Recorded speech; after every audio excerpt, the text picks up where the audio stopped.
Mexico. So we have quite a bit of engineering objectives left to do today, and we'll be spending approximately an hour on bottom before we start to move into the midwater at approximately 12:30 Central Time. 15 meters off bottom. And we'll then be progressing through the midwater area, focusing on different layers that maybe have a show on our EK systems that have potentially a high layer of bioluminescence features, as we will be testing out our bioluminescence agitator and hoping that we can test then also our low light camera that we have installed for today's dive. So really looking forward to that. We'll be periodically checking in and going through the midwaters, but this is engineering focused. But if for those of you tuning in at home, then absolutely. Are looking for potential sample collections, that is a possibility that we will also be exploring today, including in the midwater. So stay tuned. So that would kind of be the first thing, is you get on bottom, do some maneuvers, get a feel for the lay of the land, feel for your vehicle, start working on Z-bias. Rich, go ahead. And then as you're focused on that, I can do things actually like swing about arms to talk with the pilots, lights and other things. Come back to you in this just a case, second. I'll hold it's off pretty flat, so you can have your I'll time without the swing arms. Not but too big of a rush. Yeah. Hey, pilots, real quick on bailout. I'm just going to tell them ship's direction. We're flat, so yeah. Okay. Go pilot agrees. Rich and F. Yeah, just want to advise, we're not going to really set a direction. We'll just use ship's heading for now. So just use ship's heading for bailout. Thanks, sir. Say that again.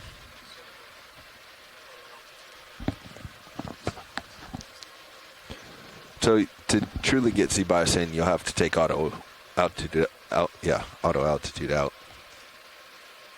But if you noticed what your thrust effort was with auto altitude, that gives you kind of a starting point.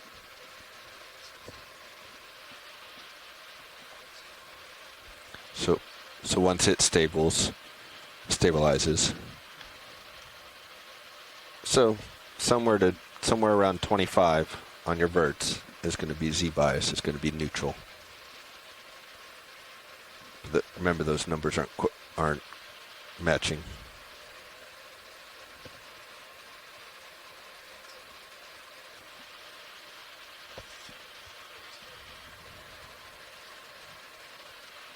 So you got to take auto altitude before you see Z-bias changing anything on your thrusters.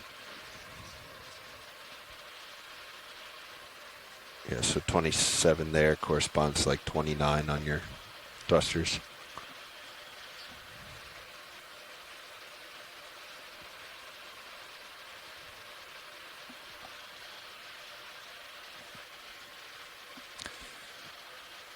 Something doesn't seem right with our deltas. I'm 15. Either altitude is off or deltas are off, but it says I'm 15 meters off bottom. You're on the bottom, but our deltas are 18. Something doesn't quite seem right.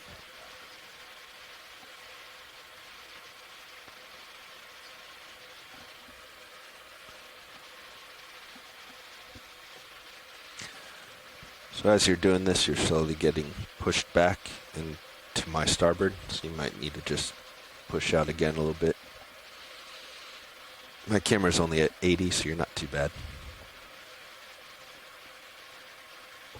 And just so you pilots know, with our current bailout heading, closest rise is about 2,000 meters or so. So got plenty of time. It's kind of West Texas, so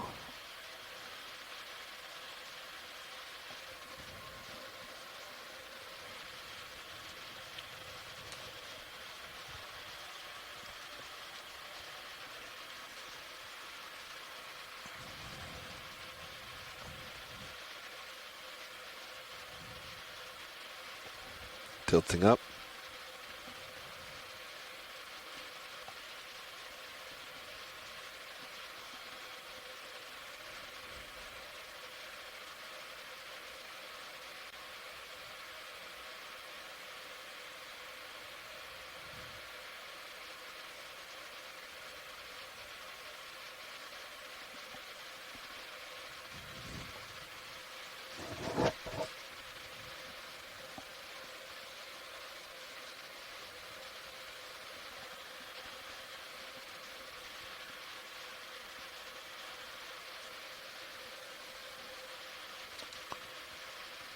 Also, be advised, guys, the wind has kicked up a little bit, seeing gusts to 22, 23.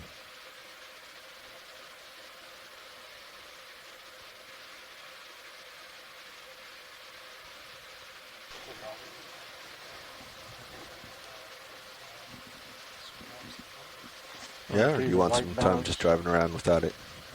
It's up to you. You guys want to do the white balance before sending the arms? We're not doing a white balance, I don't think, Roland. We have a big agitator attached to that arm.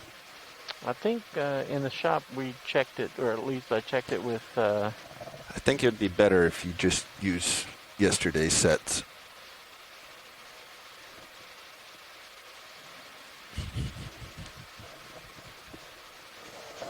Yeah, when we were in the shop, that was one of the things that Sean and I was looking at was, can the arm get out there with the chip chart in?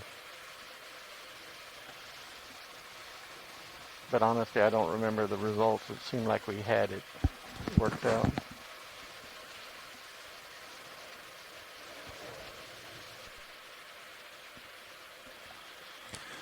All right, pilot, I'm going to bring your swing arms out.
I'm only going to put out your starboard lower.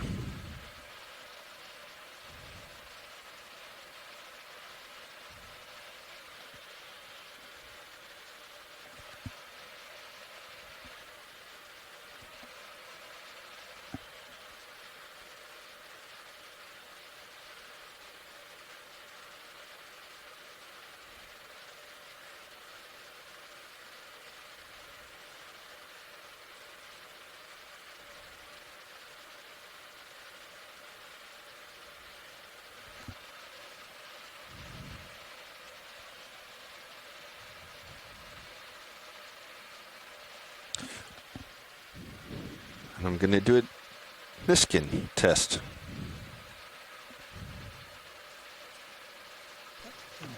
Make sure your clipper's ready to go. Is it just a fire all, or is it specific test? No, this is just an engineering test. Okay. Okay. I'll make a note. Just.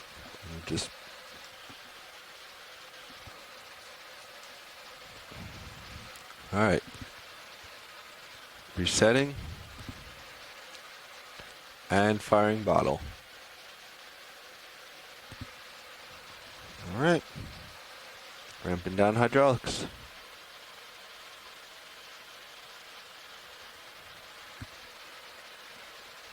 Valve packs off. HPU disabled. Okay, pilot, your upper swing arms are deployed. Your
Pilot, I don't know if you copied all that. We're going to hold off on white balance until Lars is sitting here on his shift, and we're going to do serious auto head testing now. So you have as much time to work with video on getting pretty shots and practice.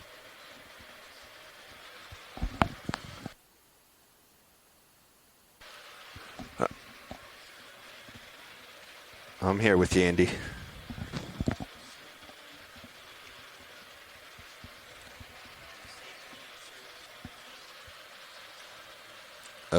Hold on one second, Andy. Can you unlatch me and I'll unlatch video? We'll get on. All right. Sorry, Andy. I'm with you. Pilot's going to be working on his piloting with video, and I'm all ears for you.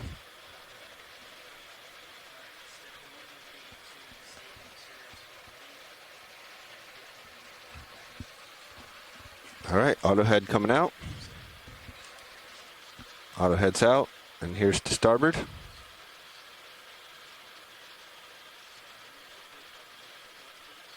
And here's back to port.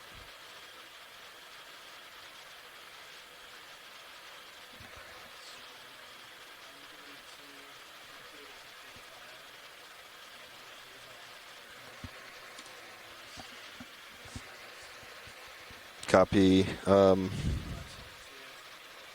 Okay. Are we good? Are we likely to lose deltas and turns counts during these procedures? Okay. Let me just write this down real quick. That they are minus 20 and minus 0.5 and 0.4. All right. Roger, standing by.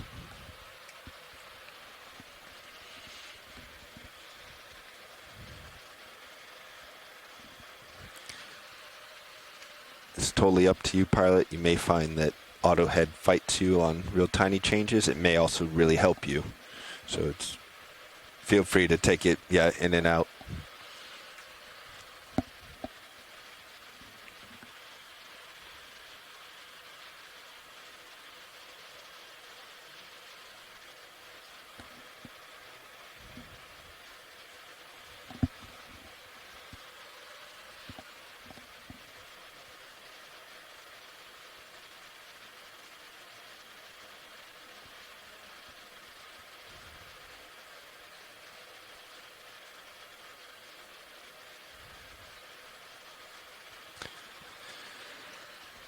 See the differences in the two shots you just had, though. One with the disc center, and then one in that rule of thirds up in kind of the corner.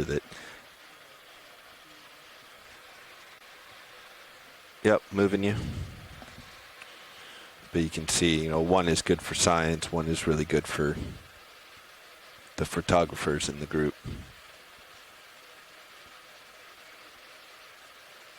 It's as far down as I can give you, Roland. Sorry.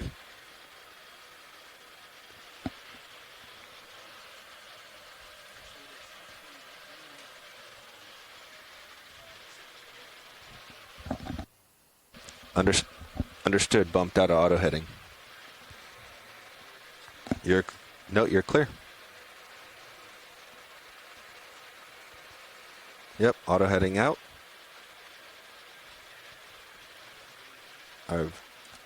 Auto head is set.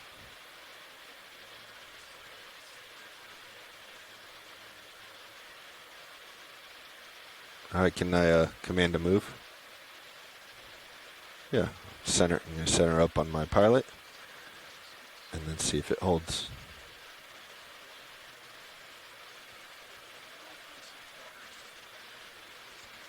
Okay. We're in auto head centered on pilot.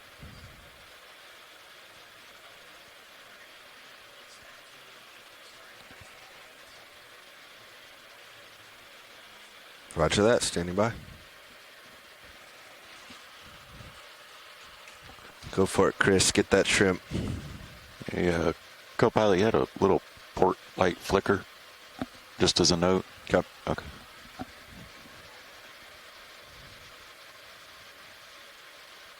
So now, glance in your manip cams and see how far out that shrimp actually is. That's some good following there. Nice.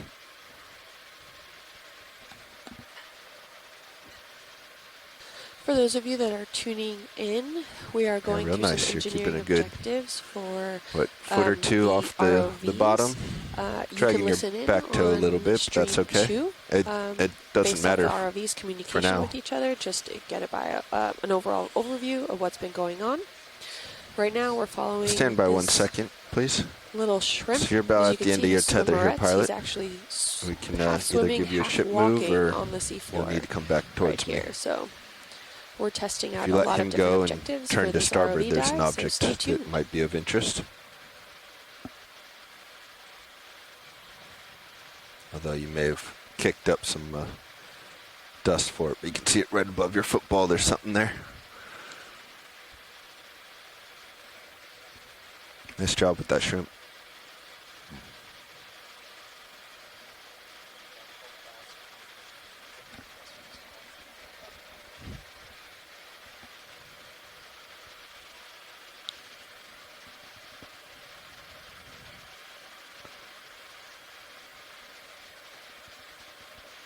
So you guys want to move the ship back just a little bit?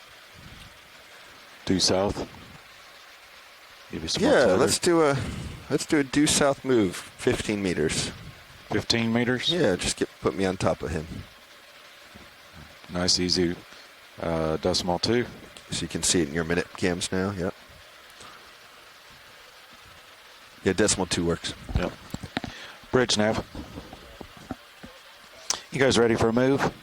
Okay, distance 15 meters, 15. Bearing 180 at a speed of 0.2 knots. Andy, I'm ready for those. Roger that. Thank you, sir. Auto heading out. Re-engaged.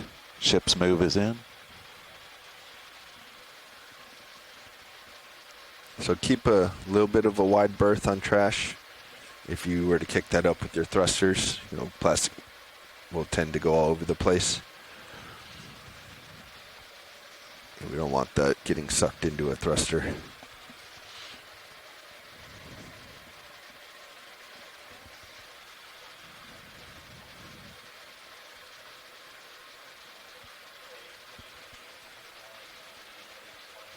Yep. Turning the center up.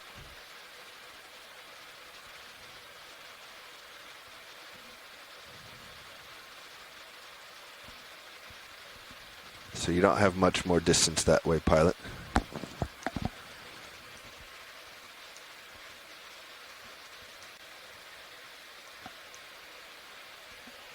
Tilting camera up.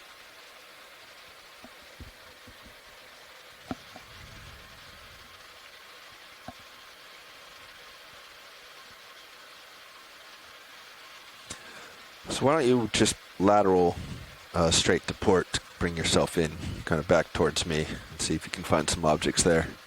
Get away from this plastic.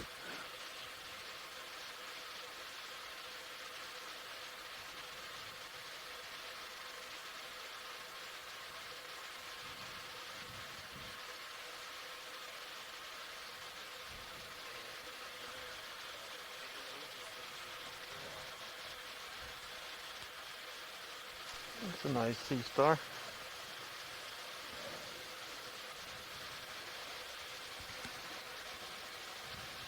Yeah, looks like it followed nicely, Andy. Here's back to starboard. And stops. Yep.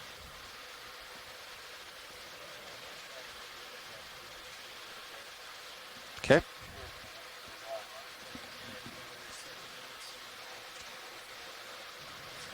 Copy.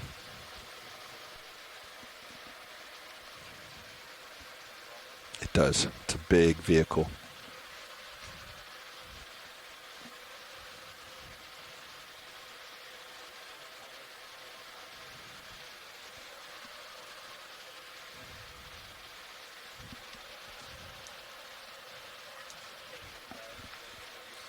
Ready.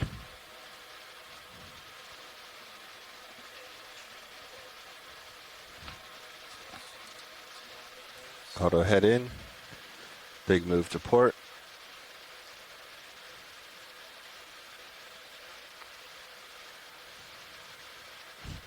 Big move to starboard.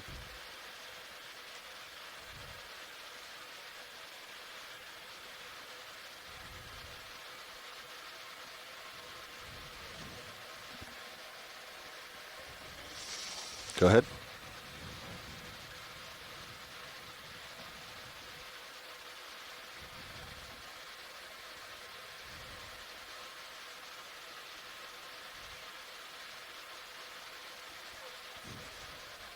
Bridge nav, go ahead. Receive, thank you, sir. Okay, guys, the ship's move is complete. Go ahead. Auto head in. Big turn left.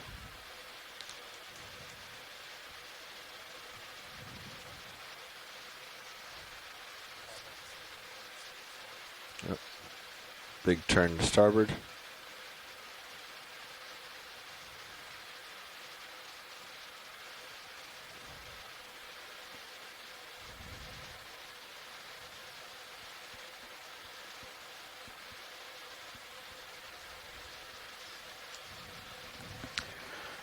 Co-pilot, that last move is complete.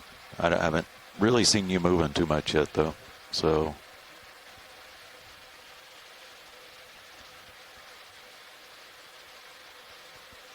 it's going to take a while.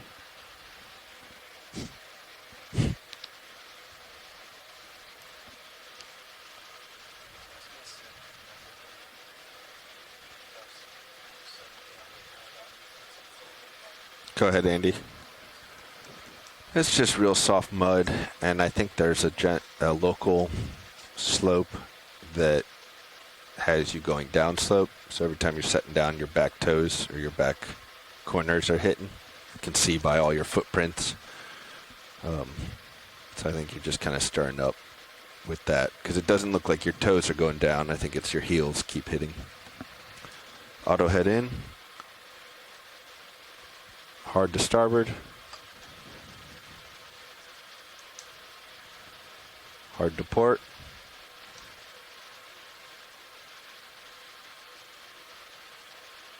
Hard to starboard.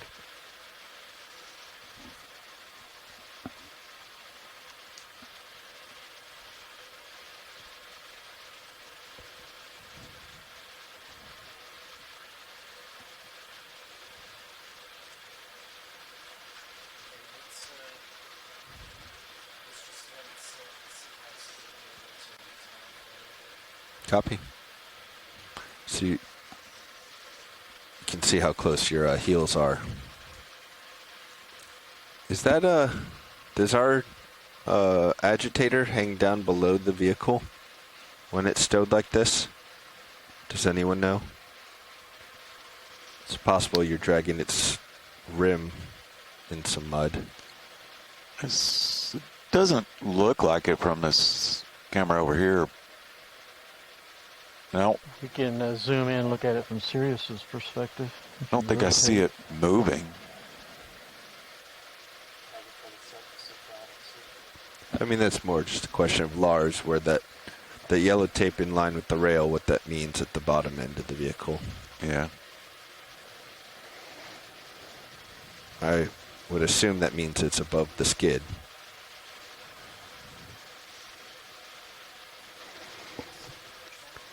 Go ahead. I can ask him if you want me to. Oh, it's not a big somebody's deal. Down there.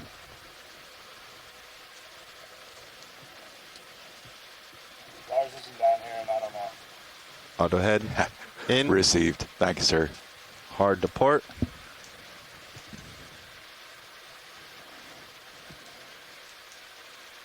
Hard to starboard.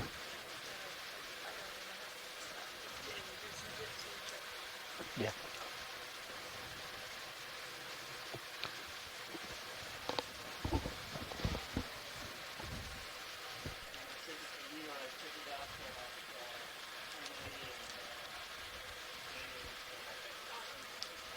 Yeah, you got a little bit, and we can keep going that direction if you'd like.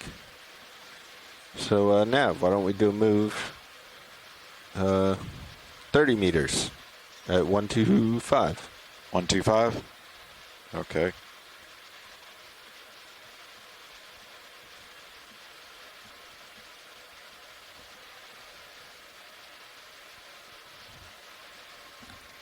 Bridge nav. Yeah, ready for a move. Distance 30 meters, 30.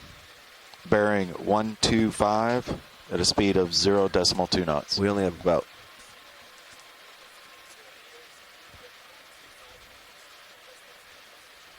Roger that. Thank you, sir. We only have about 20 minutes left, so if you want some craft practice as well, we could just set down and you could reach out, pretend like you're going to sample one of these objects. It's up to you. So we're moving the direction that, or I'm pointing the direction we're going, and you're kind of taking the tether almost straight out. So probably a little more of your laterals and mowing the lawn. Yep. And the mowing may sometimes mean your heading is 90 degrees out from mine. There's nothing wrong with turning side 2.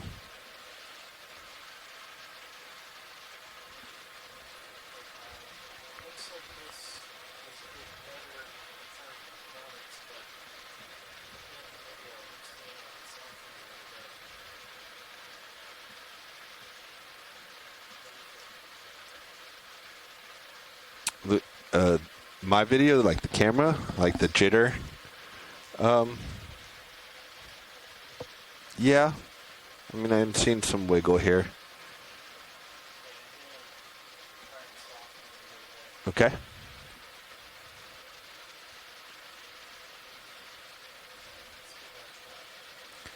So see your altitude 0.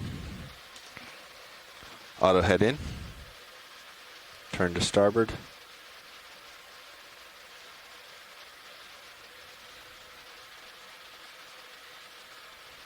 Big turn to port.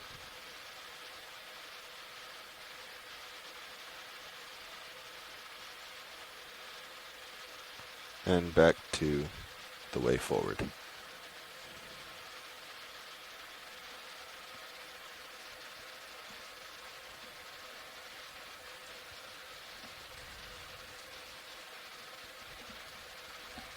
Tilting down.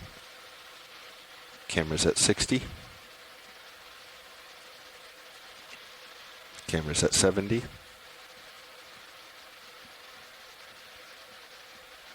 It's probably time to start bringing your head around, kind of going for edge to edge. Hey, co-pilot, do we have both lowers out? Negative, we have one lower out. Gotcha. Okay. Didn't know if you were expecting it to be out. Nope, I'm not sure about this, but I believe it, could contact the ring.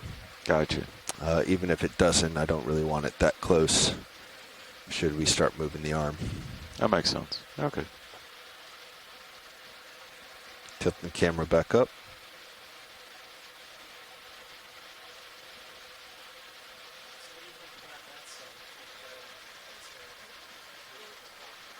Yeah, I think it looks good.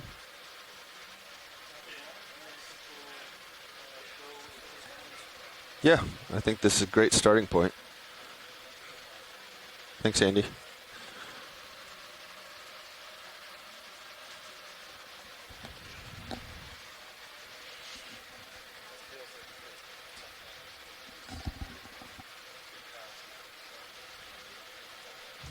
Yeah, your heading is, it's more askew, more 45, which is totally fine. It just means you're going to take what tether you have and stretch it out straight pretty quickly, as opposed to being like over, down, lower in my screen. I'm looking 53, so that means you're kind of out there. But nothing wrong with that. Just something to watch, and you'll get the feel of it.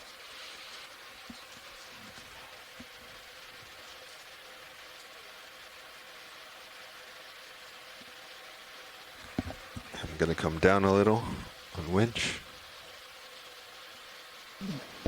Pilot, can you confirm you're talking on EXRV? I am now rolling. Okay.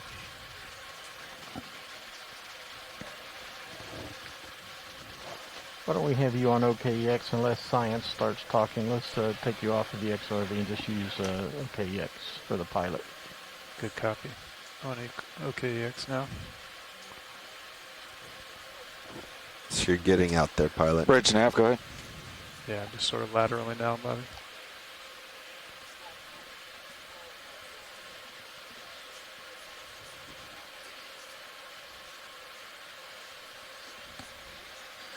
All right, I think I'm going to set down here and try to do... roger that. Okay, practice. Yeah, definitely let us know. It looks like the wind's also been stable, right? At least just under 20.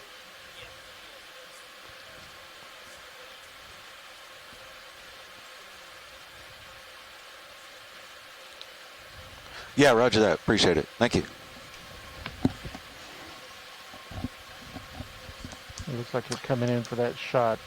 What I'd recommend is before you do, you tilt your camera down.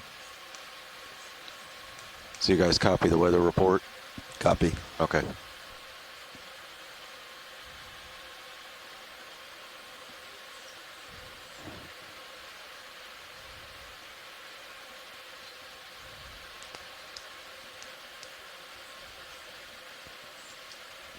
Okay, roll. Bridge nav, go ahead. I'll receive. Thank you, sir.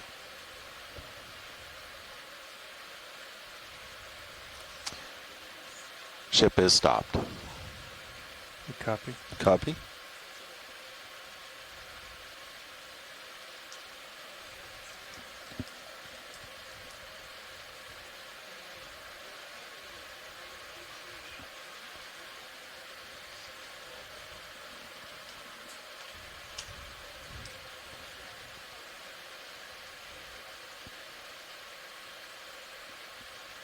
Looks like he may have been eating something. Now I'm wondering what's in this area that he would be munching on.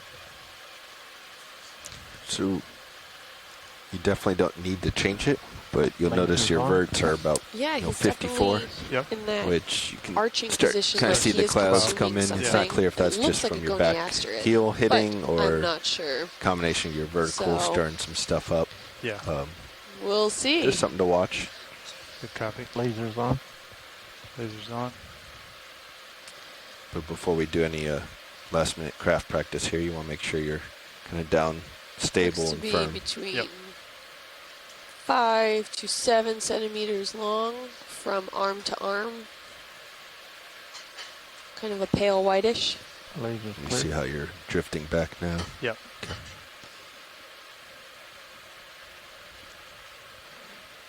All right, I'm going to go ahead and sit down here for good. Yeah, we'll pretend that you're going to sample that star. Yep. So he's a little far out, so let me come back into it. Oh, we are going to collect. So you don't want to get too close for the craft. Copy. But that looks good to me. And keep in mind, if you were going to do a suction, then you're putting the drawer out, grabbing the hose, so being a little further out can actually be helpful. But I think you're good. Best way is to try it, see if you're in position, or if you need to adjust. Okay. Are we going to take the actual sample or just simulate? No, we're just going to simulate. Grab some mud next to it. We actually pull the suction hose out, or just... Do you want to do a suction, or did you just want to do arm practice? I haven't grabbed the hose yet. Have you done a... I've gotten the arm out, rock box, flipped the lid. Okay. But... Well, it's up to you. We can try both. Well, let me see how I feel when I pull the arm out. Yeah, maybe just, since we only have 9 minutes, maybe just start with some craft jaws and practice again. Okay. Maybe we put the drawer out and you pretend like you're doing a bio box. Okay. Have you done a bio box yet? No. Okay. I think start there before the hose. On deck, yes. We practiced, but I think we'll do it here. We'll pretend that you got them in your claws and you need to put them in a bio box. Okay. pilot and co-pilot, just to confirm, this is a simulation sample collection, correct? Correct. Copy that. We're Thank you. simulating, and we'll simulate into the bio box. Copy. Thank you. You guys want to see something neat? Ooh. Okay. Look at We the are port actually going to cam. simulate collecting the sample, not actually a Got a sample little collection dust for tornado. those listening at home. So we're going through some engineering objectives, and that Your includes verticals. training other personnel to go through the but I felt motions like of if sample I didn't collection. have them that hard, then Yeah. I was going to drift away. Sometimes you need to. Okay. And you're stable, so I would not adjust them now. Yeah. Okay. All right. So no errors on comms. So No comms errors. How are your pots and yeah, everything limits looked look? good. Ran through those. Okay. So Okay. So go back to the main screen. All right. okay. We'll bring on hydraulics. Copy. Hydraulics are on. Copy. Ramping you up to full. Gonna bring your mini Zeus over. Thank you. Would you like a mini Zeus over here? Why don't we do that for this? Yeah, on the main cam, that'd be great. Thank you. All right. So remember that it is the big ME20. Yeah. So we Sure. may want to keep it further away. I'm gonna bring it initially. I'm just gonna shoulder right. Yep. Okay. So you have it. All right. That jog's coming on now. Hydraulics live. Switch. Okay. Indexing out. Yep. It's forearm.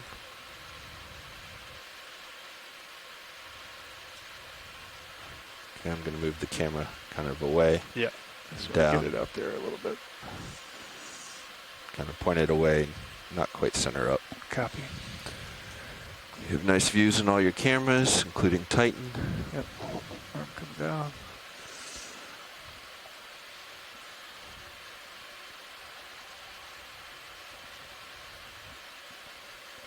So this will be a good chance to practice your feathering.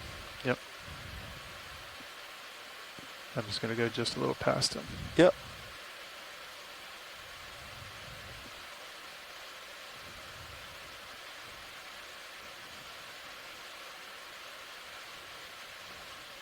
Holding grip force there.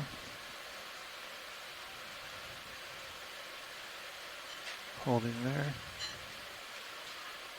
Okay.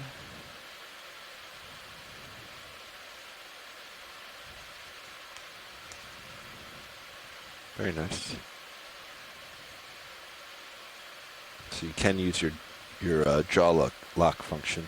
Yeah. Remember that you have that available. Right? Sorry? That'll close them though, right? No, it should maintain whatever you're doing. If you are will? slightly off, though, Yeah, it's going to continue. it will creep. continue to very slowly creep them closed. Or vice versa, slowly open them.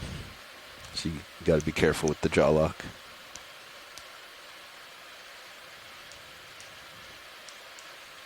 All right, well, let's get this drawer out so that you can practice this bio box. Copy. I'm going to bring So- the group all the way in.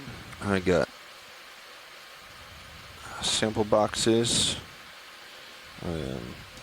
valve packs, retracting pins on both sides.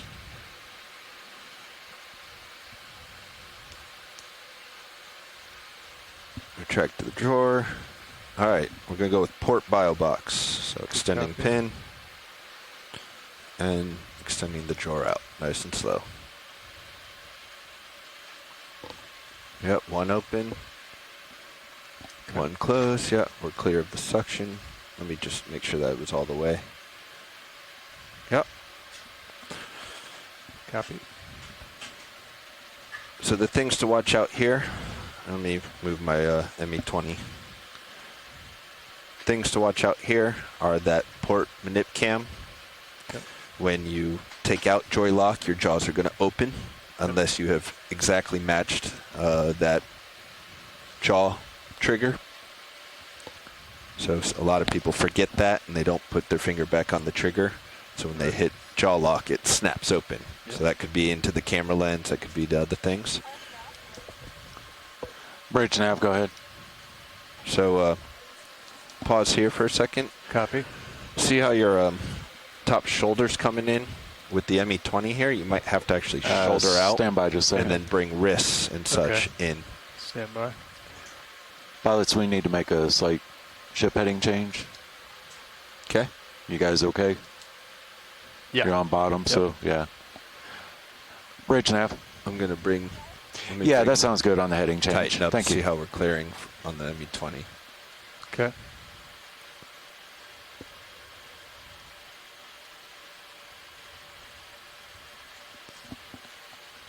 Yeah, there's your clearance up left of your arm versus the ME20, and I've got it.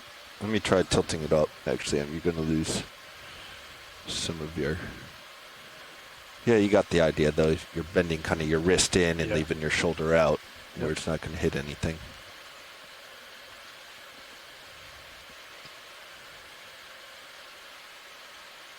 Okay. So you're going to try... Yeah, jaw's looking good. So now you want to release the Sea Star into the bio box. Yeah. So it's going to be that equal feather out. Nice and gentle so that your jaws don't smack open and get caught inside the bio box. You've got good clearance from cameras. Yeah, nice job. I'm standing by on Jor. Okay. Once you give me the clear. But no rush. Take it nice and soft. Okay. All clear. Okay. Jor's coming in. You'll just shoulder out. Back to safety. Nice job. Thank you.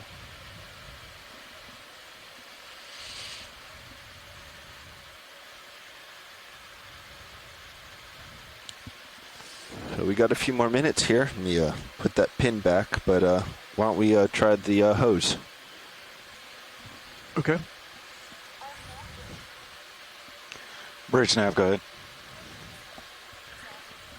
At the very least, Received. Thank you. we can... at the very least, we can try having you just line up with it. Yeah. Yeah. So Jor's coming out. Trying to get the jaw and the wrist in the right position here.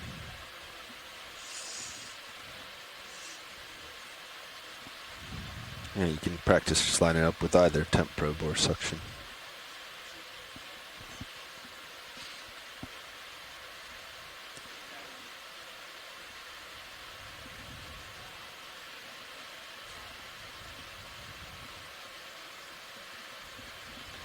Tilting up on PTZ. Copy. Or pan tilt.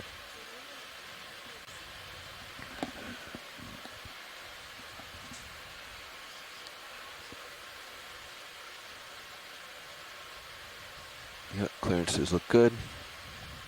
Tilting you back down, give you a little bit better view.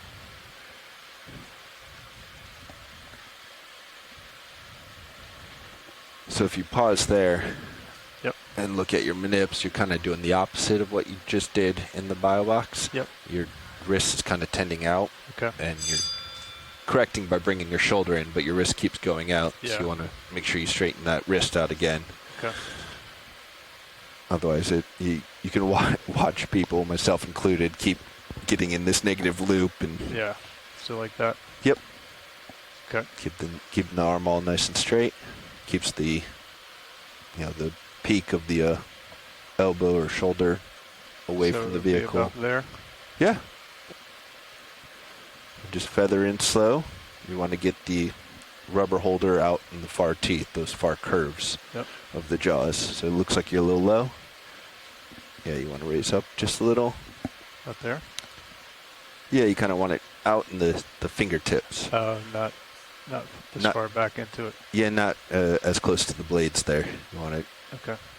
Your position on the rubber was fine. Okay. So but just at the fingertips, and then use this view to see if you're too far forward towards the nozzle or too far back towards the hose. You probably want to come in towards the vehicle a little bit, square up. There? Yeah, that's looking good. Up out of the blade, and yeah, looks like you're a little further back than that previous grip. I'm not going to pull it out. I'm just, Yeah, I would probably tend a little bit further back, okay. Towards the vehicle. And square up your jaw just a hair. But yeah, you're really close there. About that? Yeah, that's looking like a real good grip there. Okay. So you got, you're right centered on the black grip part. Yep. It's not perfectly in the curvature of the fingertips. Yep. You're not on the nozzle. You're not on the hose. Looks great. And at that point, you can joy lock and bring it out. Okay. I'm just going to Do you want to pull it out? Real quick? Yeah. So I think actually at this point, I'm supposed to draw in. Yeah.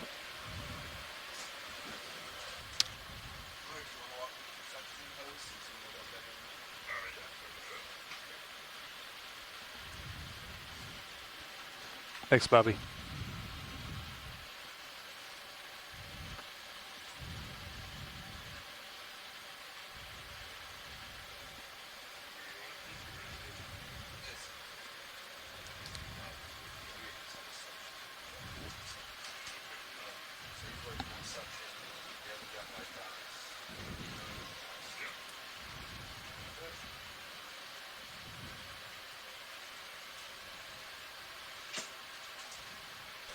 All right, pilot, I am with you.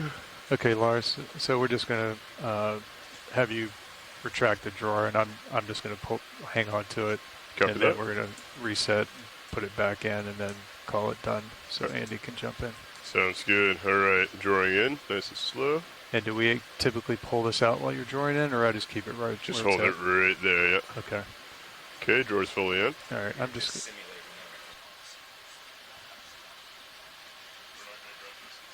No.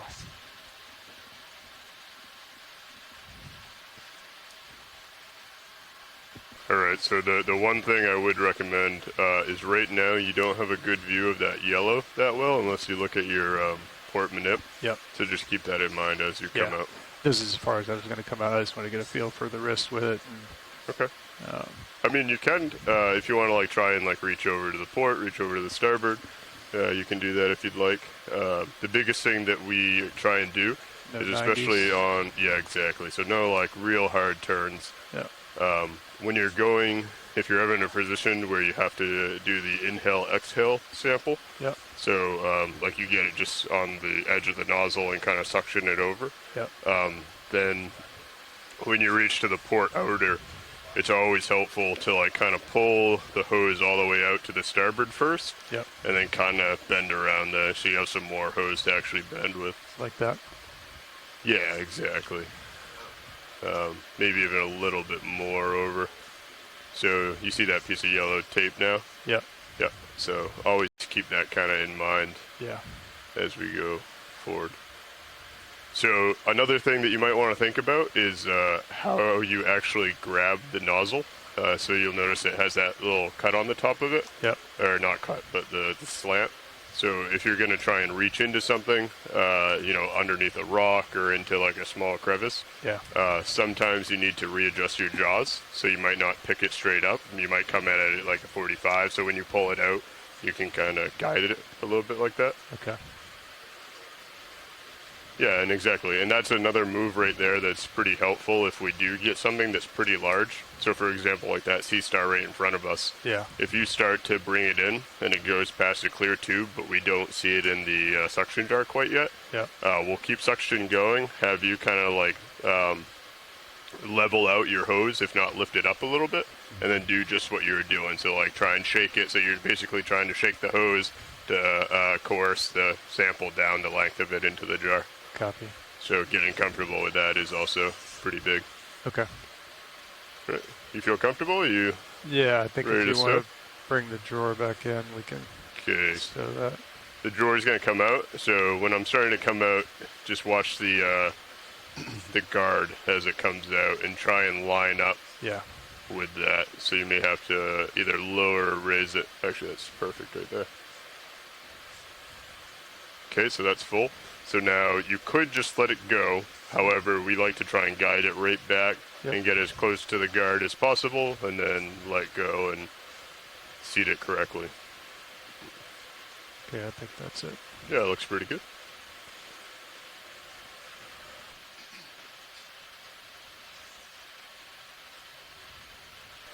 Excellent. Okay. Drawer in, please. Okay, drawer's coming in.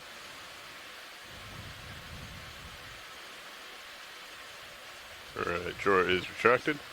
Okay. I'll follow you over. Good copy. Thank you.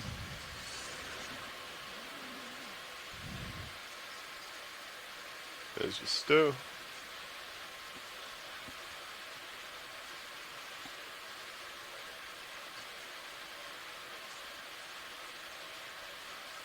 That? Yeah, so that's pretty good with the jaws, but now you're going to want to take the shoulder and rotate it to the left. Yeah, I was trying to keep it so we weren't hitting the ME. Yep. Yeah, you should be fine to bring that in so to the there. left. A little bit further. Right about there looks pretty good. And then just bring in, rotate the claw so that so see how it's like shiny right now? Yep. If you rotate it a little bit counterclockwise, see how it's starting to get into the shadow? Yeah. So keep bringing it around. I like that. Yeah. That actually might be a little too much. You might want to bring the shoulder left a little bit more. Copy. Yeah, something like that. And now bring the claw in a little bit. That looks pretty good there. Okay. Nice. All right. Hydraulics off. Yep. Yeah, so good call. You're still holding onto the Mini. Turn off the hydraulics. Now, if you were to bring it over, and even if you were to index out, yeah, there wouldn't be any force on the arm. Yep. So excellent. Gonna go ahead and ramp down. Thank you, Lars. The drawer is closed. Disabling HVU. Disabling valve packs. Okay. Nice. Thank you.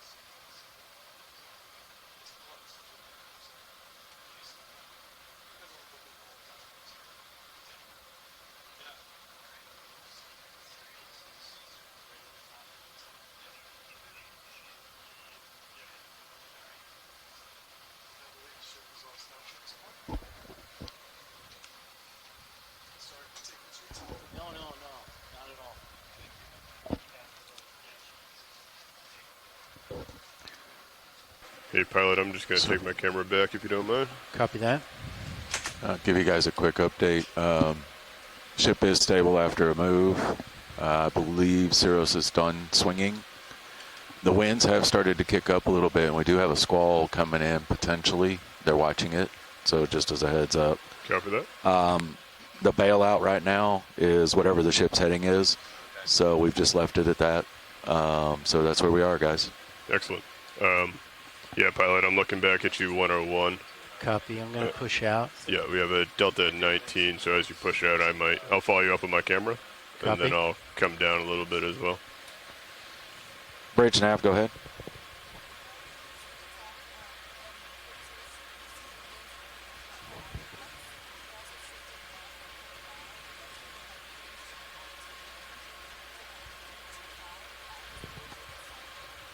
Yeah, I'll double check with pilots here. You guys good with the heading Center change? rotation around the A-frame? Yes. That was going to be my only question as well. Yep. Yeah, Bridge, we're good with that. Thank you. Following you up a little bit here, pilot. Copy that, co-pilot. For your knowledge, we have not white balanced yet. Copy. So when we get into a better configuration, we might want to go ahead and try that. Sounds good.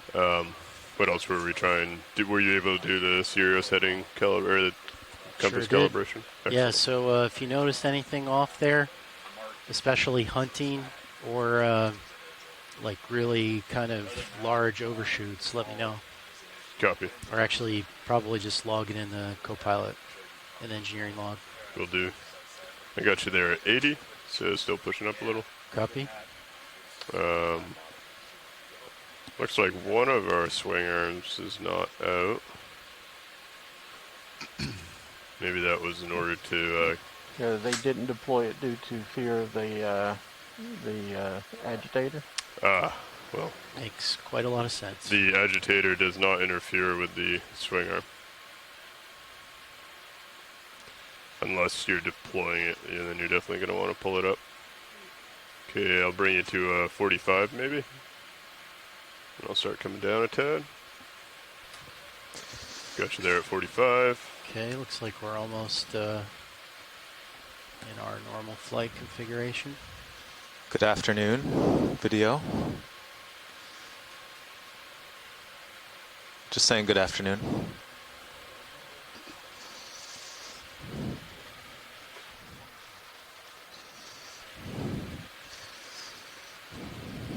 Okay, I'll come down to about like a 17. Copy. It's pretty flat here. Give you a little bit of room to run around. Thanks for Taylor. All right. Looks like we got a little bit of current coming.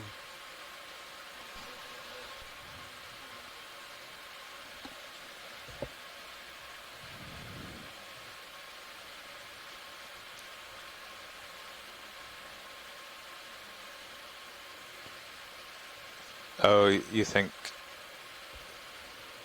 Well, hopefully we won't have a lot of backscatter when we snappy on the auto out. Are in with all the lights off, right? Yeah, it felt pretty good when we were testing it yesterday. It's very responsive. All right, co-pilot. Okay. I think this is a good bridge nav. As good a configuration as any to go ahead and do the white balance. Copy that. Video, are you ready for that? Copy that, bridge. Thank you. White balance. Okay, sounds good. Gonna go ahead I and will set enable my HPU. rotator at 5.5 degrees. Well, PAX. Copy that. 5.5. Oh, I think it's minus 5.5. Positive. Positive? Yep. Thank you. Do you know if Chris Wright tried a temp probe? I do not know. I know he did the suction sampler. Well, if I'm pretty sure he did the temp probe first, but I could be wrong. Okay. All right, pilot, you ready for You are clear to chilling? proceed, co-pilot. Copy that. Let's remember. Okay, wrist rotate up.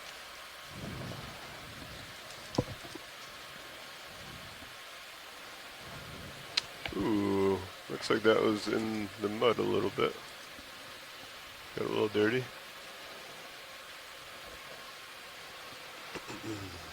Okay. Are you seeing that in the rail cam? Wrist left. Yeah.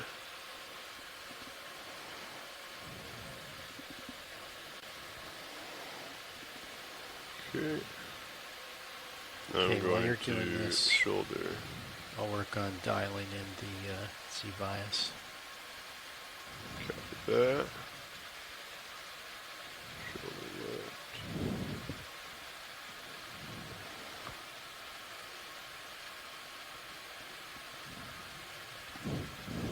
I'm gonna steal your Titan if you don't mind. Sure.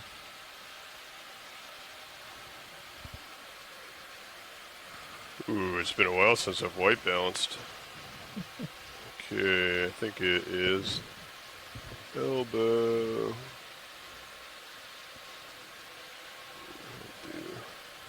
Wrist. Left a little bit. Elbow up.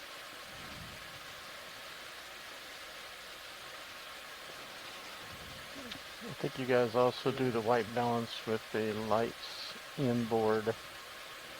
Understood, video. I'll adjust it once we get set up. For those watching at home, what you're seeing on screen, this tennis racket-like object is an agitator designed to stir up material in the water column. And the hopeful use of it will be turning off the ROV lights and then agitating various living organisms in the water column to see if we can observe any bioluminescence or other deep and dark interactions. Shoulder down.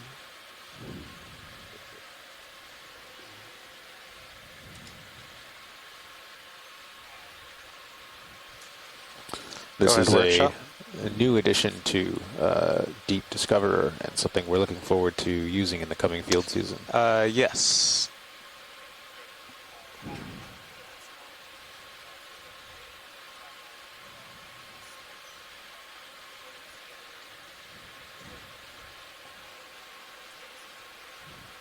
Yeah, perfect. Sounds good. Did someone disable the HPU? Negative. I just turned off gentle mode. Oh, that's HPU. Oh, sorry about that. No worries. We'll have to get that label updated. It's a little confused there. Alright, I'll go up. There we go.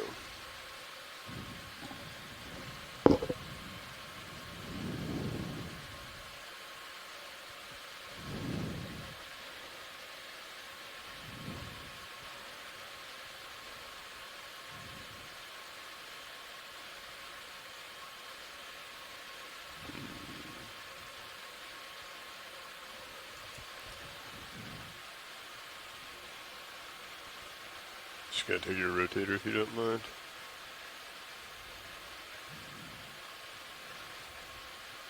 Alright, video. I know it's not lit up correctly. Yeah, you gotta bring your Yeah, I'll bring my stow your starboard lower and then bring it inboard. Yep.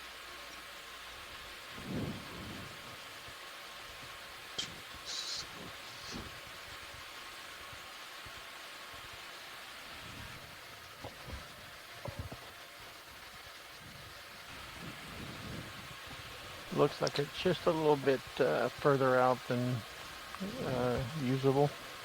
Then use it. It's too far out. Yeah. Ooh, I've never had that issue before. Yeah, that's max zoom there. Copy. Full wide, please. Yeah, Copilot, if you look at your toes in the ME20, you're a little further from them.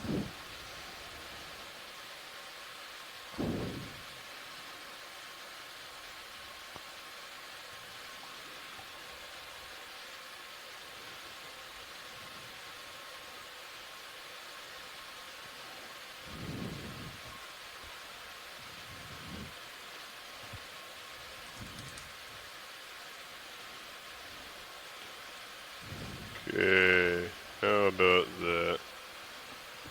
Lower swing arms. This guy needs to be fully outboard and stowed.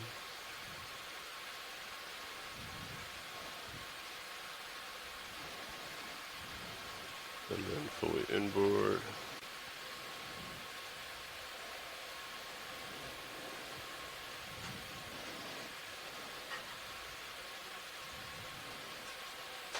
So fully inboard. Set lighting up.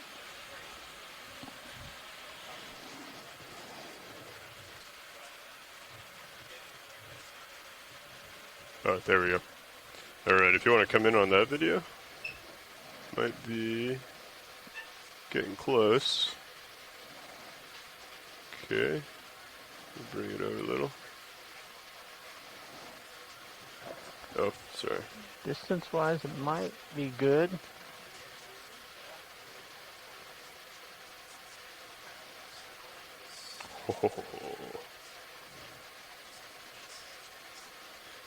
Gentle, gentle, gentle. Gentle, gentle, gentle, gentle.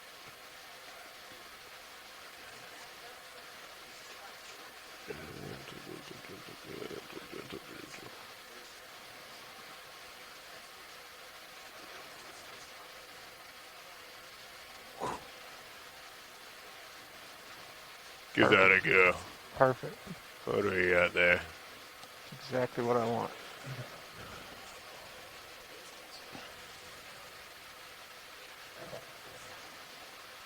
I'm adjusting my rotator a little bit. Looking down at you, 5.5 pilot. I think I still moved a little bit. Copy that. I'm pushing out a tiny bit. Yep. Well, actually, I guess I'm out. Capping check blacks. Yes, this looks pretty good right now. Sorry, say that again? Capping to check our blacks. configuration. Yeah, I think we're pretty safe. I was drifting a little bit back towards you. I was just trying to dial in the Z-bias. Gotcha. It's a very slight current, kind of pushing me backwards a little bit.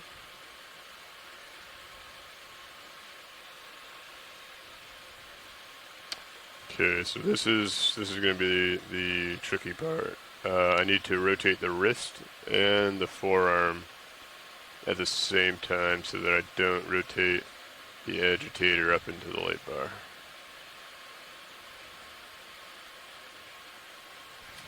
I don't know if you're talking video here. I'm sorry. Oh. Gammas are a little bit out, but we'll go with that for today. You can rotate for HD2. Okay, so to do that, I want to go ahead and spin this guy up with the wrist. Nope, other way.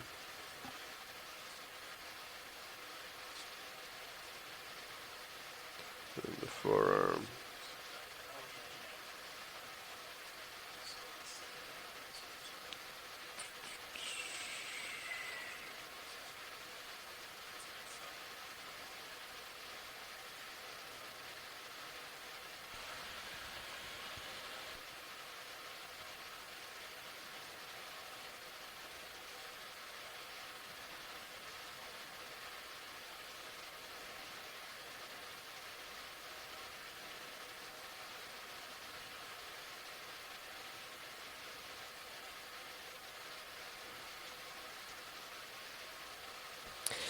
For those of you joining at home, you can see that we currently went through a white balancing phase, and we also, on that white balancing manipulator arm, you can see that we have our bioluminescence agitator that we'll be using within the water column to hopefully bring some bioluminescence into play when we're scouring through the water column there. So this agitator was built on the ship, and as you can see, it's strapped onto the manipulator arm with the claw holding on to the end point of this manipulator arm and then strapped in and secured to it. So now moving it around, testing it, making sure it's all there before we head off into the water column.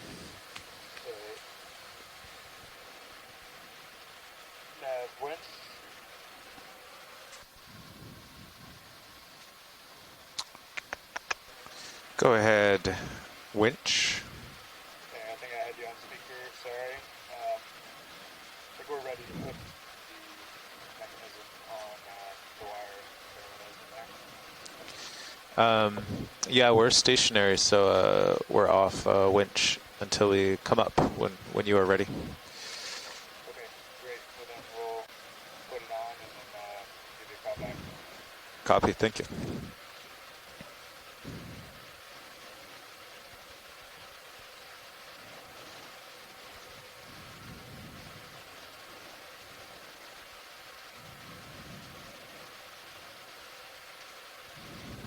Pilot, I'm still looking at you 5-5, so if you want to push out and look at something, feel free. I'm done with your main camera as well. Copy that.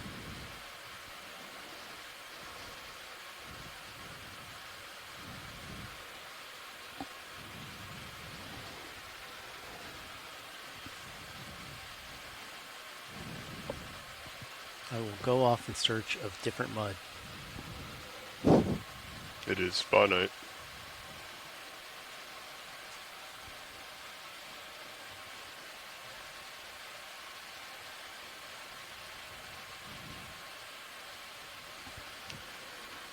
Are those lines, is that a glare from the shilling? No, that's from the agitator. Oh yeah, shadow, yeah. Is it Oh, wow. agitating you? A little bit, yeah. It's the Andy agitator. It's working then. Well, we can write this off as a success. Okay, 4 minutes left on bottom. And we'll get up in a normal tow configuration. There's not much life, bioluminescent or otherwise this deep in the water column generally, so we'll ascend for a bit before our first transect. Copy that. In tow mode. Copy. I'm looking through the notes that Lars and Mark made. See what this is here. Can't find my white balance control.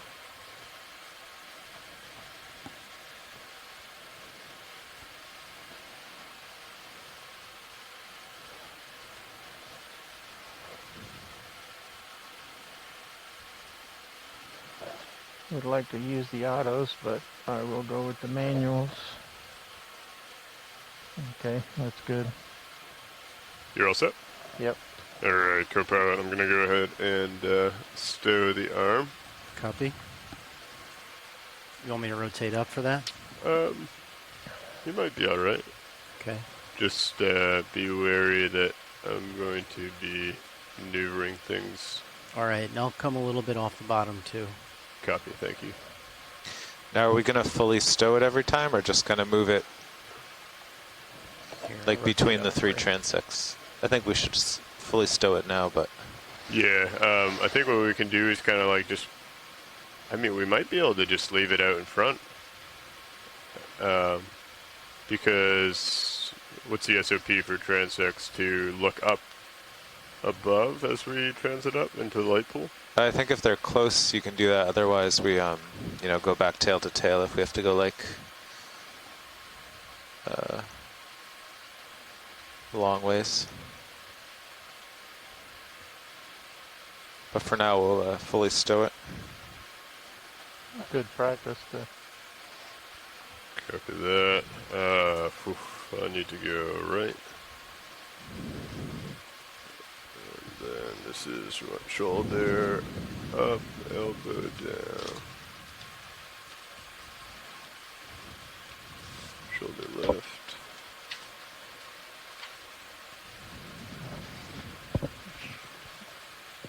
Should we also look at the luminescence down here as part of that test?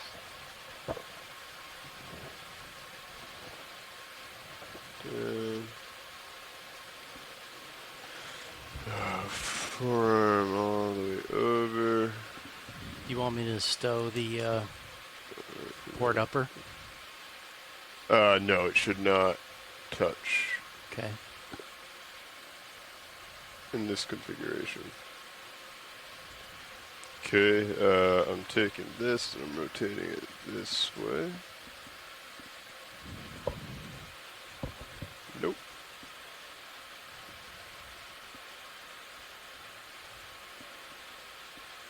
Rotating it this way.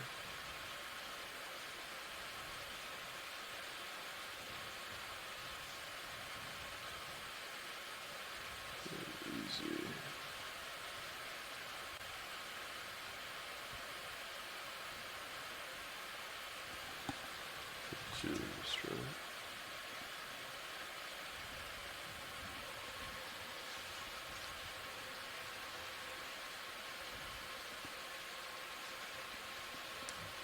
That looks pretty good over there. Okay. Stowed. Okay. Disabling. Can you detect if it's under the ROV at all? Disabling. It should not be if that yellow piece of tape is right at the rail. Actually, co-pilot, would you leave the HPU spun up? Yes. HPU is still spun up. And would you point the ME-20 at our port toe? Copy. Do you want me to pull it up in my screen for you? Yes, please. That'd be great. Copy. ME-20, port toe, coming down.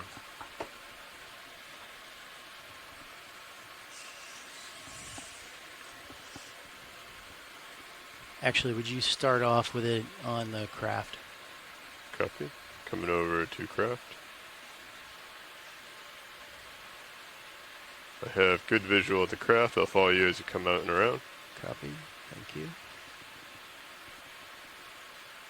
Coming down and over.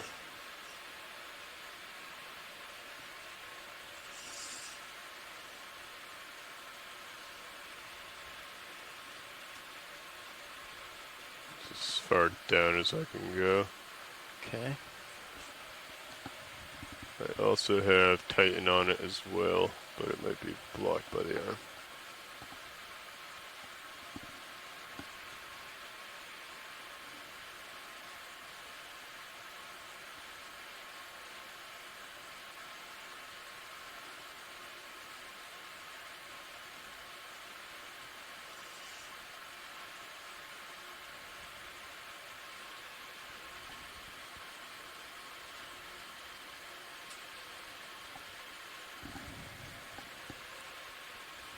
Okay, following you back around. Thank you. For stowing.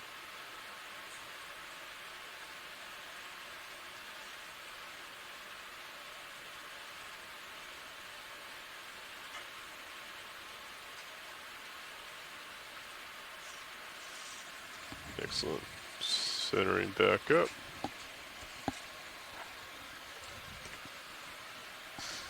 Okay, so switching mode. 12:30. It's time to come up, but we do want to stay hands-off winch until we verify the rinsers on there. Copy that. So I'll pull up the back deck here. Let's see, monitor 12. Pilot, be advised, we have a Delta 16. I cannot touch the winch, so just copy that. be wary of that. Just working on adjusting the Z-bias a little bit. Copy.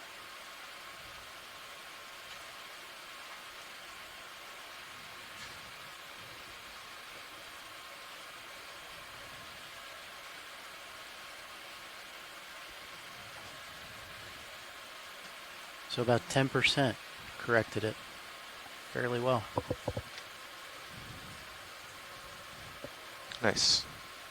Hey, do you know what the back deck camera would be the best shiv for monitor 12? Yes, it is. Wait, it was just there. That's the winch. Oh, okay, so I did have it. It just...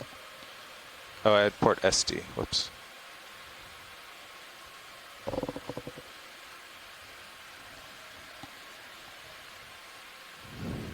Okay, co-pilot. So coming off, you should make a turn to port.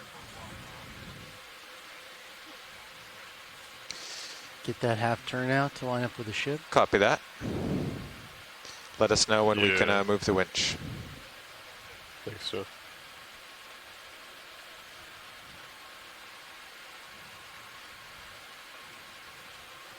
Do you agree with that? Is that direction right? It's been a while. I think like negative is to port. Okay, so then you want to spin around to starboard. Yeah, yes. Line up with the ship. I think so. I Carl, think, do you agree? Or is positive so the RV has a negative turn, so the RV would turn clockwise or positive to correct it. So Sirius has to do opposite. So Sirius has to turn port. And you turn and starboard. the RV will pull. Well, I'm he's already lined up. Set up. Yeah. So it'd just be you. P is positive is port. For Sirius. Double. Clockwise is a positive rotation. Yeah. And then negative is starboard. Copy. All right, so then you should just turn to port when we're ready, and then I'll push out and start coming up. Sounds good to me. Yeah, so we'll wait. We're waiting for word that we can run the winch in and out a meter to test the bucket movement. Yep. Copy that. Then, I was just planning it out. Yeah.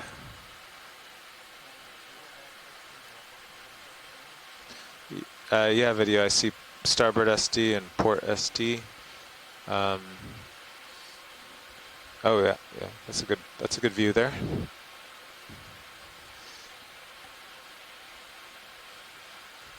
Thanks, video.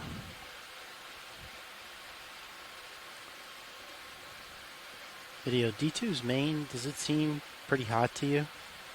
Yeah, it seems very hot. Sorry, I was looking at the deck cameras. Thank you.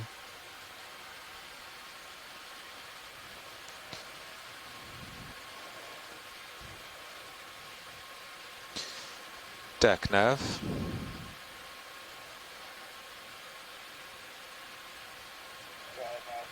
Yeah, are you ready for us to try out the winch? Yeah, we're all set. Just gonna haul it out. Okay, co-pilot will go in and out. Copy that. Coming in. Meter. Going back out a meter.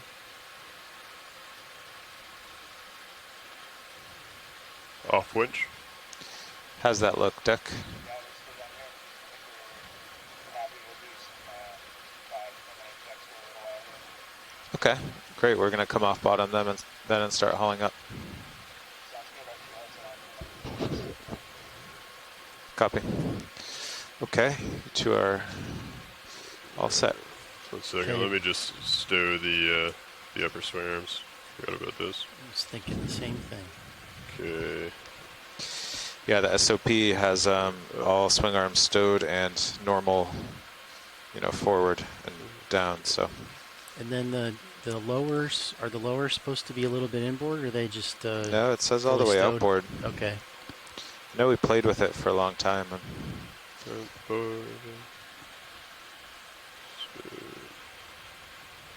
right. Sample boxes, D2 drawers fully in. Wings fully outboard. Should be good to go. Pins are retracted. All right. Ramping down, disabling HPU.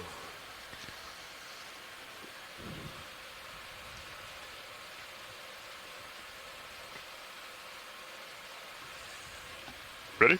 Ready. Okay. I will swing around to port. Line up with the ship.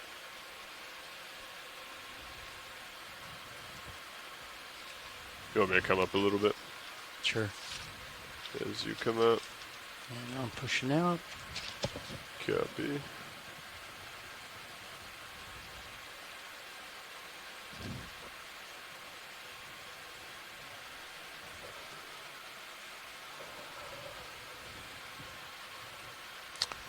I'm looking through the notes now. I am lined up with the ship. Delta Copy. 17. I have your light pool in my aft. I'll hold here until you get up a little bit. Copy. Yeah, video, we're going to base it off of where we saw light in the water before. I'm coming up now.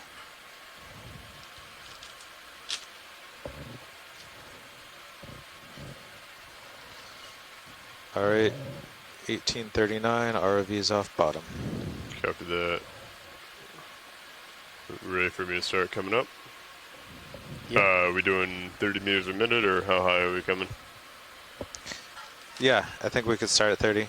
Copy. The last light that Mark noted, there was one at 2440 and some at 2660.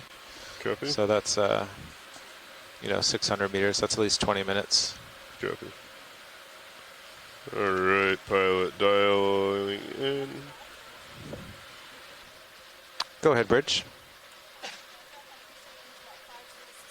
Okay, I am flickering 2930. Heading on up. Copy that.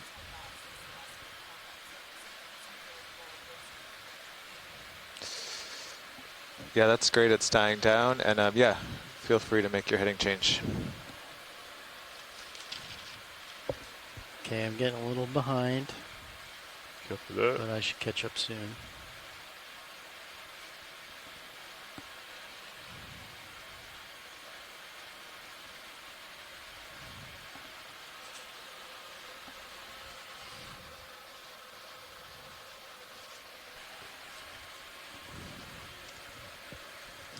All right.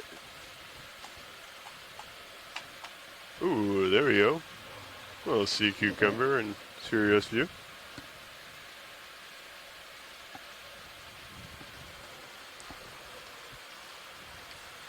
Then we're off.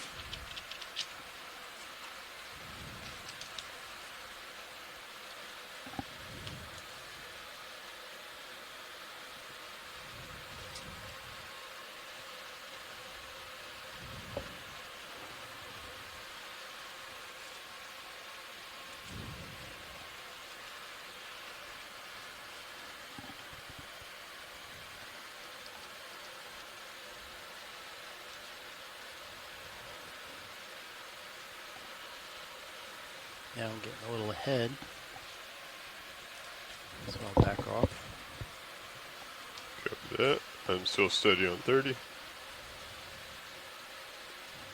Yeah, you're probably pretty buoyant because we're already slightly buoyant and then you drop the weight. So.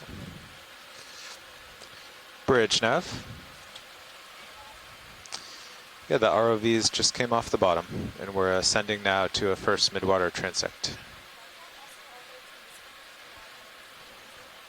Copy that. Thank you, Bridge.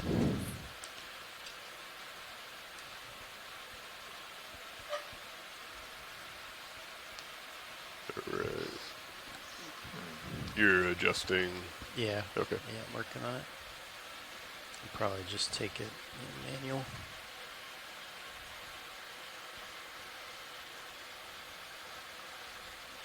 There, you're going too fast. Yeah.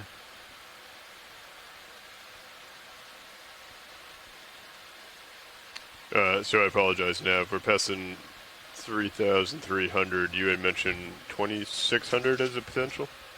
Or 24? I have multiple groups of biolume noted at 2445 and 2380 to 2410. So that's 2 sets of multiple groups between 2380 and 2445. Okay. So I was thinking somewhere in the middle there. Copy that. 10, 60, yeah, that would be, I mean, 2400, I guess. 2400. Copy. Yeah. And then I'm normally, 18 above you, pilot. For those of you tuning in, we are off bottom, but we are headed towards where we would like to start our overall Midwater transects. Now, these are, of course, engineering focused. We are trying to hit layers while we were coming down on our descent. We took note of depths that had some bioluminescence while we were descending. So we're trying to revert back to those depths where we saw it in hopes that we'll be able to see any kind of bioluminescence, especially with our low light camera, testing that feature out, as well as our bioluminescence agitator that you saw earlier with the manipulator arm attached to the manipulator arm, and then also looking to potentially hit that deep scattering layer if we have time. So we're currently working our way into that next position. So it looks to be about a 20 to 30 minute maneuver going ascending upwards before we're reaching that last target depth that we found for some bioluminescence.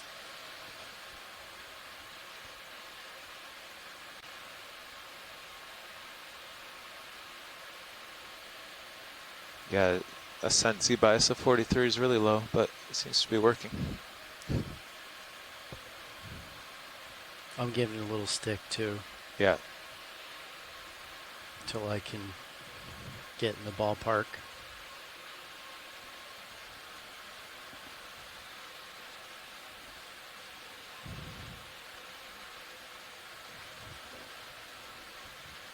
Watch lead nav.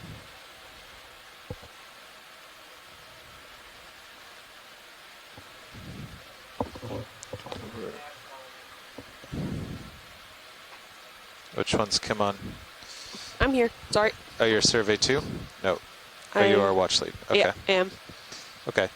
Yeah, I was looking through the notes. Maybe you overheard. We noted a few clusters of bioluminescence on the way down, around 2,400 meters. So we're going to stop there and do a horizontal transect. Just give it our first try with the agitator. Copy that. Thank you. Yeah. And that will be RVNAV, sorry. This is watch lead. That will be about 20 minutes. Yeah, what's the standard? Is it 15 once we're steady? Usually, yep, Yeah. The transect is there. Yeah, so we might,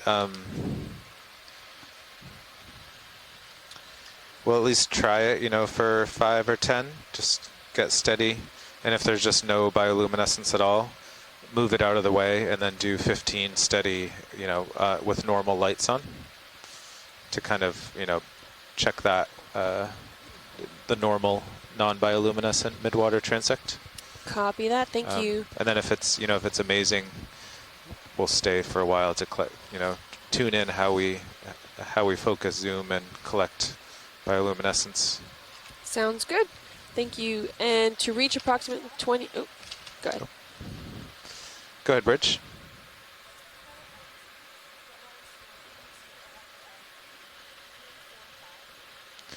Copy that, bridge.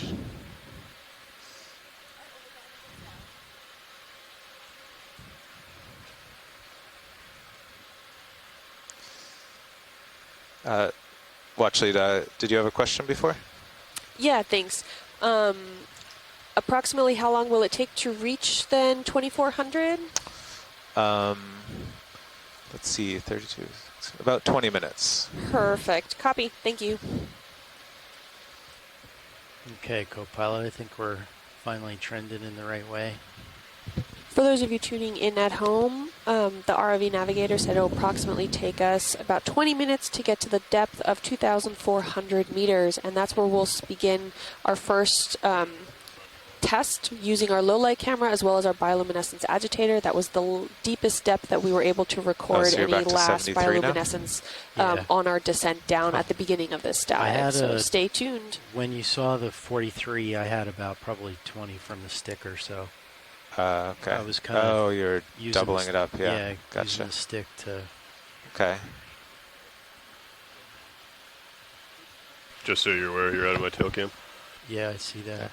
Oh yeah, sometimes it's good to come out of, or adjust your auto head to match Sirius, you know? Because the current's windmilling you, but you gotta follow. Okay.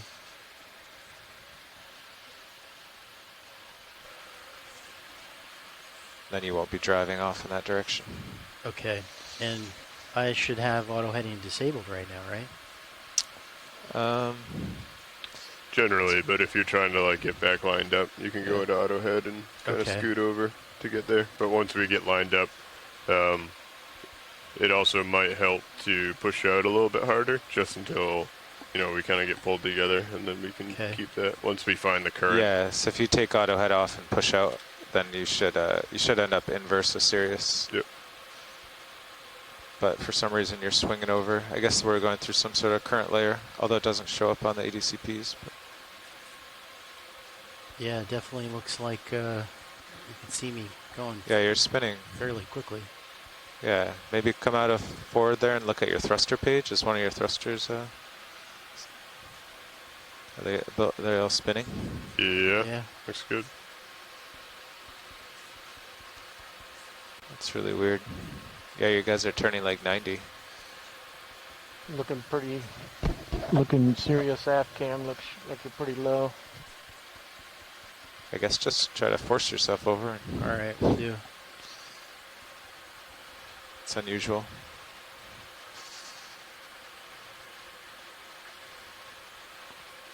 There, that should be lined up.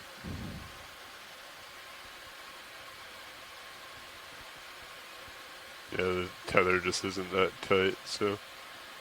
I'm pushing out it. There you go. Yeah, there we go.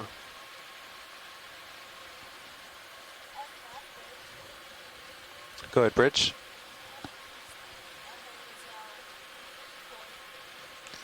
Copy that, bridge. Thank you. Okay, so I let go of the lats, and all right, I need to bump up the C bias a little bit.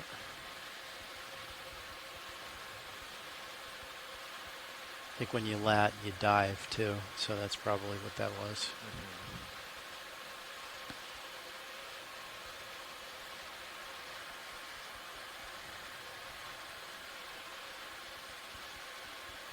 So I'll back off a little bit, maybe try 30 forward. Yeah. I'll see if I walk off again. Seems, at least for a second, it seems stable now.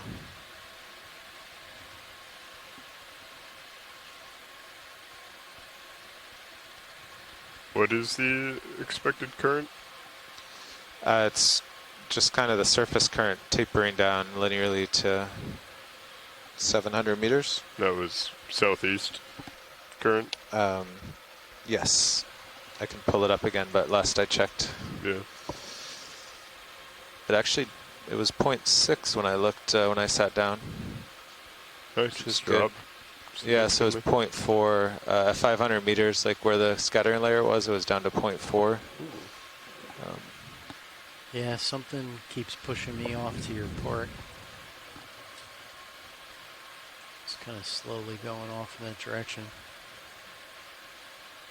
Well, I mean, if you just push out a little bit more and kind of string us out together, Sirius will just follow you around if you do start to wander. Yeah, because you're not an auto head, right, Copilot? No, I'm not. Yeah. It's the same. Oh, yeah. Yeah. All right. Yeah, if you want to push just out a little bit more. Yep. And then we can kind of weather vane together.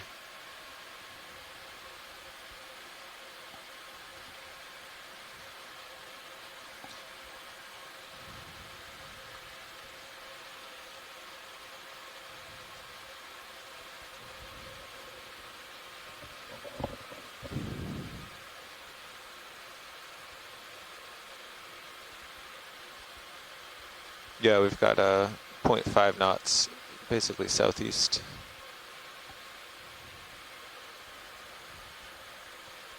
And at 500 meters, it's actually more like 0.4 knots due south. Copy that. That might explain your... But we're really far below that, but... Yeah, oh, yeah, true. But yeah, no really strange spins or anything. Starting to look a little better.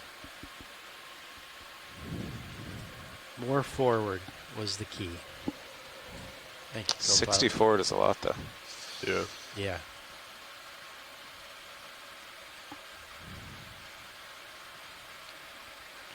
All right. Took me 120 meters.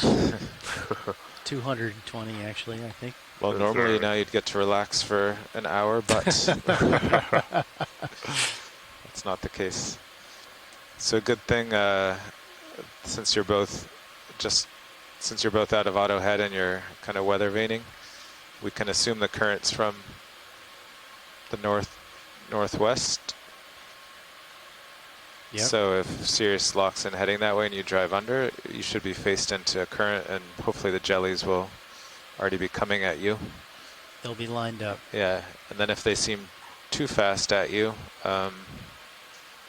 we'll have the ship back up, and if they seem a little too slow, we'll have the ship go forward. Sounds perfect. Try to get that speed. So there's...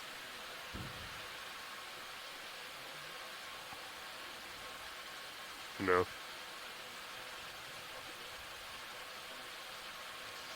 No, just the way we're faced now, the ship happens to be faced the same way as we will. Once D2 spins around.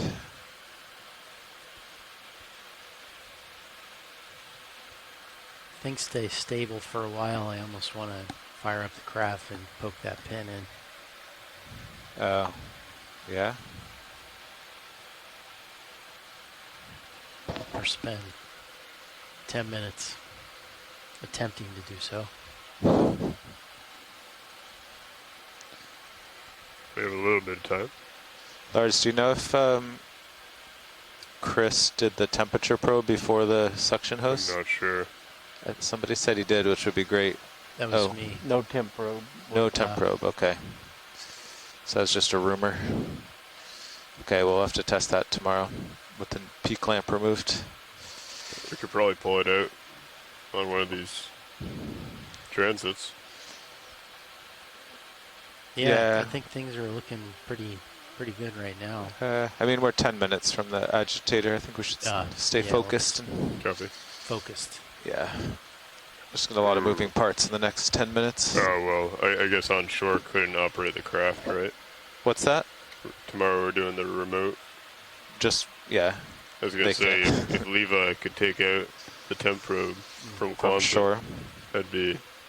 He can operate the drawer. Quite impressive. Ooh. He doesn't have a mini master. That's probably too high data to go over the satellite, right? Well, no, it'd be fine. We're actually, I was shocked at how much bandwidth the control system takes. It's almost 8 megabits. In layman terms, is that a lot or a little? It's about 1/10 of a wired connection on your laptop. Huh? Yeah. But it's almost 2 video streams. It's over 2 video streams, right? Each video stream is 3. Oh yeah, you're right. Almost 3 video streams. So they weren't really designed for efficiency? No. No. We're aiming for performance. At any given time, you're just doing slight moves of one joystick, and that's 3 video streams worth of data. Yep, we're streaming the joystick position at a kilohertz. Wow. Just getting every little twitch. No, it's at 30 hertz actually.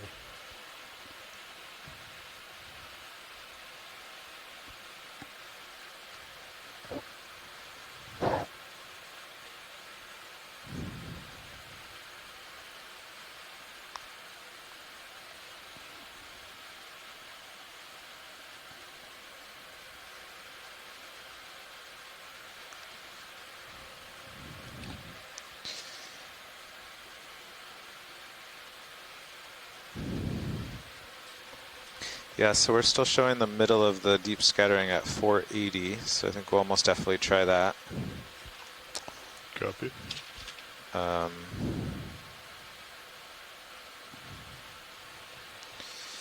in between, we had one thing at 21, one at 14, one at 12, one at 10. No, 2 at 11. Sorry, Nav. What's our first transect again? 2400. 24, yep. Copy. I see 2 groups at 1115 and 1165. That could be a nice depth, well below any currents. So maybe an 1150. Copy. Are we going to do any agitation during ascent? I'm not sure.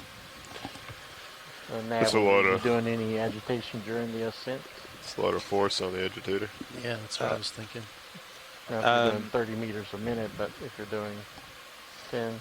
Yeah, I'm not sure if we're doing the oblique ascents with the agitator. The ME20 can't really look upwards because it's already so high up. Yeah. Right, it would be looking down since we're ascending. The bioluminescence would be going below us. Well, SOP for oblique ascents is it's aimed up, I believe. Yeah, so you can kind of look up into the particles. Yeah, upward at a plus 45 degree angle. Zoomed in past the brow.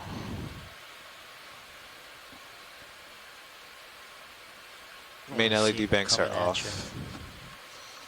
Of course, for the ME20, all the LED banks will be off. Except for the tail light. Yeah, the aux light and I believe one bank on Sirius can be left on, and that's normally pretty decent. So I want to say the blue lights on the J boxes can also be left on, but we have tried to turn those off in the past to see if it would help. But I don't think it made a difference, but we can check it.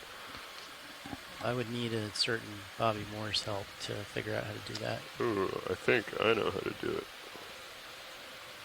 it. LED J box. Look at that. it's on now? It's off. Yeah, that should That's probably right, be inverted. Yeah, it's an inverted button. It used to be unlabeled. It's just like spare. There's this unlabeled spare that you could turn on. I like to maintain an element of mystery.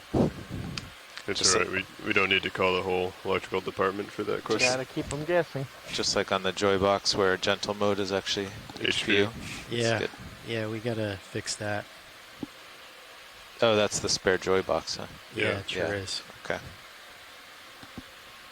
Yeah, that would be bad during a craft. I was testing Copilot to make sure he was maintaining situational awareness. I thought I had maxed out the elbow, and it's like there's no way. It's only halfway it. Yeah, the net's bouncing around a bit, but it doesn't look bad. Yeah, I think if I wrist up and twist it clockwise a little bit more, it'll help kind of pin it against the wall to stop that vibration. Yeah, I mean, it looks okay for aluminum.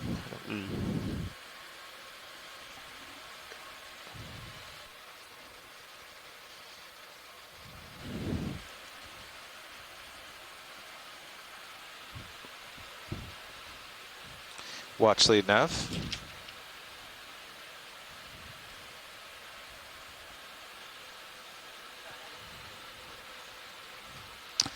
Hey, I was just going over our depths, so we are going to do 2,400 meters. And then I see the scattering layer centers about 480 right now, so we'll, if that's still the case in an hour, we'll probably go for that one. And then we have, it looks like 1150, we saw a lot of activity on the way down. But we might have time for one more, so I was wondering if there was a desired depth that Science Party on Shore thought we might see, you know, a lot of life or bioluminescence or just normal jellies.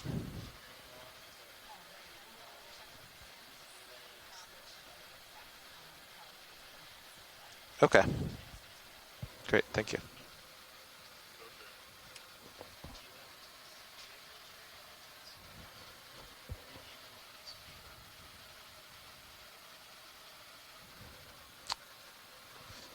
Is it down in the workshop, maybe?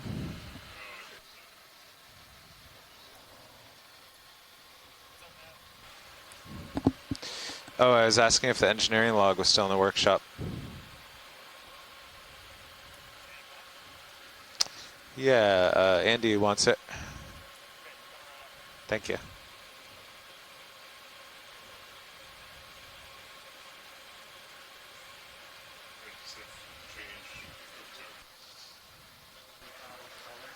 Change LED J-box relays. Just the color. What color are we changing it to?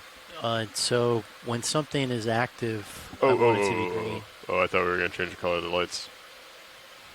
Oh, no, not that. I like blue. It's soothing.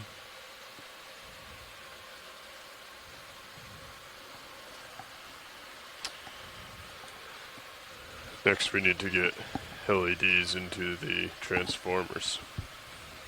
Now that we have the viewing ports on the side.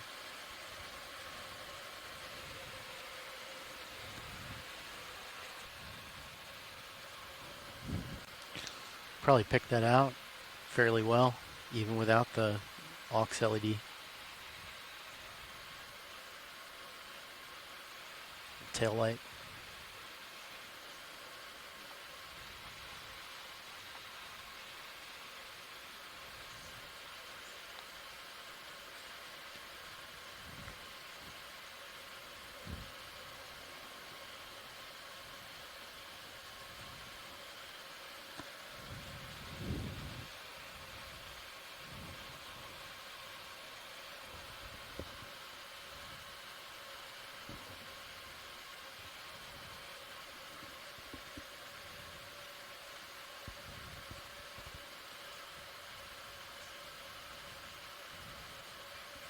So now it looks like it's coming out of the northeast now.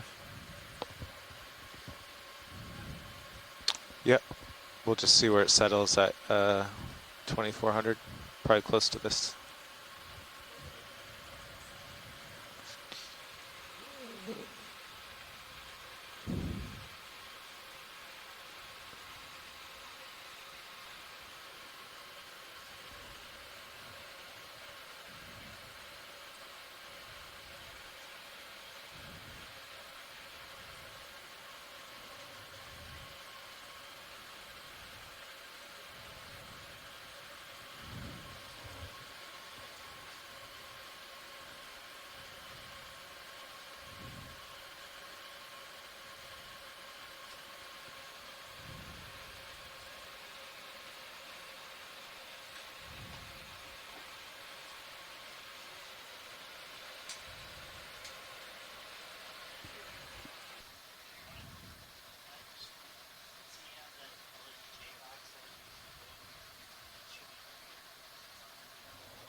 Watch lead nav. This is watch lead. Yeah, I had called earlier, so we're doing 2400. We also saw a few points of bioluminescence around 1150. Copy. So we were thinking of doing that. And then whatever the scattering layer is when we get there. Right now it seems to be centered at 480. Copy. There's a bit of current up there, but we can give it a try because it seems to be the most likely place to find anything. So it's worth fighting the current. And we should, if we're doing a half-hour each, we should have time for one more, 15 minutes of bio, 15 in normal. Is there a depth that the midwater biologists on shore think will have the most life, other than scattering? Yeah, so I have all the same points that you have designated before. I don't have anyone on the line right now for midwater. However, I do see on the EK that there seems to be quite a density forming at around 632. Oh, interesting. And is there still one at 480? Yes, 480 seems to be the highest density. This is not the deep scattering layer as it is, but there is a high density at 632, as well as a layer at 750. 100 meters. Okay. Copy that, stop co-pilot. at 2, 3. Yeah, that big concentration of bio was at 660 on the way down. 2380. Or the best we 2 got. meters. 82 I see. meters. Yep, but if the current doesn't seem to cooperate, we might have some wiggle room down there. Yeah, maybe. And so I'll be 20 well, we meters can double below check you. after we do the 1150. But maybe we can so try maybe that you 7. wanna be, What did you say? 23. 750 or? 82, right? I can't understand you. I think someone's on the comms. 23. Oh, do you hear me? Yes, now I do. Oh yeah, sorry, my mic was down. 750 you said, or 730, the lower one? The lower one is 750. Okay. Yeah, maybe that's out of the currents. That might be an easy one to knock out. Okay. So yeah, we'll do 24 and then 1150, and then we'll double check the EK, but we might try 750 and 480 then. Copy that. Seems like the 570 is too close to 480. Potentially. It just might give some wiggle room at with the current systems. Oh yeah. Okay. That sounds good. That's going to roughly be our 4 depths to update if the EK changes. Absolutely. Copy that.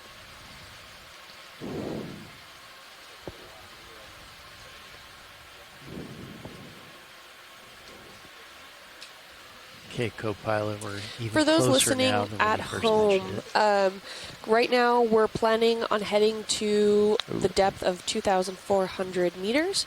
We'll be testing our 2435. bioluminescence there. That was the last recorded depth that we had on our 30 descent meters for for some P2 to bioluminescent go. activity. Yep. So we're going to have a small At 30 transect meters a during that minute, that's time roughly before 1 potentially minute. moving upwards and onwards to 1,150 meters, where we will try again. That was the next recorded site where we also had some bioluminescence activity, and then ranging from 750 to 480. Now 480 is that deep scattering layer. However, the current systems that are flowing through there are pretty strong, so we might not be able to hold station in that area or transect through that deep scattering layer. So we have some ulterior options at 750, where if you look on stream 3 in the upper right-hand quadrant, you can see our EK data being displayed there. And overall, you can see that at around 750 meters, there tends to be still a slightly higher density of some activity that's below the deep scattering layer within that area. So we're going to scout that out as well. We'll also be bringing out our bioluminescence agitator in order to hopefully stir up any organisms that are in there to promote bioluminescence activity that can be then detected by our low-light cameras. Copy that. 3 more meters for Sirius. Okay, I think maybe you want to hold up a little bit. Come into an easy stop. 2382. I'll stop. All right. So I should... You should both get auto head in before you lose your tether tension. Yeah. Copy that. Auto head engaged. Auto head engaged. All right. And so now the current, so I should turn around. Yeah. Probably back up. Yep. Get underneath me. Yep. I'll look back and then. Okay, I'm backing. Copy that. Have Yeah, my camera all the way down. Tracking looks pretty good too. Okay. All right, everyone. We are at 2,400 meters and holding. And as you can see, we still have our Zeus camera on with all the lights, but you can see a lot of that marine snow that's within this ocean. So we're going to then set up and hopefully capture some bioluminescence Watching you imagery. come back. Sirius camera is at a 101. Okay, I'm coming straight back. Delta 17. Do you want me to come up a little bit? Or hold? I can probably go down a little bit. Yeah, you're right on 2400. That's where we want the transect, right? Okay. Coming up a couple meters. Copy.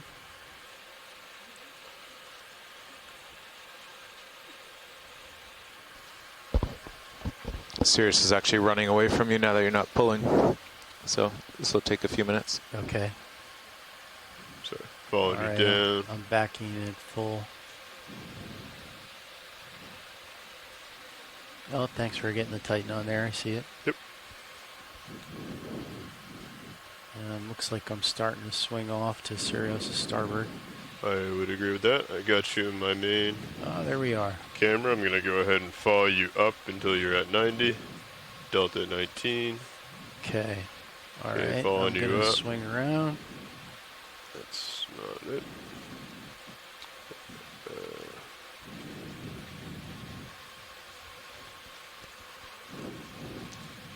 My heading is currently 066. And push out. Copy.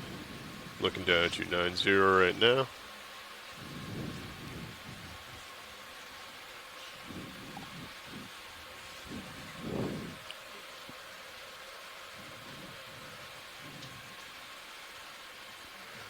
Delta 18, I will follow you up until you hit 45. Copy. Okay. Yeah, I think we'll have to slow things down a little bit. I'm at almost at full thrust.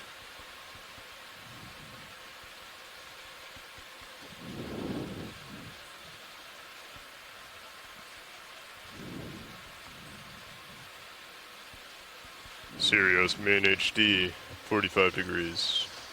Copy that. All right, we'll hold here and just see what happens to D2. Yeah, get a feel for it. And if you see particles going more left or right, you guys can shift till you feel like they're coming straight at you. Copy. But right now they just seem to be... Yeah, it's actually pretty decent.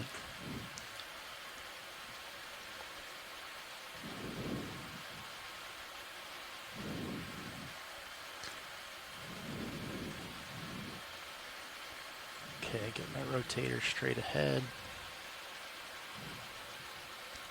Oh, that's nice. Yeah, I'm fairly slowly drifting back.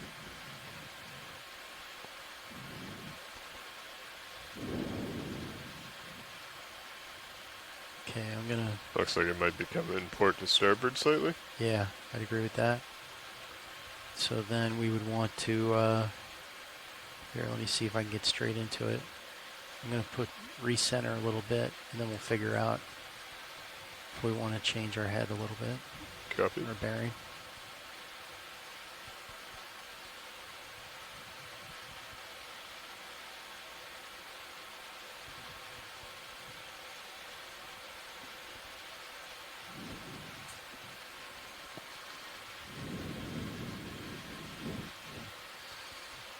There's definitely a lot of particulate in the water here. Sure is. Is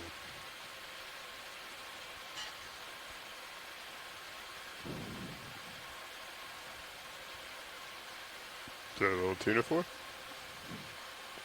Okay, I still feel like it's going off to my port, T2's port.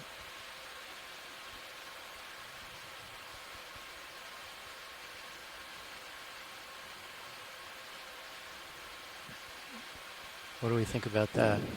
Yeah, I'm tracking a particle straight at you, yeah. Okay. So that's 100. You want me to swing over to you at 100? Yeah, that sounds good to me. Okay, I'm going to rotate. You're going to have to truck over to starboard a bit. I'll push over to get recentered. Copy. They're definitely coming at you, so we might not have to move the ship at all. Yeah, I think it's ideal. Yeah, I agree. Continuing over to a 101. Currently at 90. Okay, pushing out.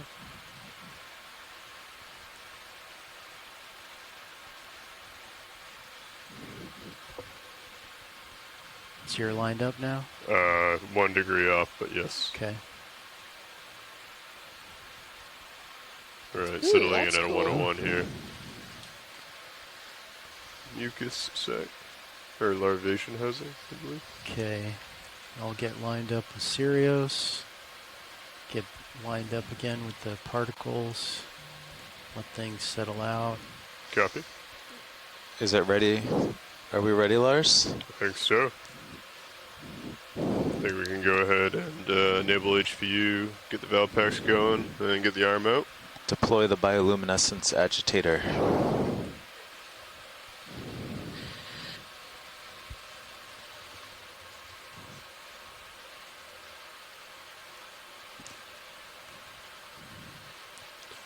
Alrighty. For those of you tuning in at home, Stream 2 has direct communications with the ROV pilots, change direction. but they are deploying now the bioluminescence agitator and hoping to stir up some of the organisms that you see here. We're seeing quite a bit of marine snow, so we're actually looking forward to being able to capture something also on our low-light cameras. We're setting up now. Do you want me to pause on the setup, pilot? Yeah, maybe. I mean, what do you think, co-pilot? Well, you're off to his port, so if he comes to 80 like you, maybe that'd be an easy fix. Okay, I'll come over to 80. And over. Okay, while you do that, I'm going to slightly push forward. Copy. Alright, settling on 80 right there.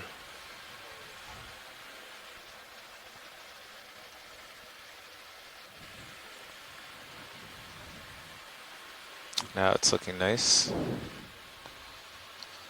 Should I not be talking on OKEX? No, you continue to talk on OKEX. Copy. We want to be able to capture different voices on different channels for editing purposes. Copy. Alright. Alright, I'm going to get lined back up, co-pilot. Copy. Centered. But, yeah, I'd say... Yeah, let me just do this real quick. HPUs are spun up. Yep, we are ready to deploy on your word. Alright. Yeah, I'd say go for it. I'm still drifting to starboard, so that's why the particles are doing that. Should settle out in a moment.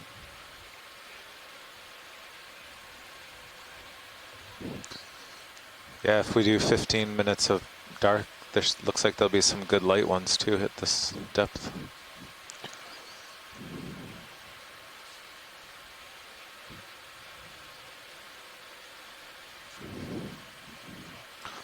So that we want the ME, actually we tilt the ME20 up to figure out what angle we want that at. Do you want me to do that, co-pilot? Yeah, if you don't mind.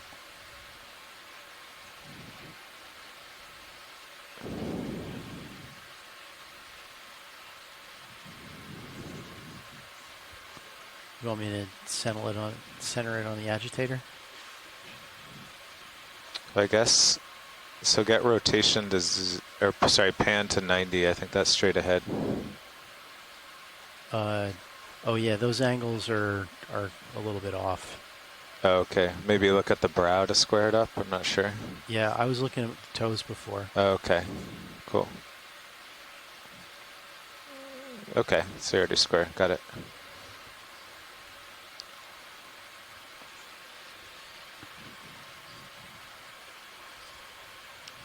So is that really minus 30 or? For the tilt? Yeah. I'm not quite sure. Okay.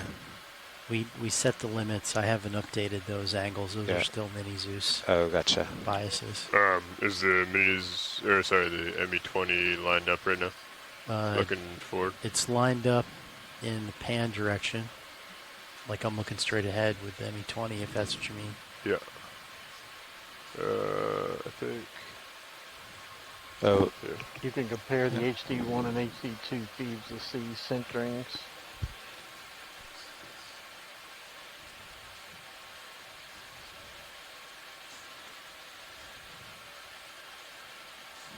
Okay. Be aware, co-pilot. I'm drifting a little bit to your port, so I'm just kind of recentering right now. Copy that. So I guess co-pilot will try to get it nicely in the ME20, and then we can tilt that up or down if it helps. Yeah. Should I center up on the agitator with ME20? See where you can get it.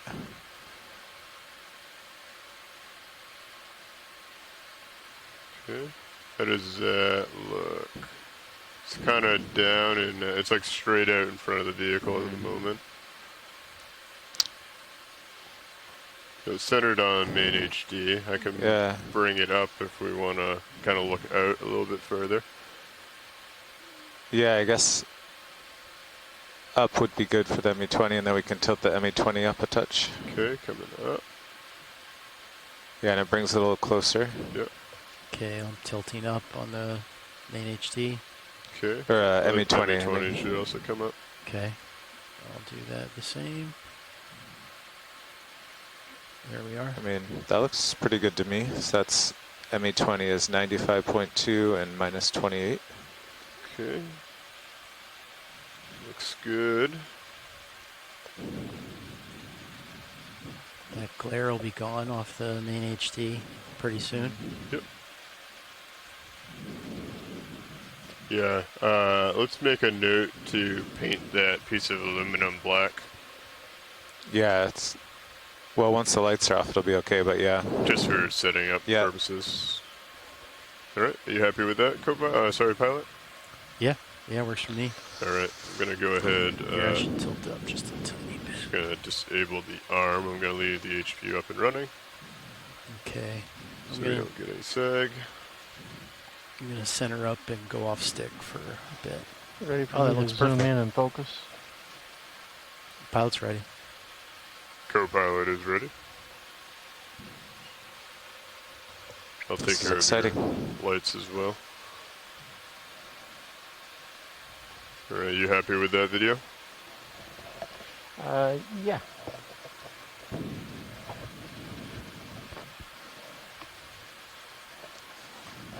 I seem to get pushed to port fairly quickly. Well, let's see how it goes with the lights off, and then as long as you're safe. Yeah. I mean, there'll just be a little bit of time where you've reset. Yeah. I don't think it's ever perfect. Okay. Yeah, we can always set up on the starboard side as well, and then we can give it a try. And if we see all the bioluminescence going off to port, we could change both your headings or. Copy. I don't know. I'm just gonna zoom over, and I'm ready when everyone else is. All right, I have the lights here. Okay, you're moving pretty quick. Yeah. Agitator seems all right. I should probably cheat a little bit to your starboard. Copy that. I still have you at 45. We'll have a nice long time to drift over. You could maybe back up a little so that you want me to back? Then you can pull forward maybe also once the lights are off. Just obviously inside the camera view, but yeah. Say that again now?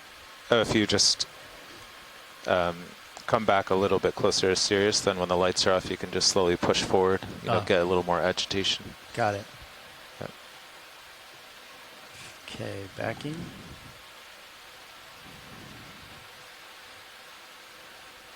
And a little bit more to starboard.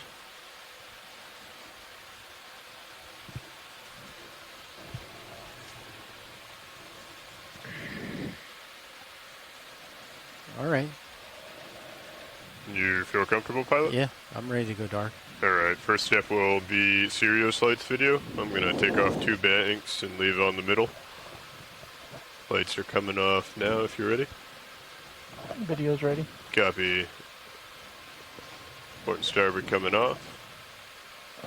Making my way to D2. I'm going to increase the aux just to 5% and then bring everything else down. You ready to go dark, pilot?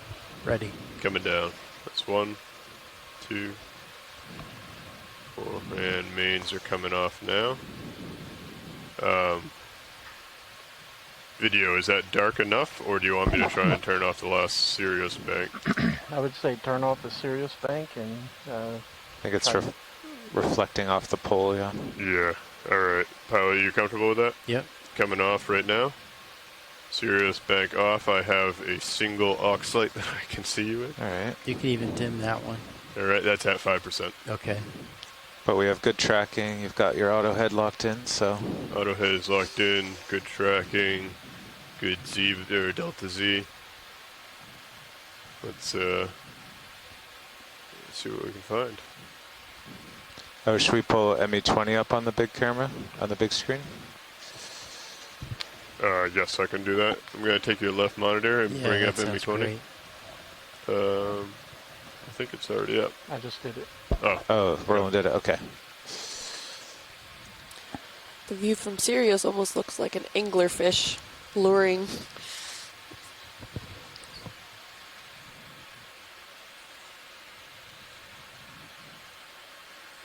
Oh, one of the lights is flashing, huh? Yeah, do you want me to turn off the banks except for aux?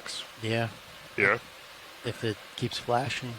I think it happens randomly. Okay, those banks are off.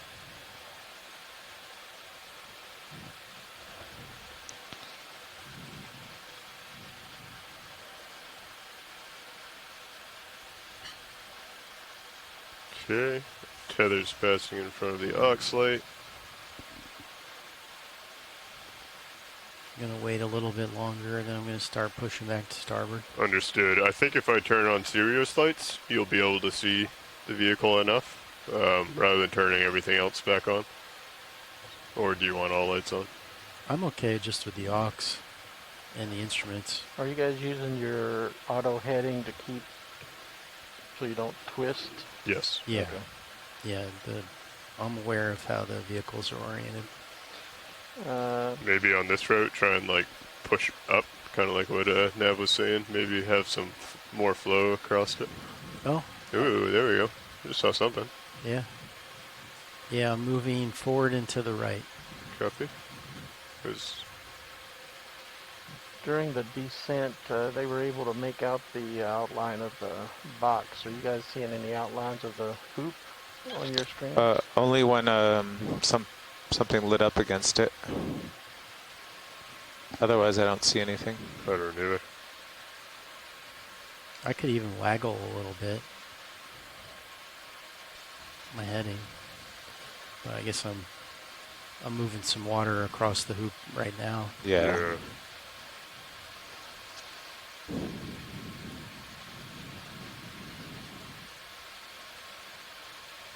These were the settings they used during the descent testing. For those of you at home, we turned off all of our lights and are using our low light camera as well as our bioluminescence agitator for D2 on stream 1, and on stream 2 you can see also Sirius went dark, but that one little lowly light there, that's for actually that light beacon that's from coming off of D2 but is not being receptive to the actual cameras that are there, so just to keep track of the vehicles. That's what you're looking at on Sirius's view right now. So I suspect any aft light that's behind the vehicle facing away, you can adjust to whatever level. Will have no impact on the camera. I think we've already done that. Yeah. I think you brought it down, but I'm saying you could increase the intensity if it helps you. No, I can see the vehicle fine. It's just I can't see the tether. So when he gets all the way over where he's been drifting to port, before we start the next kind of drift session, I was just going to flash the lights for a second, make sure the tether is in a healthy spot, and then continue. Okay, you ready to do that, co-pilot? Yeah, all right. Video coming on with one bank on Sirius now. Nice, tether looks good. Sirius light coming off now. Hang on. Oh. The boom is not in the center of the image. Oh yeah, Oh, did look at that. the camera tilt up or did the arm sag? What happened? Well, it definitely wouldn't have tilted, so it must have been a sag. Tilts at the... Yeah, the arm must have headed down. Okay. There's a lot of forces on it. Yeah. Did you have? Did you leave the valve packs enabled? I left everything enabled. I did have the HPU at a pretty low RPM though. Oh. So how about I go ahead and bring the arm shoulder up. Do I have my? Okay, that's ME20. Oh well, I think we should probably just leave the cameras. I already changed my Zeus rotator though. I forgot that my monitor was on the ME20. You can also tilt up your main HD. I've maxed that gain out at plus 18. Yeah, I don't have eyes on that monitor right now, so I'm not sure what angle I was at before. Pilot, this is watch lead. You were dead center of the other monitor with that agitator. Yeah, I just don't know what that translates to in terms of my rotator angle. You want me to bring it up for you momentarily? Yeah, real quick would be great. Oh, you're off screen now with the agitator. So I'll need a light to be able to center it back. Stand by, pilot. I have lights. And I'm looking at main HD now video? Correct. Okay, thank you. Coming hot. There we are. Okay. Pilot's ready to go dark again. Copy, lights coming off. Now both cameras have them centered. And my rotator's at 22. Switching your monitor to HD2? Yes?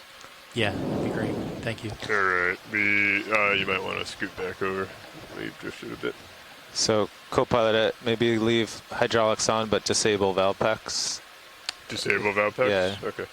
The only thing I can think of is moving things you accidentally bumped a stick, because all your sticks control hydraulics. You know? Yeah, I disabled out of the arm though, so if I hadn't hit it, it would have moved the mini Zeus. Gotcha. Okay, sorry. I don't know. I guess it could have been sag, but doesn't usually. I guess we never leave it out like this. So. Yeah, that's true.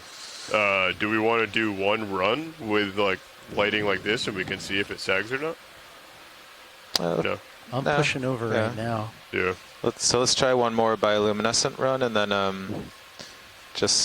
then a normal run with lights on. Okay. That's definitely agitating. Anything that's there, like when it's shaking like that. So I'm pretty confident that if there was something there, we would definitely. Yeah. I think we're just not at a level with a lot of bio, but. All right. So valve packs are disabled. HPU is still enabled. So actually, what do you two think? Should we just go straight to lights on, just get some jelly zooms since we're all set up here, or do you want to try one more bioluminescent? I'd like to try one more, just to see if this drops again, and then we can. Okay, and then we'll stow it and do lights on, and then ascend for a half hour. How long have we been here? We stopped here at 1914, so I said about 30 minutes, so we have 6. Of course, we can extend it another 10 to do lights on or whatever. Sure. If you're comfortable, I'll turn off the Sirius lights. Pilot's ready. Video, lights coming off on Sirius now. Good.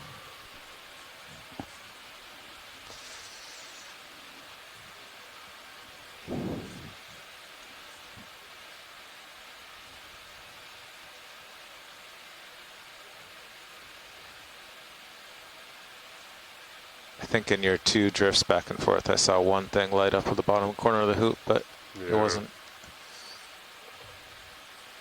very much. Yeah, it was almost fish-shaped. It's like elliptical.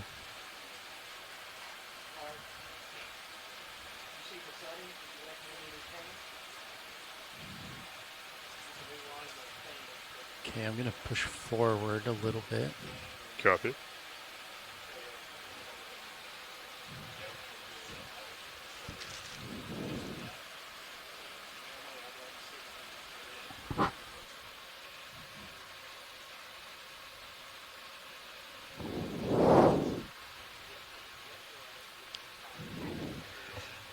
Yeah, I saw it.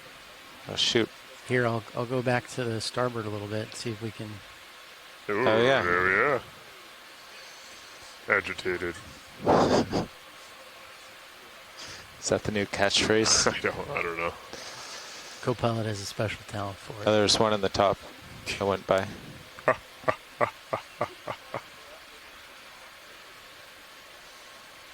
Pilot, just FYI, I'm going to gain it up another couple steps. Art and I are just discussing. Copy that. I don't think it's gaining us anything. I'm just seeing noise at this point. I see what you did there. Video.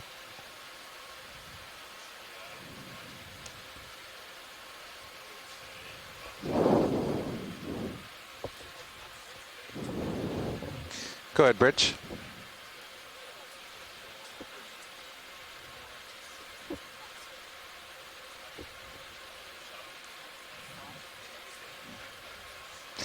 Yeah, we're just hovering in Midwater. Ship changes around the heading changes around the A-frame are fine. Thank you, Bridge. So we found a shooting star. We just need to look for the meteor shower now. I think that's pretty encouraging, though, that when we saw it, and then I starboarded over and we saw it again. Yeah.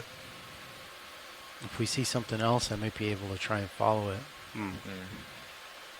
Persistent agitation. Go ahead, survey.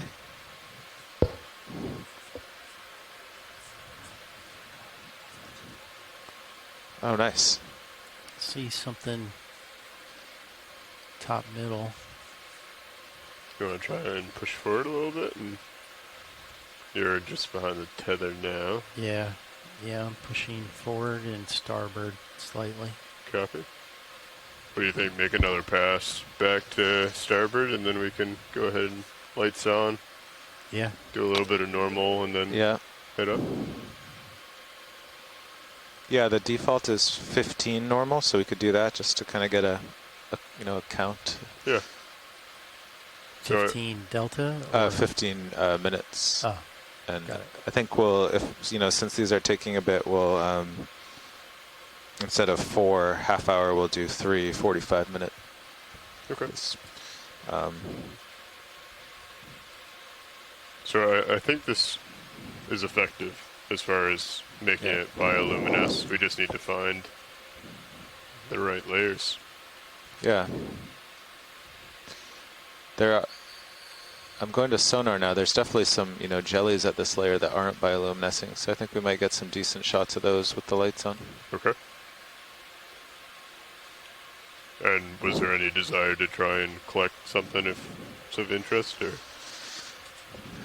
Well, that gets more complicated because then we need to verify it's of interest. I have You have it? a list of things that were requests. Gotcha. Yeah, check out our sonar. Things keep coming in 40 meters away. Lars, you can look this way. Look towards video. Yep. I also have it right here. Oh, you do.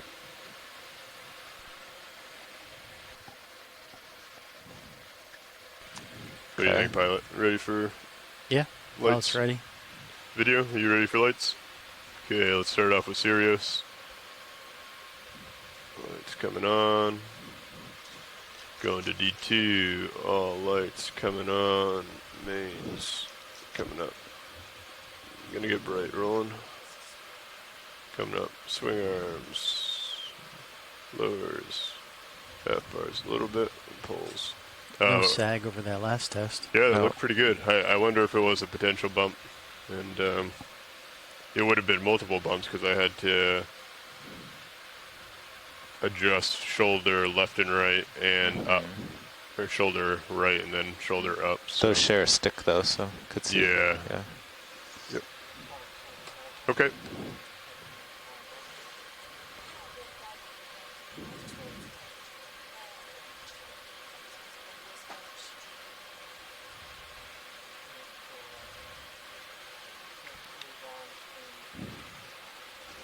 Okay. Okay, so we're ready to stow this.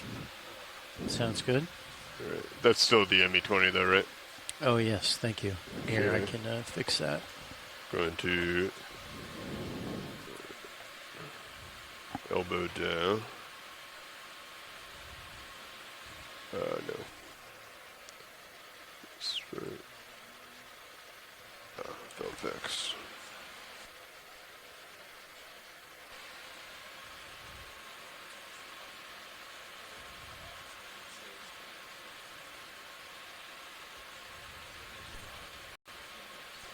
For those of you tuning in at home, you will be able to actually see our low light camera options on the multi-viewer. So that's on stream 3 in the lower lower left-hand quadrant of that stream 3 viewer. Right now we're turning back on the lights and transecting slightly through the water column at this depth, and then we'll be moving to a different depth and then redoing this entire step line. So apologies for not mentioning that earlier.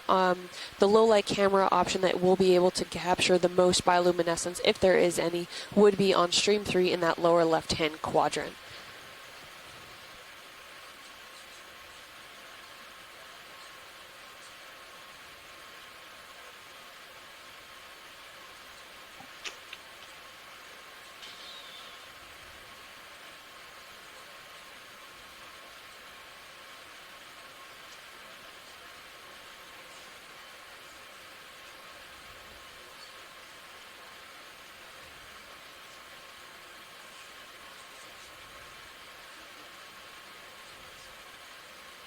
Okay, pilot agitator stowed.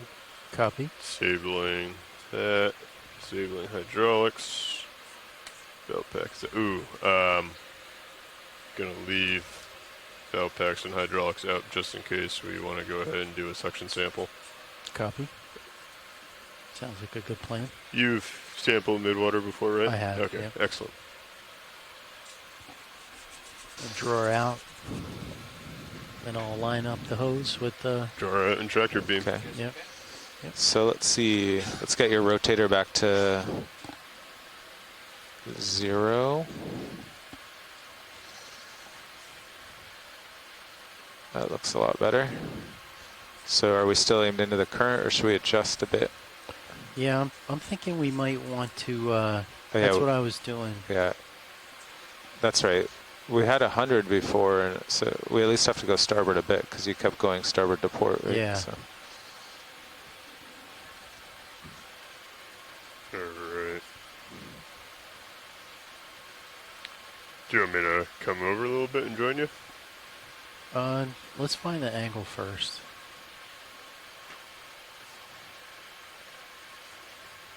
Or yeah, you can join me. Okay, you're Just at a 120. On frame. Understood. Coming over. Okay, I'm gonna stop there. I'm only at 90. I have 30 more degrees to come over. Copy. To starboard. That's looking a lot better. That looks pretty good to me. Mm-hmm. So 120. Yeah. Okay, I'm gonna push forward. Copy. And then you can come about to 120. Understood. Coming over. I still have you at a 45, just so you're aware. Copy. Passing 100, 20 more degrees to go to starboard. Okay. Passing 110 now, 10 more degrees. And coming easy at 120, holding there. Copy. I'll get centered up.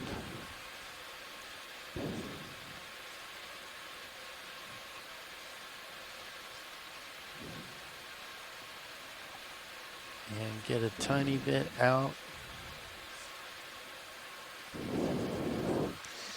And okay. Get steady state. Alright, I got good eyes on you. I am ready whenever you are, pilot. Yeah, pilot's ready. Okay, 1948. We'll start it in 7 seconds.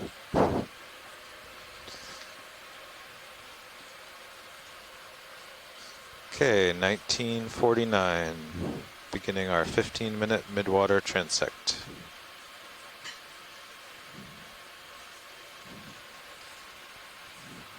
Looks like there's something over here. Looks like schmutz. Yeah. Ooh, something underneath, I think, maybe. Or that, never mind.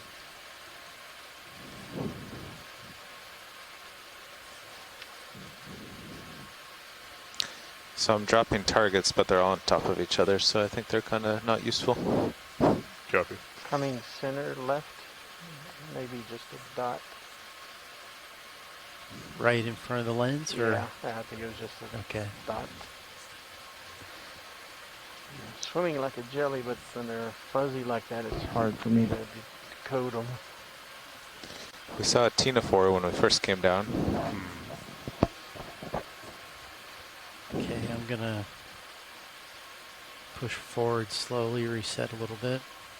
Copy that.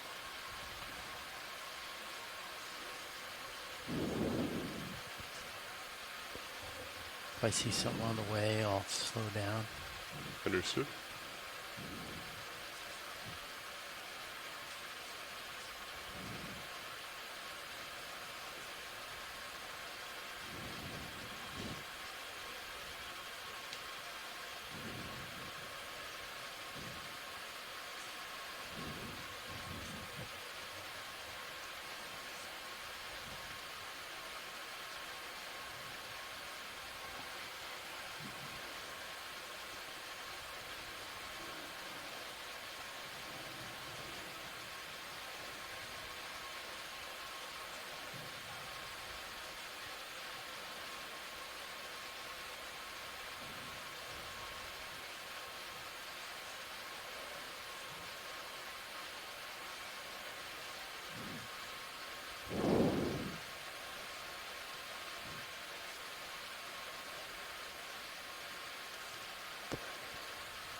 Well, it's a really nice setup.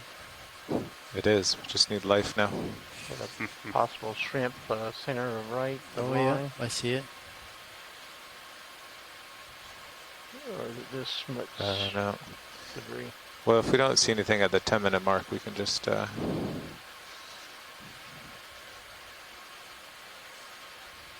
head up.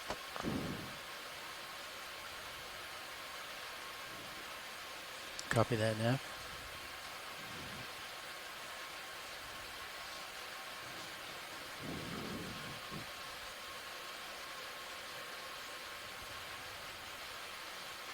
Yeah, I'm not seeing a lot.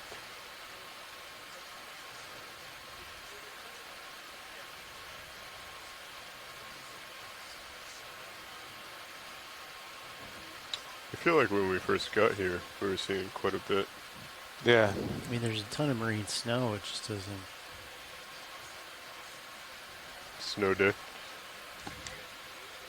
So look at the dot that's coming to the center. Just Okay. confirm it is marine snow and not. Yeah. Yep, marine snow.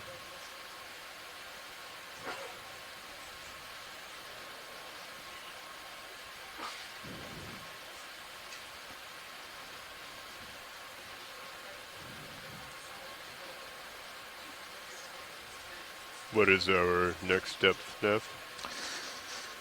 Well, we had seen a few flashes at 1150. Okay. But, so I was going to do 1150, 750, there is a small scattering layer in EK, and then 480 is the main one. Okay. So I was going to do 1150, 750, and 480. Upper right of center. But Upper right of center. Pinkish blob.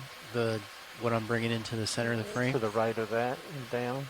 Oh, Oh, okay. yeah. I see it. Is that a Medusa? Or a ctenophore? Whatever it is, it's tiny.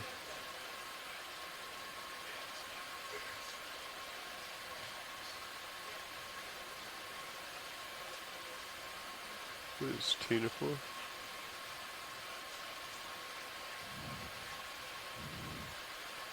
Okay, I'll try and get it so I can go off stick for a little bit, rolling. Okay. Went over your head. It's really high up. Starting to get to the lower end of my 45. I can follow you down, but okay, yeah, I'm gonna push out. Trying to find you a good target, Andy. That was good. That was great focus video for such a little thing moving fairly fast. Copy, watch lead. Sorry, CO didn't get to see any Tina 4s or jellies, but we'll find them soon.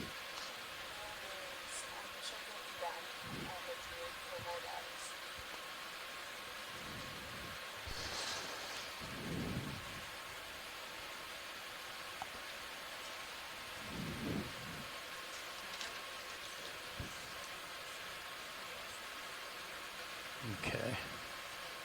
See what we see here.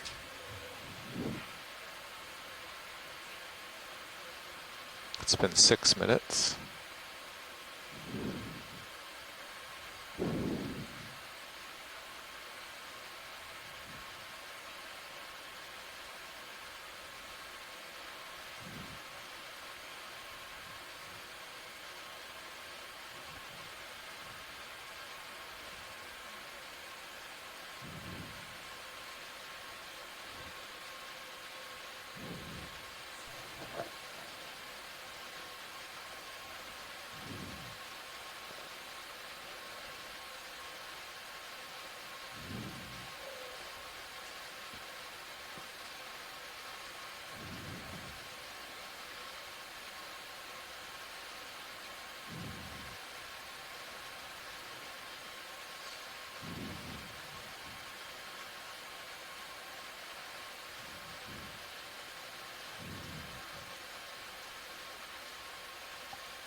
Is that something lower left?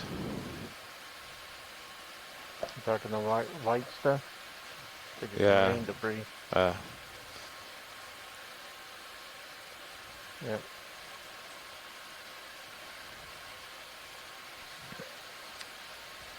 I don't know. For everyone tuning in, we're doing a transect with lights on now at 2,400 meters, just slowly working our way through this transect here. Earlier, we tested our low light cameras with our bioluminescence agitator, and now we're working our way through with the lights on, observing anything that might come by. Before we go ahead and continue our ascent to roughly 1,150 meters.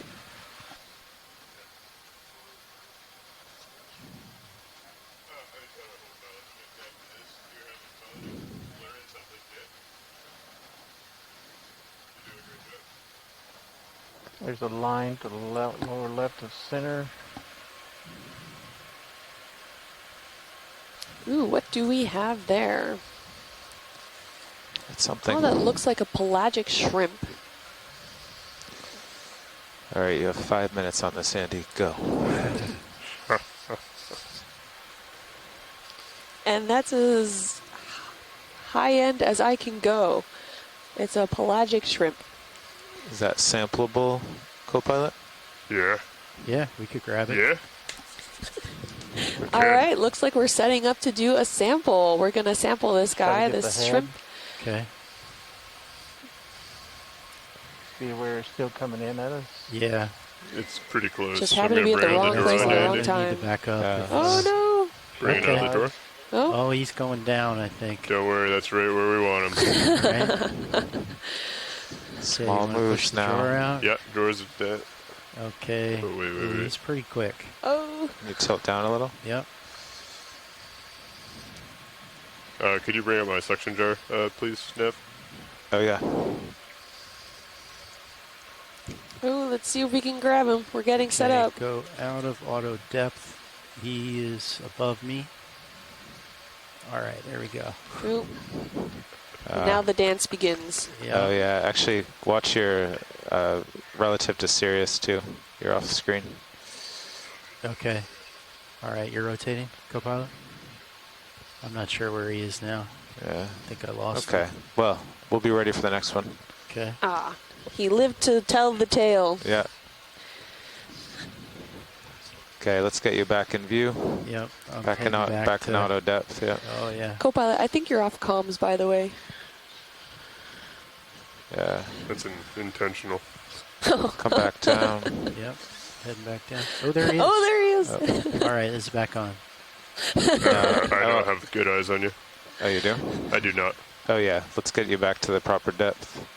Okay. Draw in. All right. Coming in. I'm heading down. I'm at 2395 right now. I'll go back down to 2400. Okay. And then match heading to the 120. You're slightly off to port right now. Okay, I'm going to push off to starboard and forward, and there I am again. Copy, I see you too. Excellent. If you want to come to the center, I'll follow you up back to 45.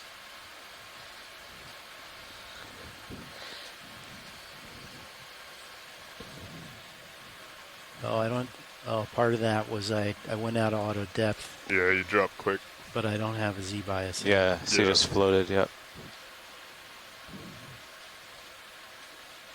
You're going to want to keep pushing forward. Yep. Okay, I got you back in view. All right, so that shrimp lived to tell the tale. Copy. Twice now he escaped us. Can't believe you guys were going back on. Back on? You're like floating up behind the suit. Ooh. Oh, that would have been cool. All right. You can see quite some organisms passing by. I'm back at target depth. 50. I got a good delta. 45. I'm pushing out. Got you there at 45. Okay, 4 minutes left in this transect, or 3 minutes now. And I've got a we have 3 minutes left in this transect. Z bias in, and I'm going to go ahead and engage it. Ooh, there's a. That's good. Something yeah, right that's gotten me before. Yeah. I always try to really make sure it's on because you just float.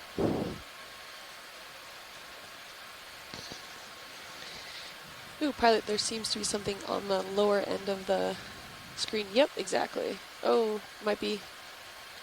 Goodbye. Yeah. No problem. Yeah, I've got to get set up a little bit. Oh, copy that. Sorry. That's okay. Oh yeah, rotator back to 0. That's why it was so low. Oh, I think I did that to capture what watch lead saw. Oh, gotcha. There we go. Ooh, I see something upper left. I don't know if that's in front of you or in between us. Looks like a large upper left. Sorry. Oh yeah, I see what you're talking about. It might be between us though. Yeah, it looks like it might be. Sorry, my mistake. It is definitely between you guys.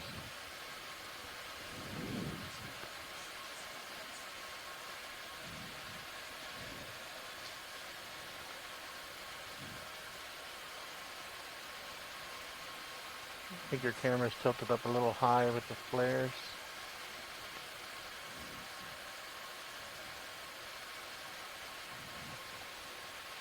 That was a good shrimp.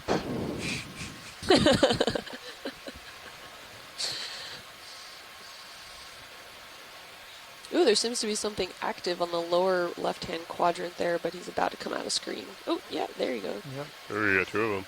Ooh. I got eyes up. You? Is that another shrimp? Do we have another opportunity?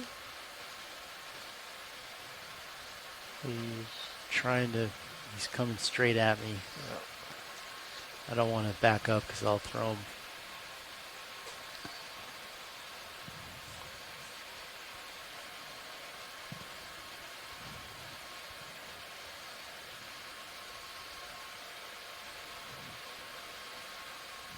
Okay, I'll push back out. Copy that.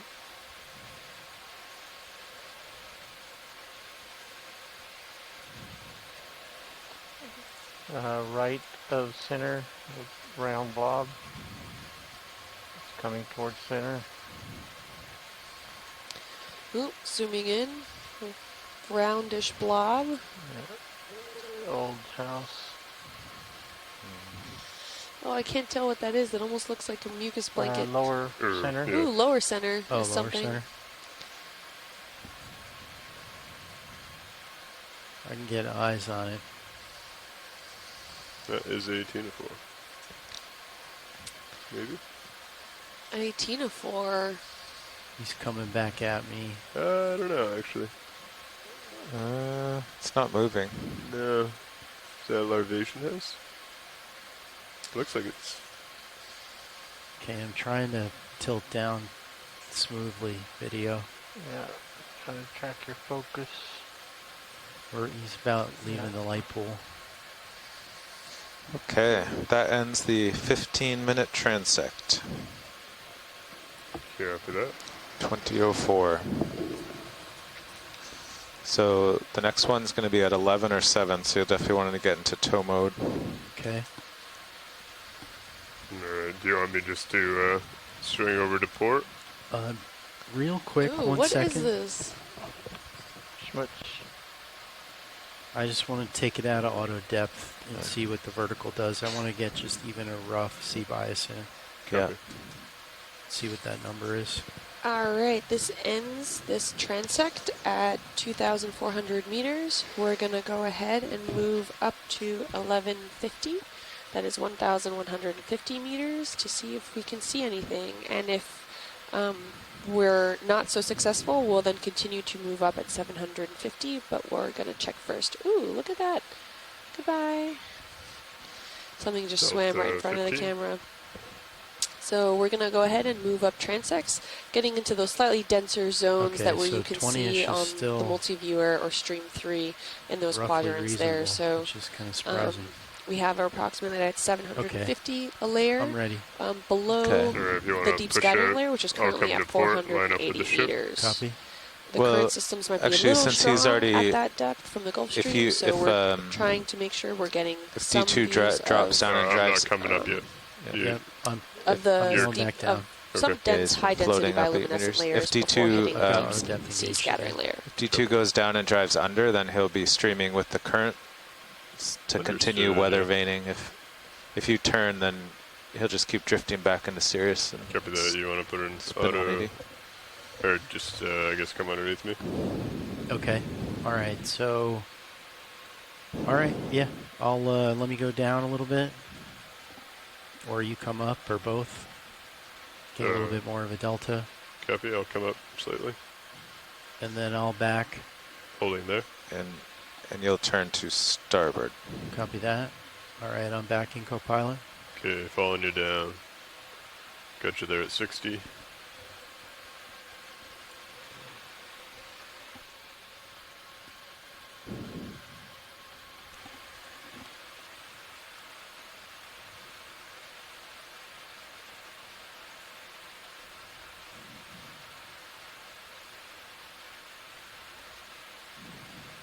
$75.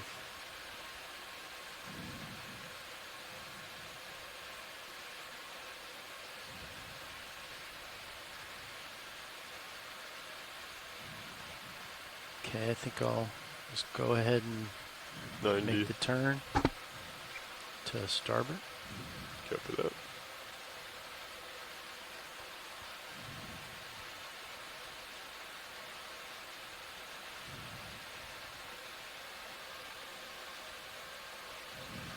And now pushing forward. Copy. I'm looking full back now. I have you in Titan. I'll follow you out until we have you in my aft camera. Copy.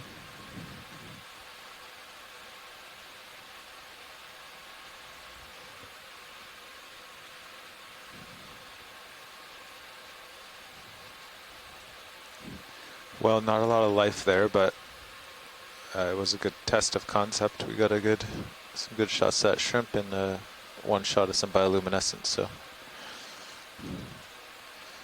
we'll find more at the next depth. Okay, tether's starting to get stretched out.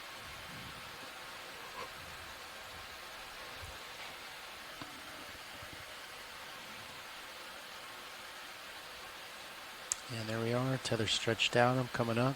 Copy that.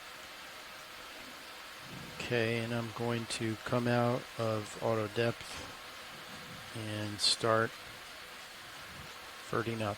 Copy that. You want to come out of auto heading as well? Copy. Coming out of auto heading. Coming out now. Give it a little bit forward. I see your light pool in my F cam. I have you in my F cam. You ready to start coming up? Ready. Alright, starting to come up. 30 meters per minute.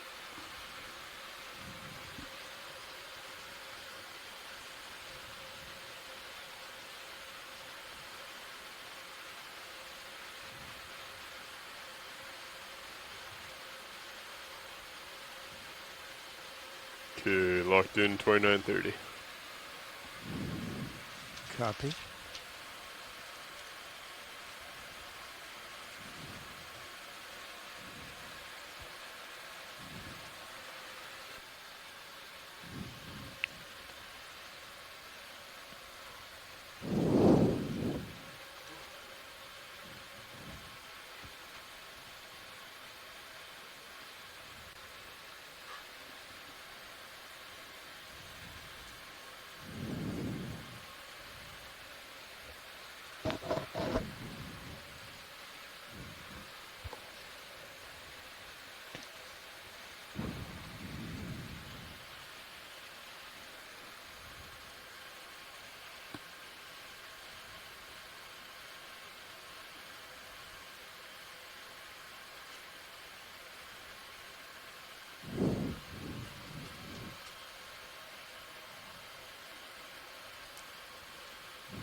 Yep.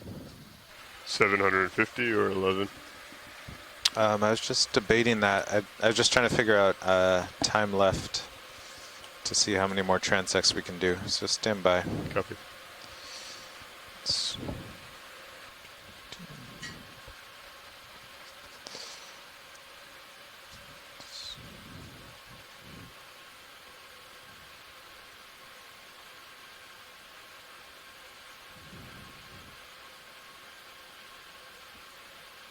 Yeah, it looks like we have, if we ascended now at the speed, we'd be an hour early. So we have time for, 2 more 30-minute transects.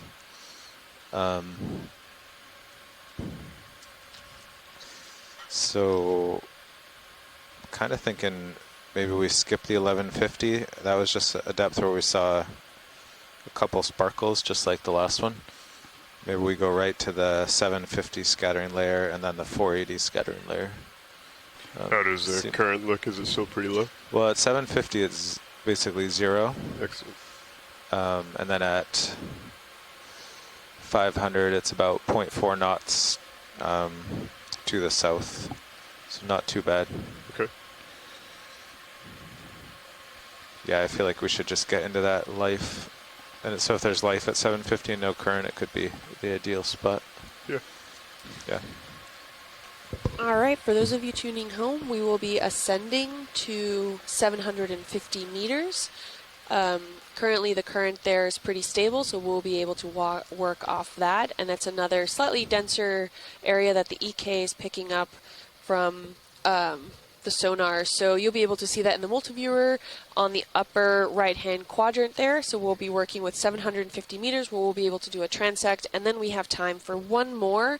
And it looks to be that also the current systems at the deep scattering layer, which is around 480 meters, will also be feasible. So we're hoping to get some really great biology and hopefully agitate and create some bioluminescence.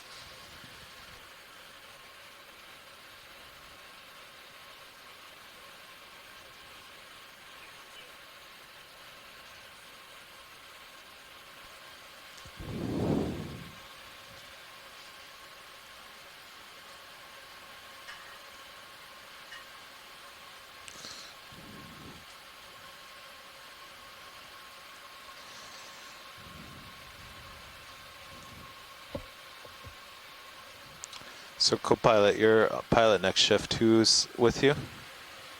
I believe it's lead electrical Bobby Moore. Oh, okay. Excellent. Oh, that's right, because I figured if... Yeah, he likes to drive Midwater, so you guys could swap on and off.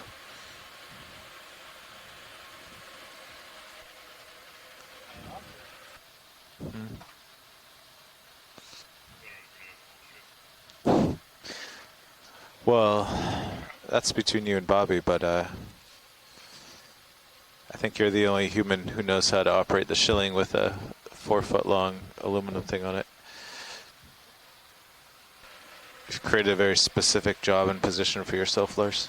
We here at GFOE are very good at training and passing off the information that one person knows to the whole team, so that everyone's competent in the position. So I trust in Mr. Moore to pick it up pretty quick. Yeah, this...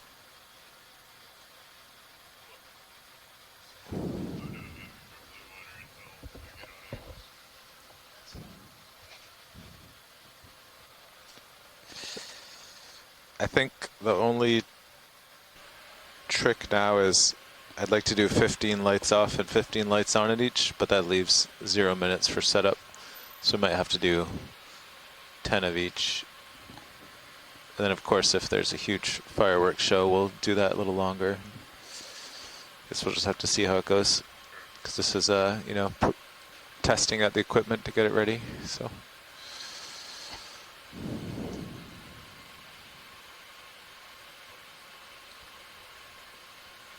But yeah, I guess a suction sample would be an objective too, so.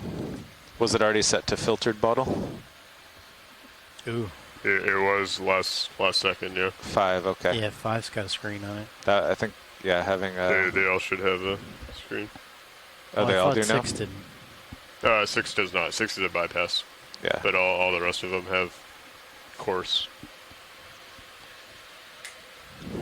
Okay, let me check out the rinser for a moment.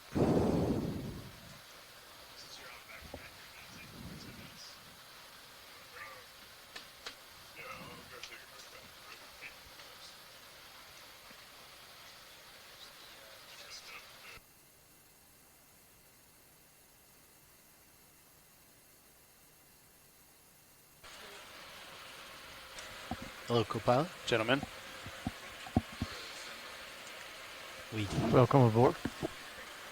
Almost had a shrimp in our sights. I saw you agitating. A couple flashes. Yeah. And It was consistent. You know, like when we'd go by and it would flash, and then I you know, translated over to starboard, and it was still there. So. Oh, cool. Did you figure out a magic light configuration? We had everything off except for D2's aft aux on 5%. Wow. And so you couldn't see anything, but you see that one light kind of. Yeah, that's always peace of mind. Yeah. And the blue LEDs on too? Yes. Yeah. I couldn't see those though, but I mean D2 was mostly you know, aft straight to Sirius camera.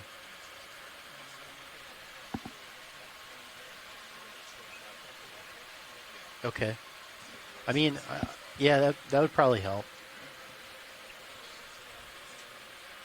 I mean, I could see. I mean, the Delta was holding.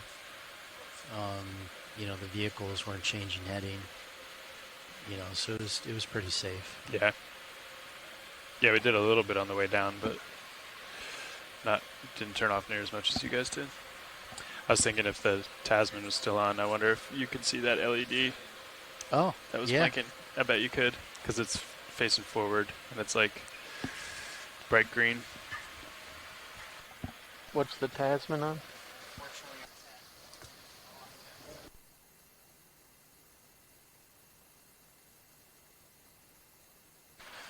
The Tasman is Doppler velocity log video. Ah, I see.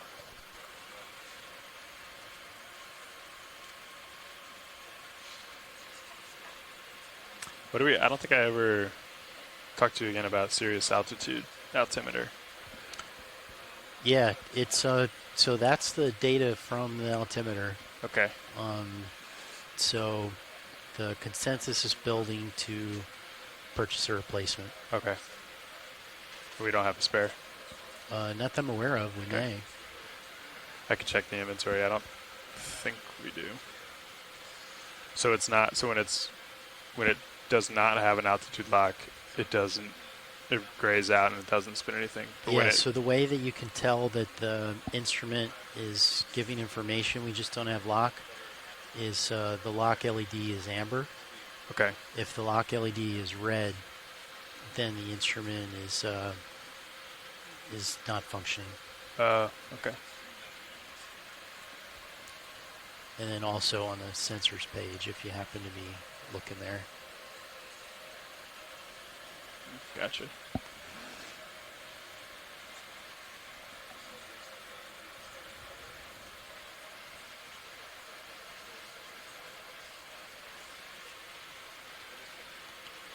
I remember a long time ago, I was kind of wondering if, and we might perform a quick test actually. A long time ago, I felt like the Super Sea King and the altimeter were kind of duking it out and interfering with each other. So, you want to try it? Yeah, we could maybe just secure. Yeah, I guess we could just secure it. Not really using that anyway right now. Yeah. I mean, just temporarily. I mean, we won't get bottom lock, but it should maybe even be a little bit more. Well, that's actually what I was hoping to see. It hasn't done it since. Yeah. So I think when the extendomatic goes down, they're close to the same plane.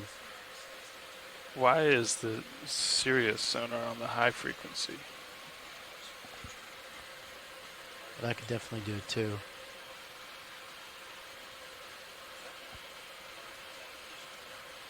I'm not sure what the frequency is on that altimeter.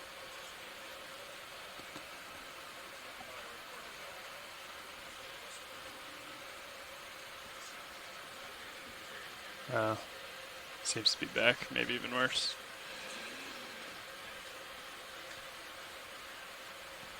And then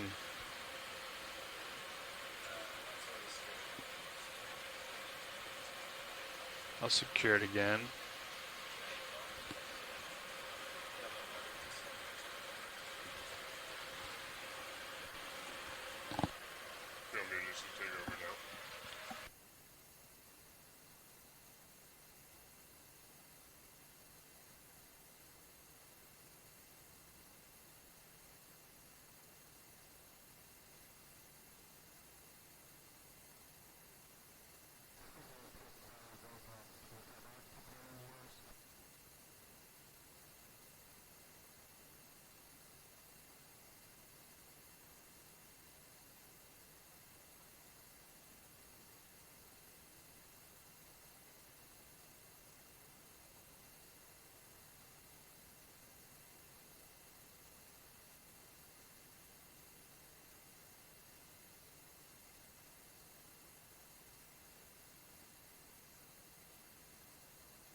Todd, one thing, if we do go to grab a sample, we're going to switch the rinser back to the suction jars. Copy. So I think that's monitor 12.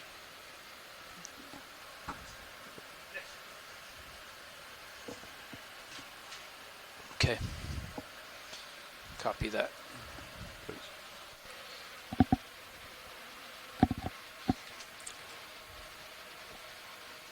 Okay, Lars, what should I be looking for? We're going all the way up to 750, 750? Yeah, I'll be stopping at 750 if you want to come up like 18, 20 okay. delta above me. I think I'll be gone by then, but I'll keep an eye out for it. Appreciate it. Feel free to go down to the winch room and stop to take back local control if he goes past. Just in case.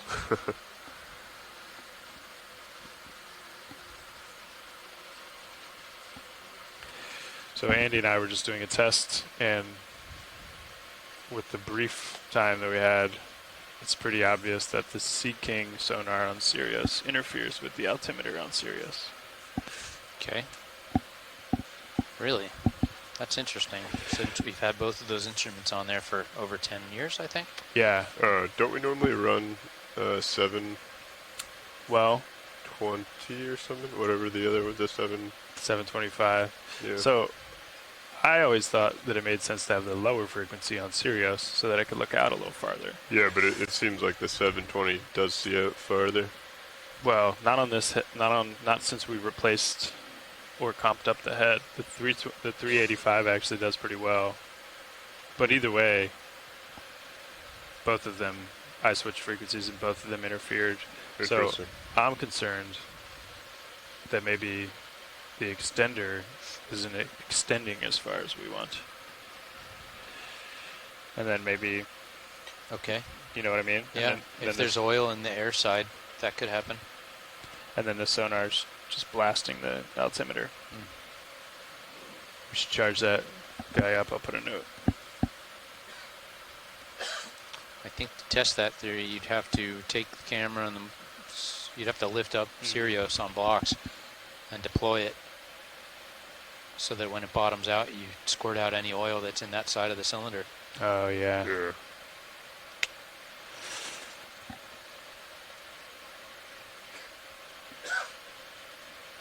I guess there's no way to tell with, like, the Titan.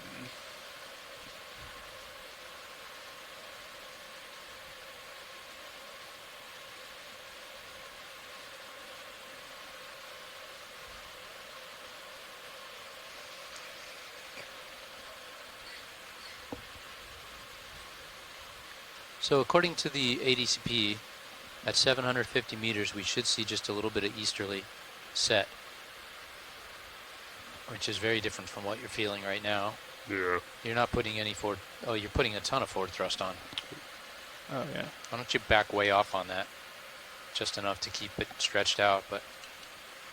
All right, I'll put 20% ahead. Yeah. See where we spin. Currently at 1,700 meters. Yeah, we don't know what it's doing. Almost no current. Yeah, at 2,400 we were facing into the current at a 120. So only a few degrees from where we are now. Yeah. All right. But, you know, that was almost 1,000 meters ago. The EK80 looks pretty cool at or 60, EK60, EK80, I forget. 60 looks pretty cool at was it 400? Where are we stopping? 400 and first 750, but then 4 blah blah blah. What did Carl tell me? I think it was 450 or 500. It's less than 500, but it was. I'll find it in his notes.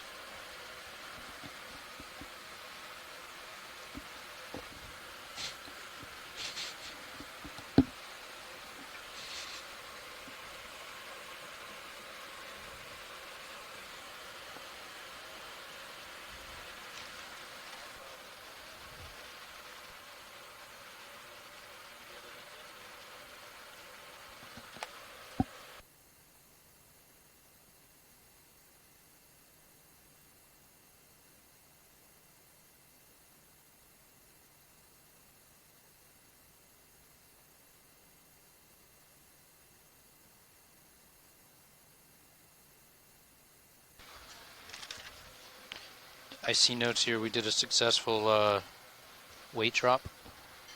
Yes, that's correct. Apparently. Yeah, it looked great. Here's the note: 475, 750 meters and 475 meters. 475. Yeah. Okay, I'm gonna swap out Bobby, so you can fill him in too.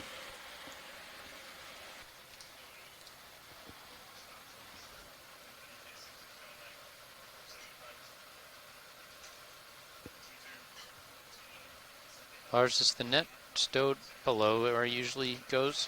Yeah, I think when we put the ball in this morning, it was a little rotated, a little too much. So I think next time we need to set it up just right, and then put an end line rather than just the... Okay. Yeah, it looked pretty sweet where it was. It looked pretty lined up on your lines. Yeah, this morning. We just kind of stowed it quick to get up and moving when we were running out of time. But it should be fine. I just wouldn't want to be close to the bottom like this. I think it's sticking below the bottom toe a little bit right now. Yep. We also need to remember that when we recover, we're going to want to kind of angle it out so that they can get underneath it with the grounding clamps.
So, co-pilot, in order to deploy the bio agitator, all you're going to have to do is rotate the wrist clockwise. So, yeah, if you're looking at the joy box, to press the left button, rotate the wrist clockwise, or the joystick clockwise, and that should swing it up. And then you can go ahead and wrist right to bring it 90 degrees, so parallel with the box. And then you should be able to... Let's start over here. So, first move you said was rotate? Mm-hmm. So if you rotate the wrist until the agitator is pretty much vertical, so looking straight up and down. So from here, rotate it up, and then you take your wrist right function and you lift it up, so that's 90 degrees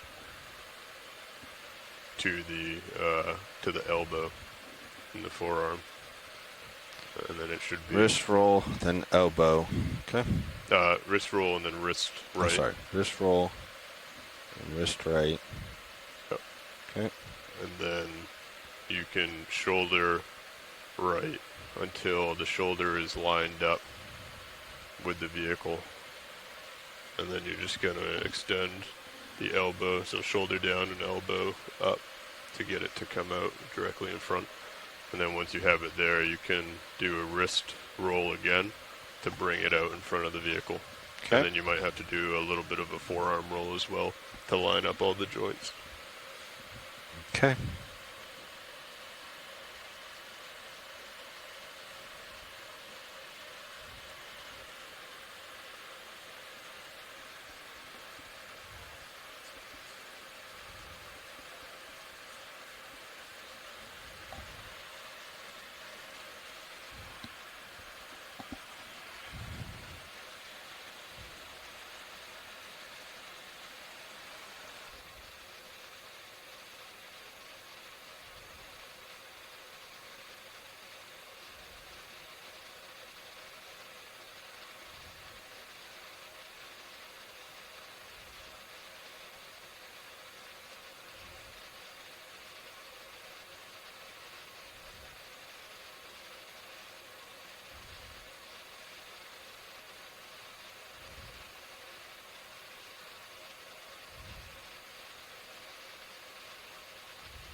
Surface current is down to like a half a knot, Bobby.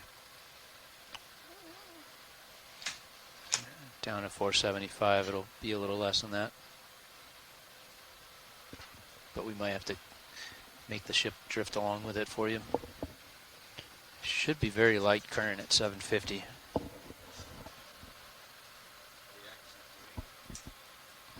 Are we actually doing midwater?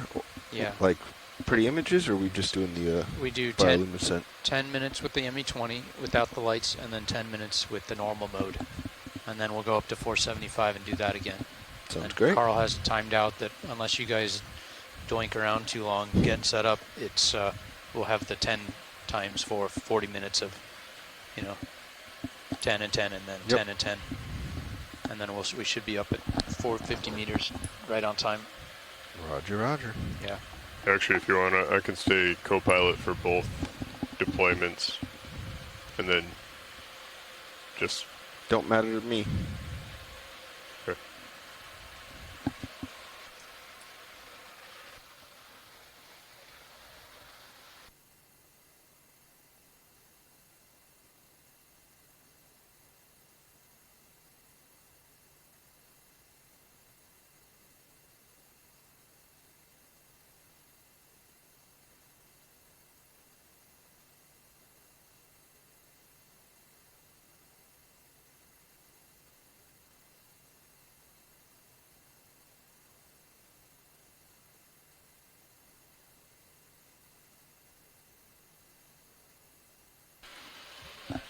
So, yeah, let me know wherever you want. Lars, I'm happy to sit in either seat. Or if Todsky wants in. Oh, yeah. I would like to have at least one transect as pilot. Yeah, sure. To practice. Yeah, why don't you take why don't we stick to your original plan? You do this one, co-pilot, I'll do the next one. Sounds good. And then you can take the transect and recovery.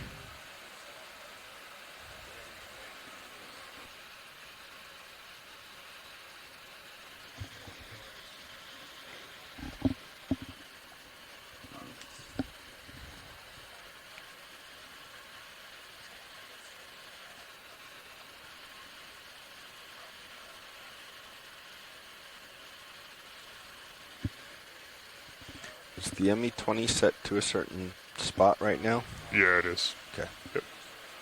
So I shouldn't move it. Well, I misled Carl yesterday. I thought the ray guns here were artifacts from that other head that we think may be damaged. Mm-hmm.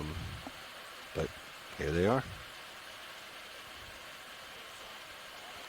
Still seems weird to me that both of them work when they're in the pen and tilt, but only one of them worked while I was up on the stationary. Yeah. Part of that, I think, was the slope we were on yesterday. Yeah, true. Made the one in the stationary work. Yeah.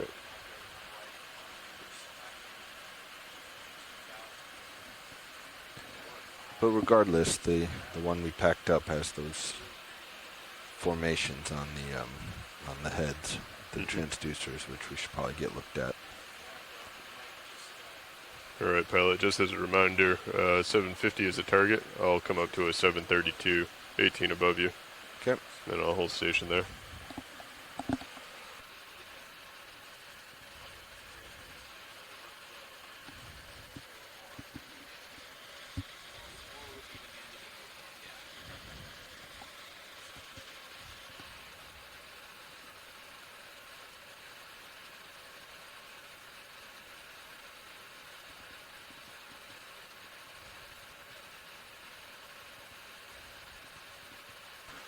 And also, we're looking for a suction sample to test it. So, I believe we actually want to get something. Lars? Yeah, that's what Carl said. Oh, okay. So we have a list here of water column target requests that was given to us in 2021. So if we see any of these or anything similar to it, we can go ahead and grab them. But we do need to be pretty decisive on whether we're going to sample it or not, because there's not a whole lot of time when it's coming at you.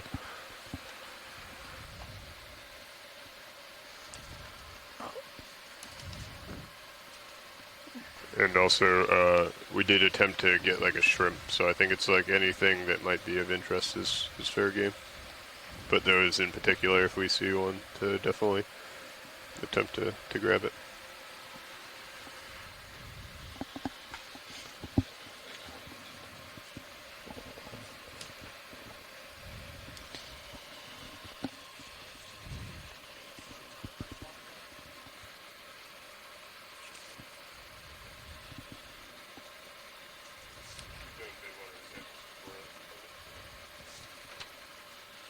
fish. Good luck.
I think I forgot to turn off the valve packs.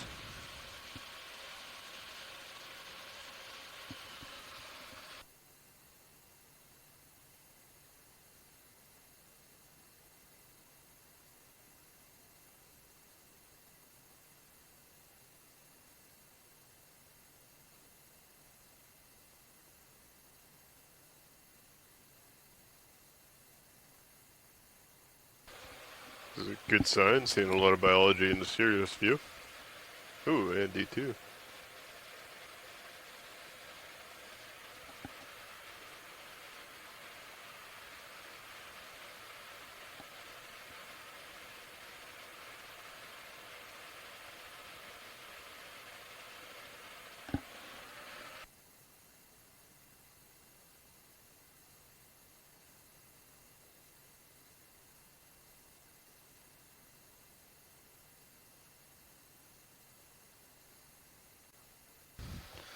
Best guess from the ADCP is that you're going to get set northeast at 0.1 to 0.2 knots.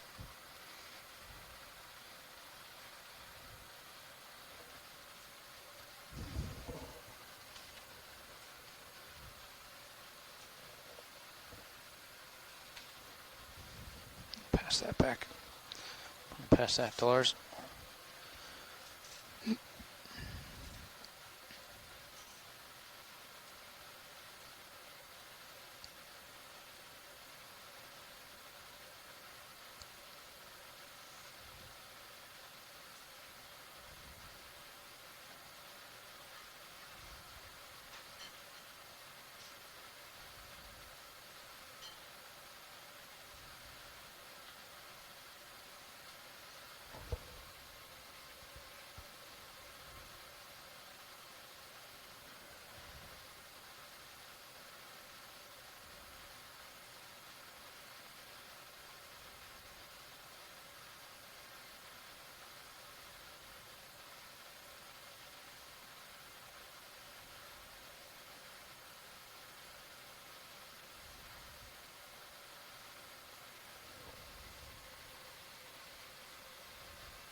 Yeah, I don't think the turret is all the way down. I don't remember ever being able to see the frame member.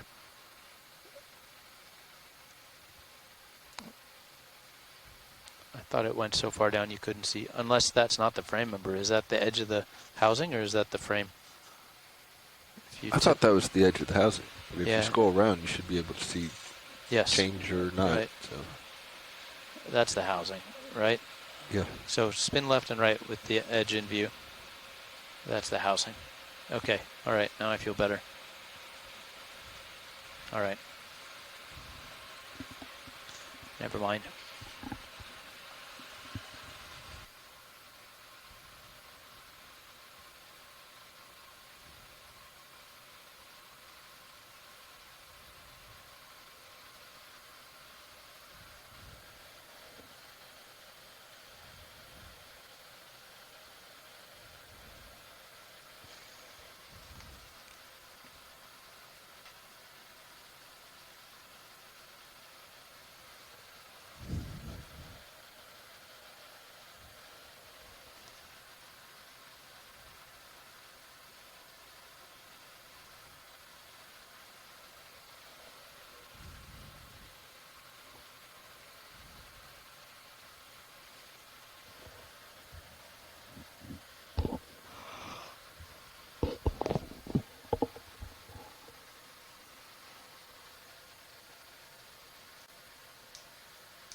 Alright, pilot, I'll go a little bit past 750 to 732.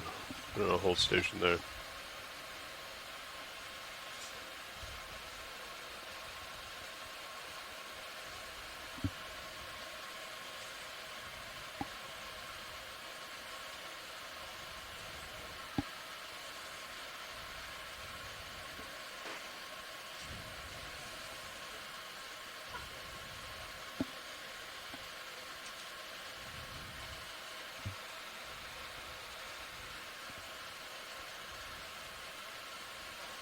We staying tail to tail for the bioluminescent section? No, we'll get into work configuration.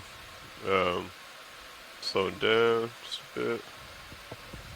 ADCP says there's about 2/10 of a knot to the east and near 0 north-south. So, I mean, if you believe that, I'd set D2 up facing west, but I think you'll be able to see where the critters are flowing, right? We had pretty good luck lining up on Sirius's heading on the last one, where we've been kind of pinwheeling in this direction from the current coming up. Yeah. There's a lot of changes in the ADCP current readout. In the last 250 meters is kind of dithering around 0, and they've been sort of changing direction, so I don't know. You could start there, and if the streamers seem like they're coming from the side, you'll have to adjust. So, right. What do you want me to do, Lars? Sounds good. I'll get you in Titan, You're and controlling then mine. Sorry. No, it's fine. Come down, and then if you want to start backing up and come underneath me. Backing up. Want to engage auto head? Auto head is engaged. So I have pan and tilt numbers for the I have visual on you. pan and tilt. If you want to try to match what was done earlier. Sure. I haven't touched it, but it may still need adjustment. Yeah, it's definitely. It's not quite where it was before. Copy. We can put that to the right spot right before we move the arm.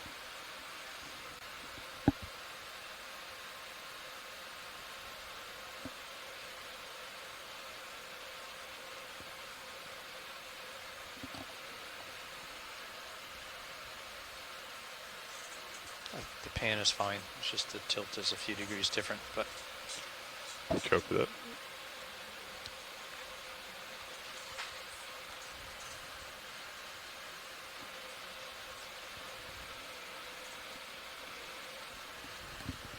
Our headings are inverse, but I've seen you going sideways relative to you.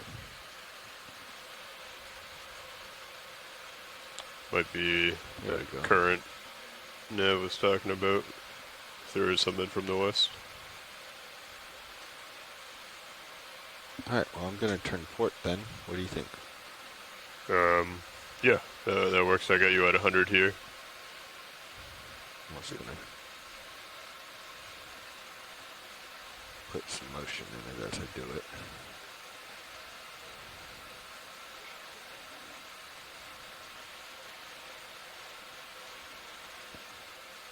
Maybe what we can do is have you get underneath me at 90 and then kind of face west, see what it looks like, face my heading, see what it looks like, pick one, and then we can line up and you can push out.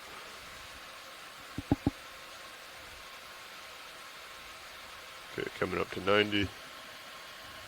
Got you at 90 there.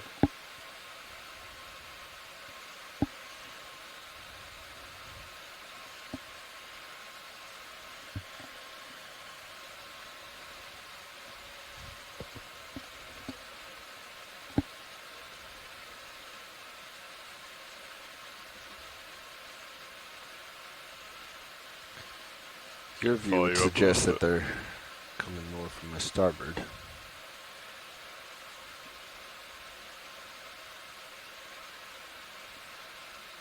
Got you there at 65.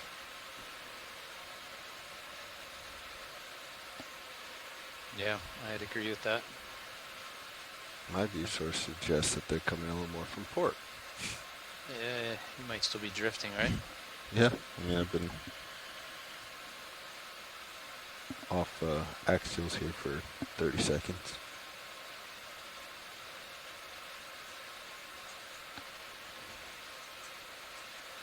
Okay, yeah. We're getting pushed. Coming across screen, yeah. You're getting pushed to the east, right? You're getting pushed to Sirius's left side, so east. Face west, I guess, or face southwest. Okay, I'll start swinging around if you want to drive across. I can line up with you. Yeah, let's head out that way. Copy that. I'll follow you as you come around. We'll go for like a 255, 250. Somewhere in the noise. Set funnel for. Go ahead and just hit your heading. Copy. You don't need to wait for me. It's easier for me to line up if you just go for it. Yep. Continuing around. Okay, that's 255 there. Looking down at you, 65. If you want to keep pushing out. Oh, we got a squid too. Squid? Or something right there. Oh, that little never mind. Shrimp? Yeah, never. That's shrimp. You're getting hopeful there, Lars. Always. Ocean half full rather than, ooh, big jelly underneath you and your toes. Well, do you want to start with the sample? Sure. Todd, can you bring up the suction sampler page, please? Yeah. Where do you see? Right between your toes. Oh, look at that. Jar cam should be up. Copy. Good spot, Lars. You ready for drawer? I wonder if it glows in the dark. You can come down if you need to. I can come down with you. Okay, drawer's coming out. Oops, sorry. Snappy. Just gonna drive to it and slurp it? Pretty much. Yeah, do it. Let me know when you want suction. Suction is on. All right, we are setting up for slurp number 5. Sampling. Looks like it's still pretty far out there from serious view. From Dougal Lindsay on the chat.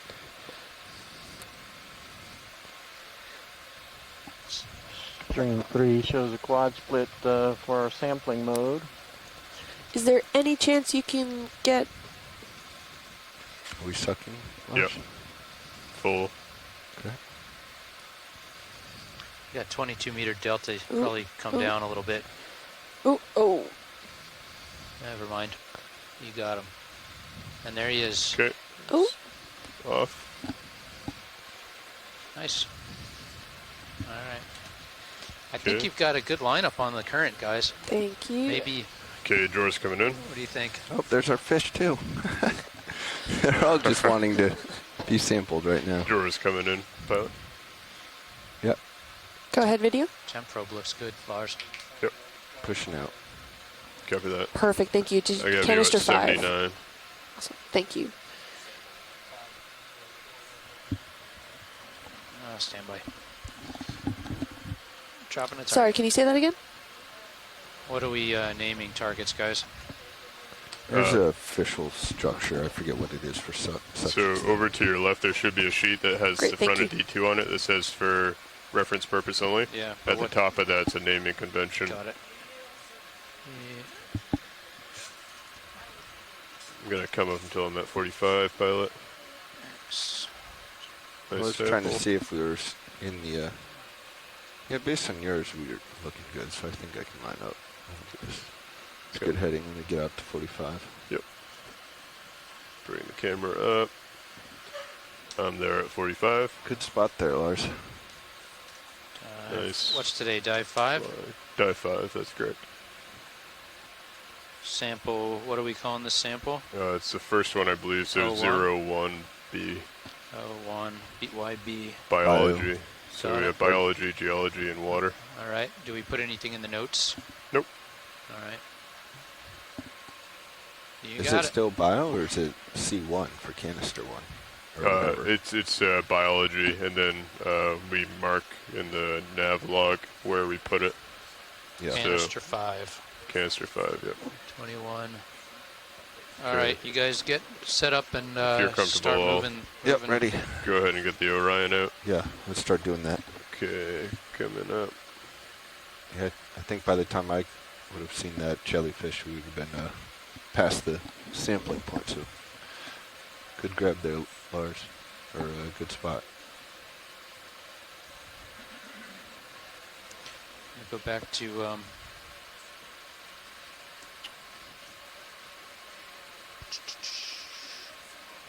Was it port SD? Is that what we're looking at? Video, here we go. Yeah. Snap here. We got just a moment before we need to bring it back wide. So we're doing the regular before the dark? No, I'm just stealing one. He's getting the arm ready. That was a great collection, by the way, pilot. Thank you very much. Thank you. Look at that Tina 4. Oh, you can Coming even in very see. fast. Yeah. Let's come wide. He's inside. Ooh. Nope, Let's just come wide. coming out of view. Full wide.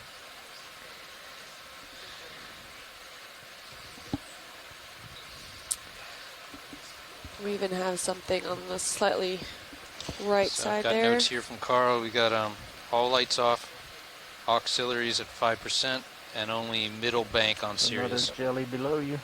Can quick snap, but we're going to lose it soon.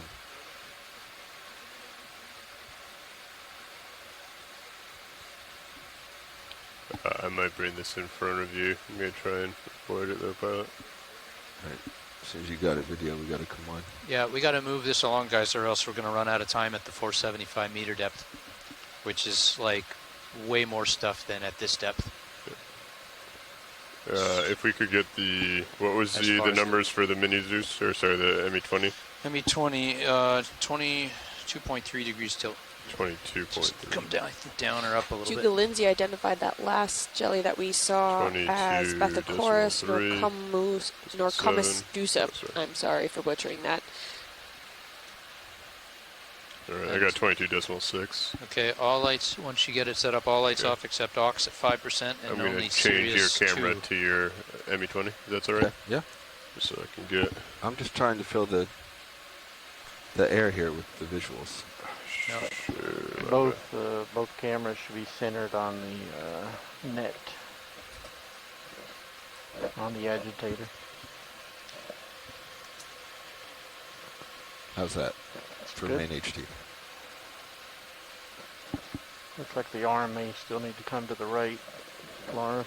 Working on it, video. Thank you.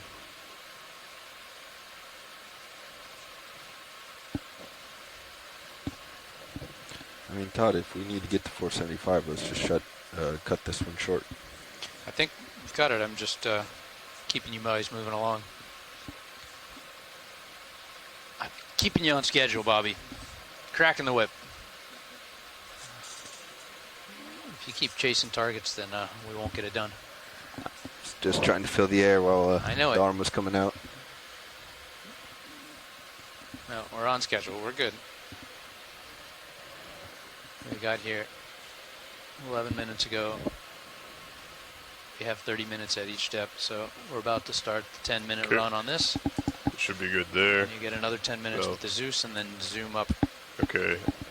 I think I'm ready with the arm. Video, you ready for me to take lights off? Negative. Let me get a zoom and focus.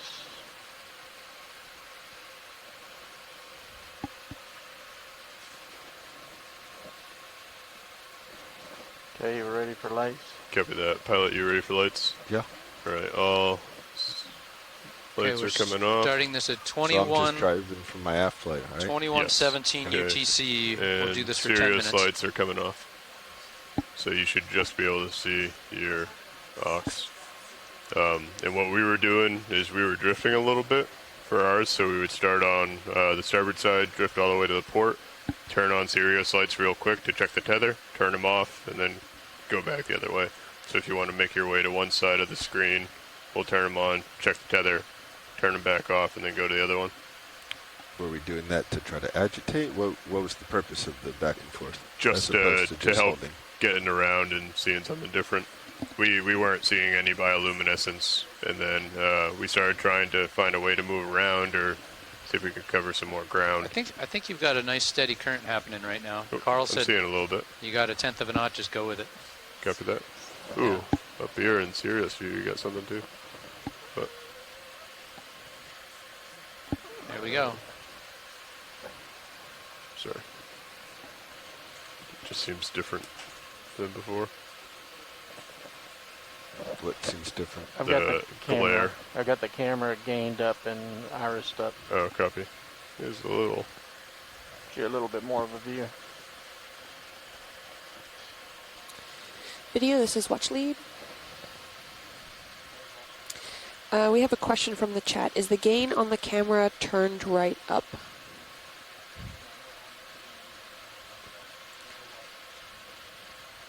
Yes. All right. So I'm not sure if people at home heard that, but on stream 3, you'll be able to see that the gain is there. Thank you, video. Look at that. Oh yeah, there's a little bit. Stream 3 is got the image, and if you're looking at stream 3, you see a quad split of the pilot screen, the EK60. Lower left is the view of the ROV and Sirius camera with the gain maxed out. I thought it was trying to understand. And the lower right is the Canon ME20 with a gain setting of 48. Because my heading's been constant, so I didn't like turn around or anything. Yeah. My mind was just playing tricks, trying to understand what that was. Yeah, there we go. Now I see the football tether. Okay. I thought it was the agitator for a second. And I was like, that's not good. No, I knew it wasn't that because my headings were spot on. Yeah.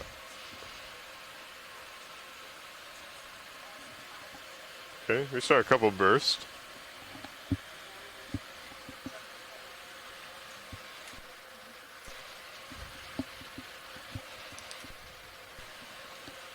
This one.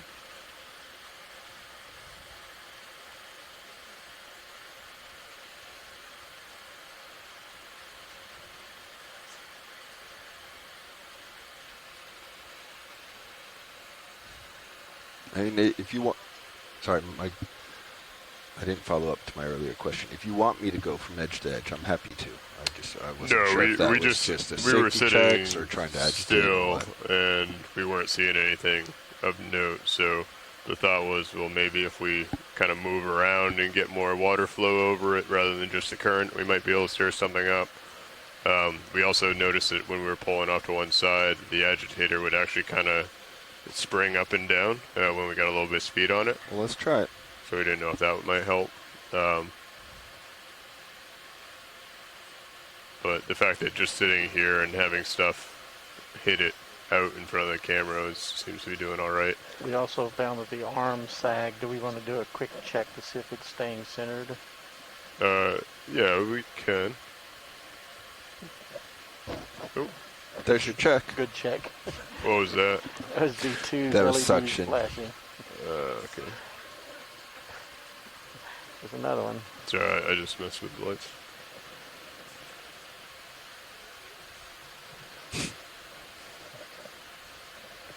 It's it almost seems feature, that going, speeding up going forward would be.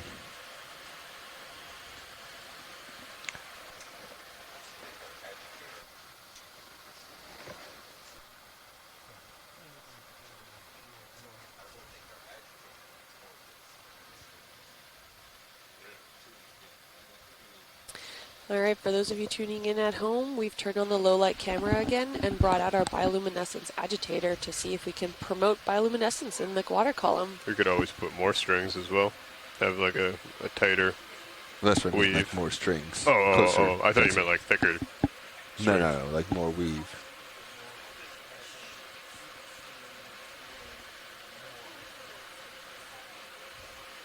Ooh.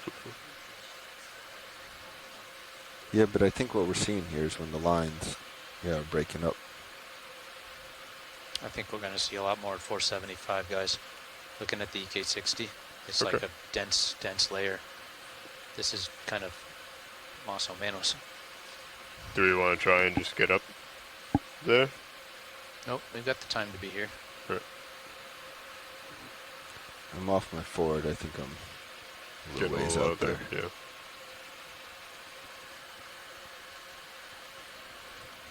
What is that right upper left of D2? Flare. See that little light? Flare. Oh, flare. Okay. That's just because you have the gain so high. Yeah, you can see your tether now. Yeah.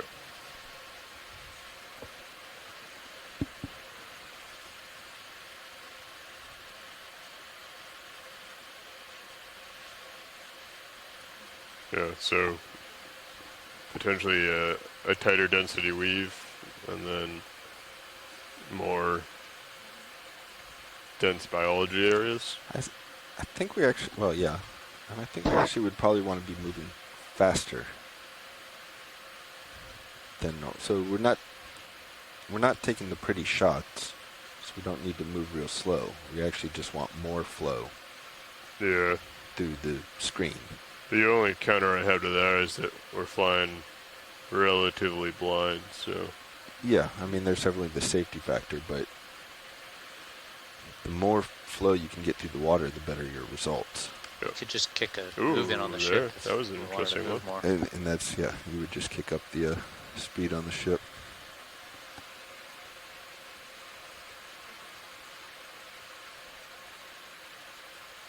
Looks like we sagged a little bit.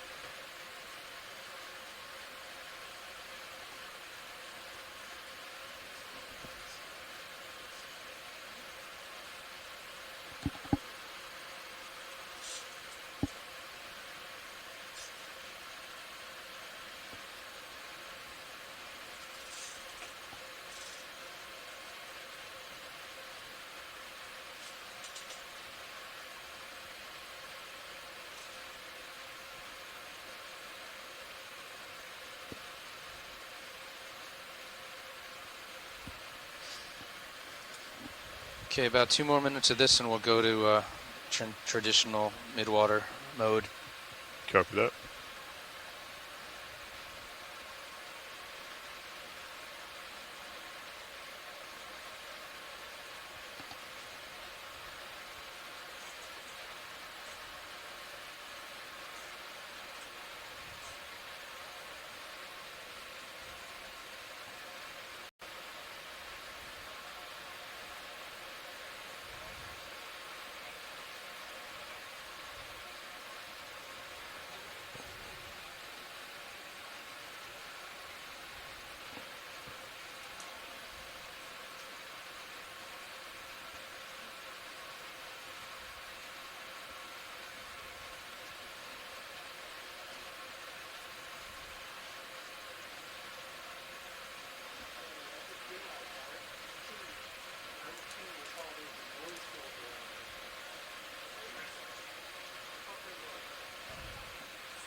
Haven't seen much in the last couple minutes.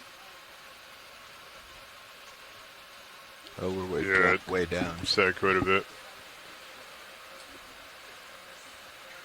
Right. How long was that? Because we saw it sag on the first one, and it did not sag on the second. Yeah, we're done, guys. Let's turn the lights on. All right, video. You ready for lights? Just pull the arm out of the way. Give me a second. Okay, go ahead. Coming on with Sirius. Coming on with D2. Oh, that's too much faster for me. I'm not that fast. Copy. Ryan, valve packs. Don't melt my cameras.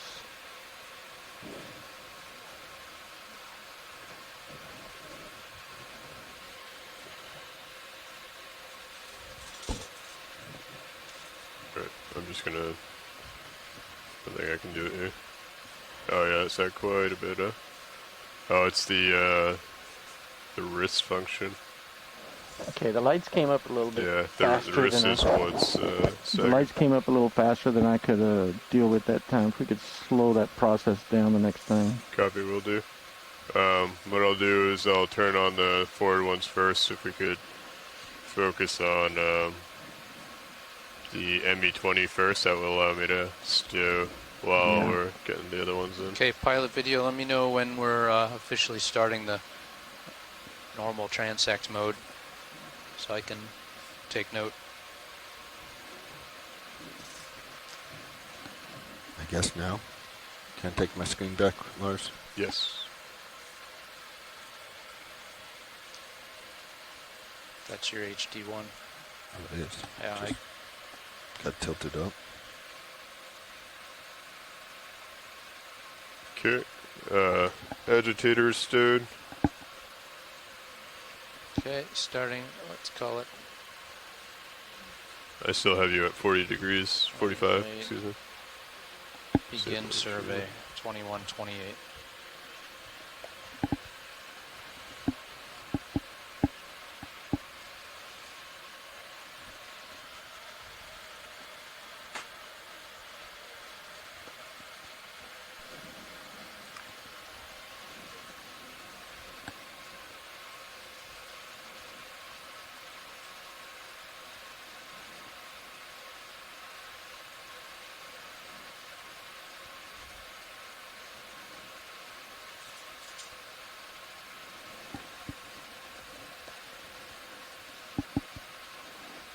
And you confirm you got the lights in their optimal light transect position? Yep, this is how we have them set up for transects. Just right of center, there's a line.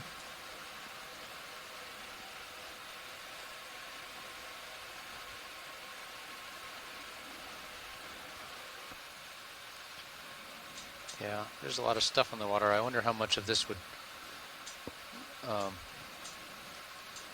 light up if the net mesh was tighter. Yeah.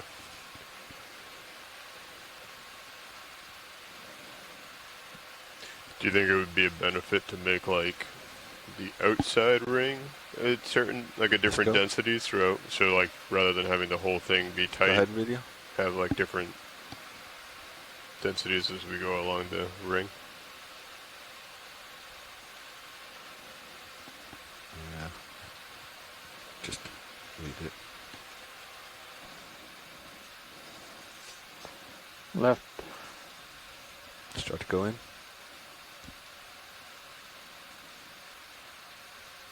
Ooh. Ooh, what do we have here? Old larvation house. Yeah, that looks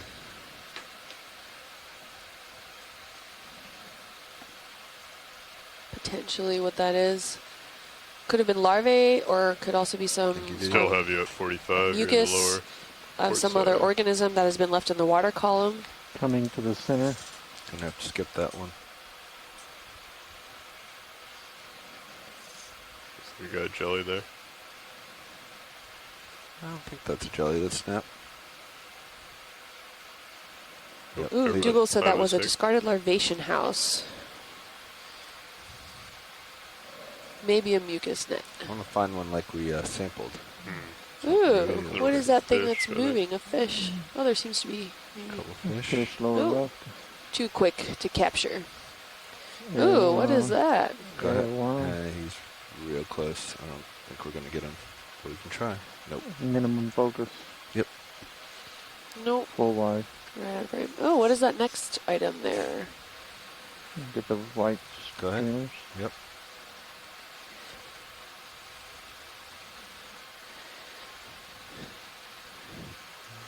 Oh no.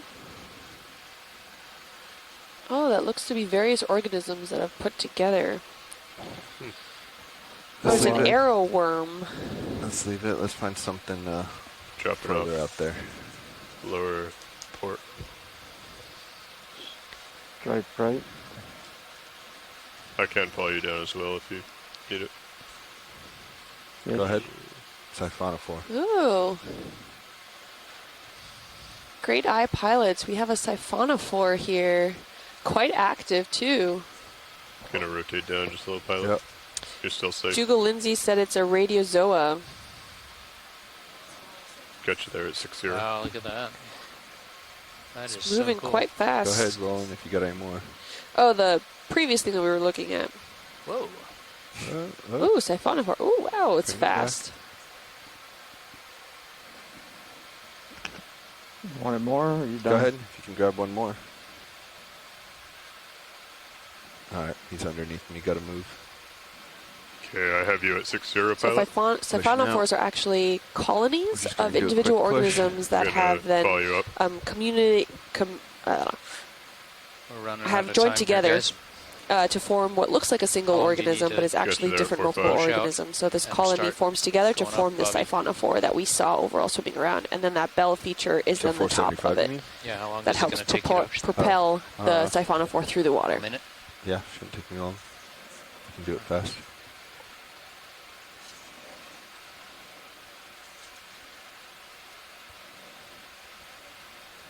Jelly lower left. There we go.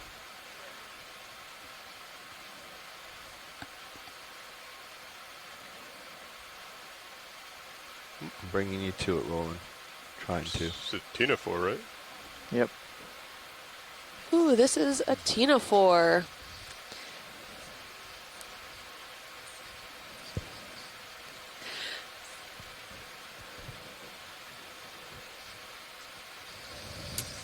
You can see the lobes, and you can also see the lights coming from it. A lobate ctenophore. Wider.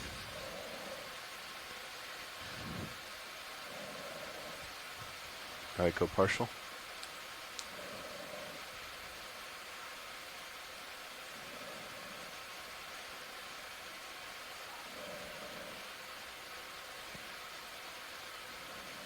Wow, look at these gorgeous colors. We see some red and blue. Between your toes.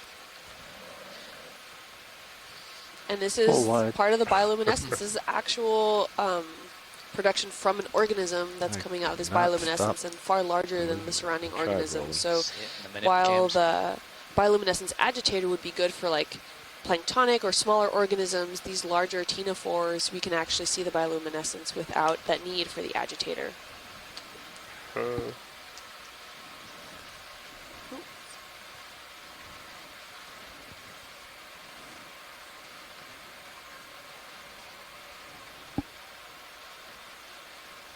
We tilt HD2 out of the lights. Yeah. No, I'm gonna leave it there for the next setup to make it. We don't have a whole lot of time, so keeping one thing constant's helpful. Can snap. Another siphonophore. Ooh, another siphonophore.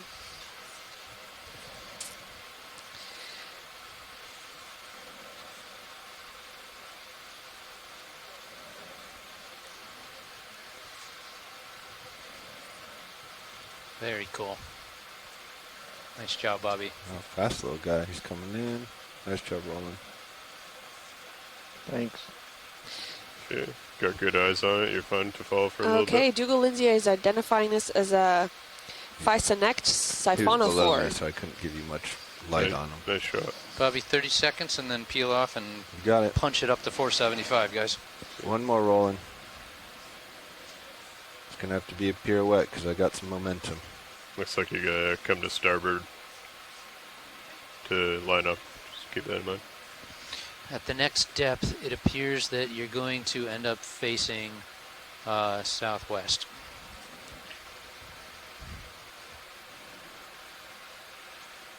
We can believe this. You had it, jelly? More south than west. All right, guys, punch it. Gotta leave it look rolling. That jelly. You're full wide. Almost too fast. All right, so you want me to just go right under you, right, Lars? I believe... You have a turn in. Yeah. Do you always have that turn in? No. I guess if you come to it, sorry, I guess you would have had to come to port, right, to get that out. Yeah, because that was my mistake. That's right, I came the other way. So let's get you starting to turn your direction. You just need to line up reverse me, right? Yep. I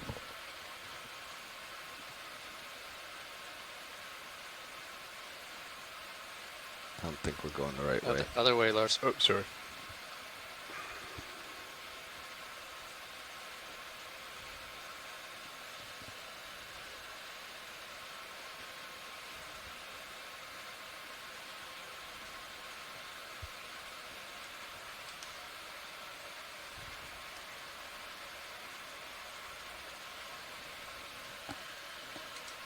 Okay. Should be good there. Reverse view.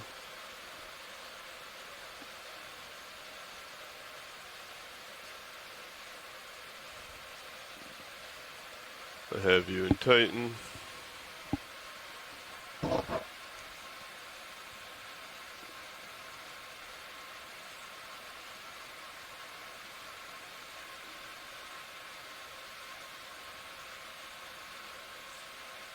I'll take your auto head out. Yep, auto head is out. And you ready for me to start coming up? Yeah. Okay, coming up. Start coming up. 30 meters per minute. Going to 475, is that correct? 475. Copy.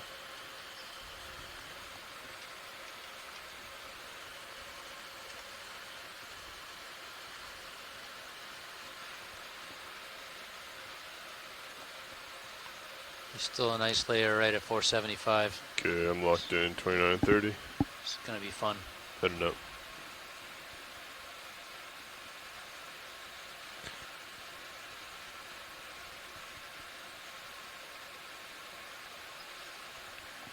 Lars, here's what I'm thinking.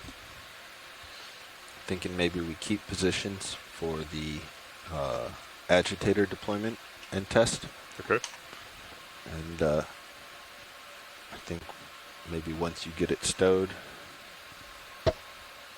or if we think we'll have enough time at like 50 meters or something, we swap kind of as soon as it's out of our way. Okay. How do you feel about that? I can do that. Because I think that'll save us time on the deployment, but still get you over here to do the transect. Yep.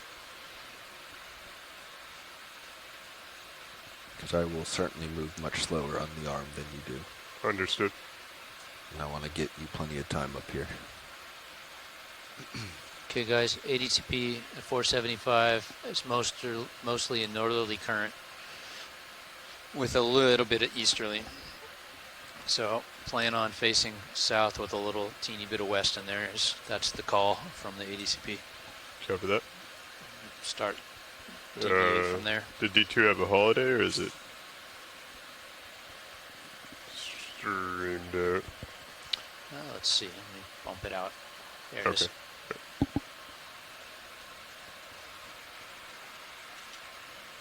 Thanks.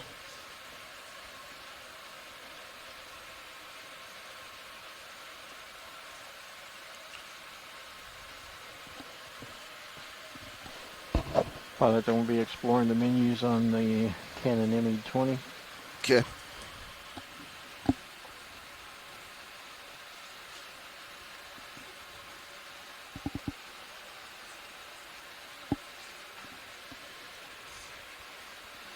You okay with that plan, Lars?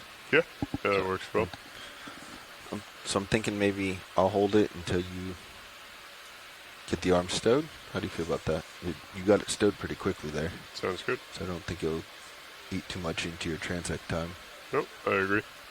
So we'll pull it out, do the bioluminescence run, you'll stow it, and then we'll immediately switch, and you'll just take it until Todd calls you away. Understood. Sounds good. So Stephen Haddock did make a correction on the chat room. So the red, blue, and like yellowish lights that we were seeing on that Tina 4 are not actually bioluminescence. It's the white light of the vehicles that are being split by the comb plates like a prism or diffracting. So very similar to how light penetrates through a window and then can refract in a rainbow pattern. So it is the Tina 4s are bioluminescent, but you can only see it actually with the lights off. So what we were actually viewing was that diffraction that was happening from the lights of the vehicle. Ooh, and there seems to go another jelly of what we collected before, Solomyces, I think it's called.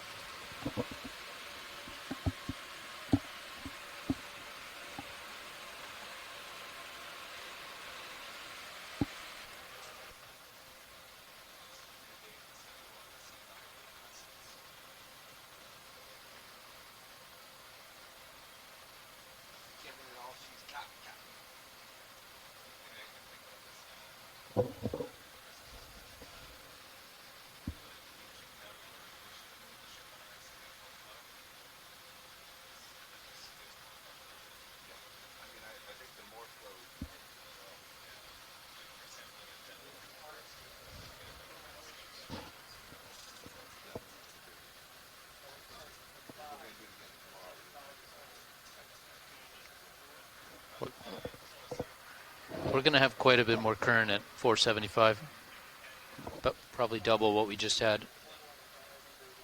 or more.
Pilots, can we, while we're ascending, can we go low light in front of the vehicle so I can test some noise reduction configuration in the camera?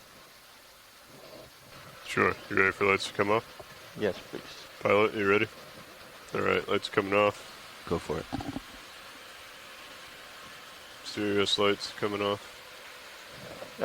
Yes, Sirius won't affect us since it's not pointing at the ROV.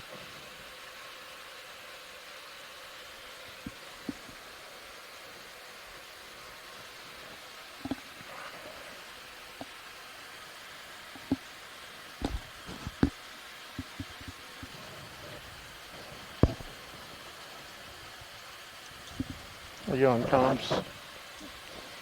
Definitely at 12 there's like really takes the noise out of 48. That's what I've been running at is 48 with the shutter at 48.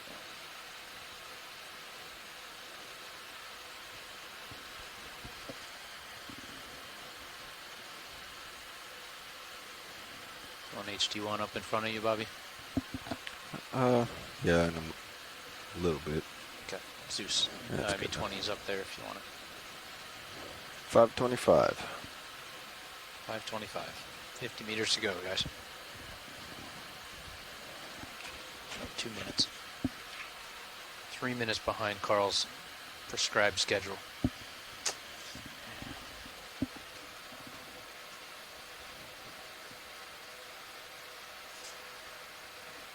16 hours. So that was this morning when they were messing with GPSs, probably.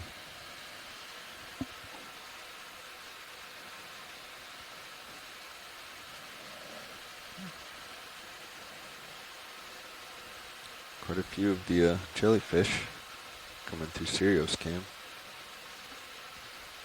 Passing 500 meters.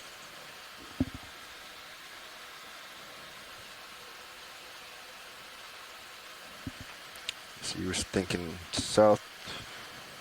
Mostly south, a little bit of west, possibly.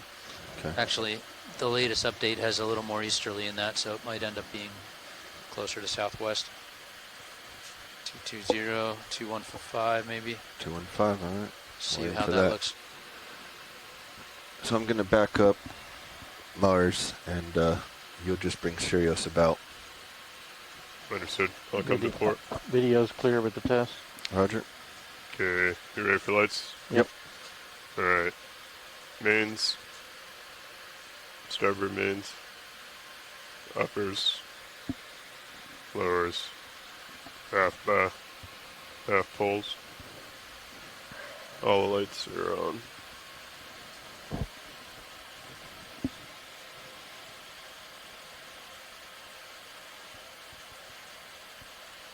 Pilot stop in 475. Copy that. Continuing up to a delta of 18 to 20.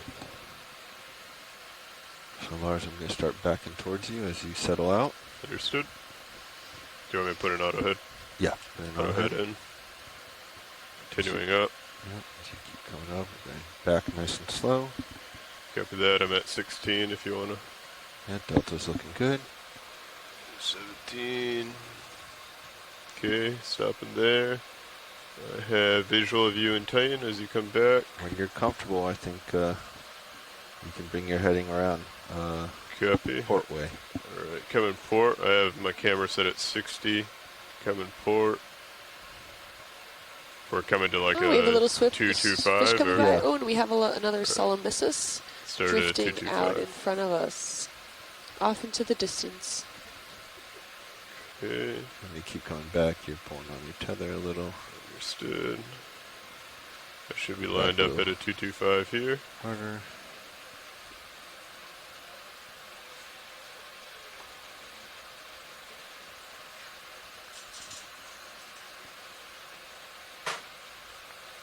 I was expecting you to see me there. I have visual of you and Titan. Yep. You're off to my port quite a bit. Yep. I can keep bringing my head over if you want. I'm getting tugged on the tether, I think. Okay, I got visual of you in the main. Coming back to a 225. I want to pop that net out there, get right to it. Yep, you're clear to start working on the net. Copy that. Hydraulics enabled. Open up. Delpax on. See if the... Okay, bringing out the net. See if that heading works for you guys. I don't know.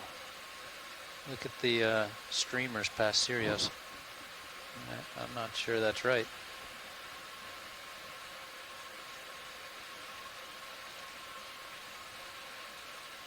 Maybe more northwest.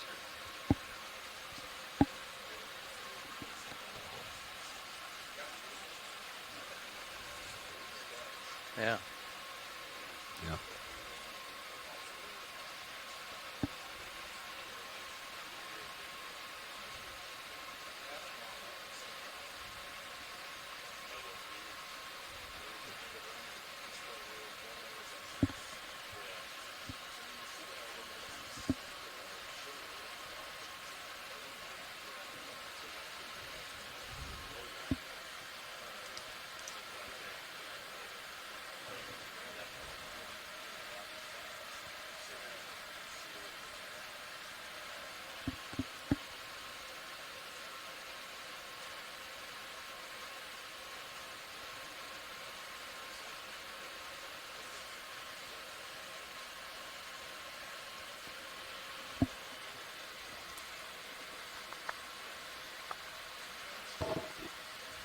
We're ready to switch this one. I don't forget what is it, starboard rail? No, HD2, I think. Oh, he maybe mapped it already. Yeah, okay. I'm trying to get line. Well, he's still driving that thing around. Do you think that's a good heading? Northerly? Yeah, I think I'm getting there. Yeah. It's somewhere in this area, for sure. Right, I think that's reasonable there. Yeah, that could be. Go ahead and disable the arm. Seems like you're a little closer than before. The ring isn't in full view. Copy. Arms coming on. I think I am staying left.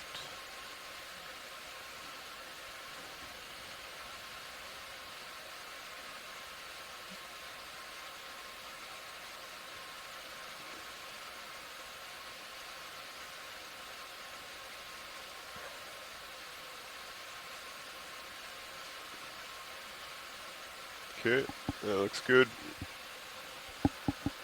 Disabling arm. Co-pilot, as you probably noticed, you had to adjust, so you understood. I'll bring my head over. Yep. Okay, coming starboard, you're at a 343. I'll line up with you. I'm still looking down at 60. Yep. Quite a bit more current here. Yes, there is. Oh, yeah. All right. I'm ready. If you want to push up just so I can see your aux light. Yep. I've been trying to get there. There's quite a bit more current. Copy. Good. All right, video, you ready for lights? When you're comfortable with the RO Sirius, Yep.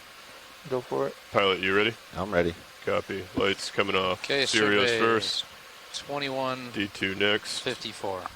Only thing left on is the aux light. You have good visual with that, pilot? You feel comfortable? I do. Excellent. You're heading 342, 343. Okay. Yeah, I'm just going to bring my head over a little bit to match you, pilot. Good job, guys. Copy. Okay, I'm going to stay here. Yep.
Is that J-box that we're seeing?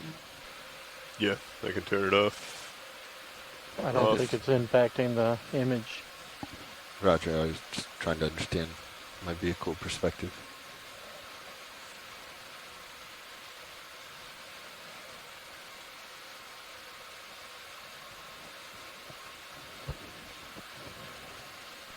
Gosh, we haven't really seen anything, have we? No. No. There we go. Just one little. All right, two. Not much activity.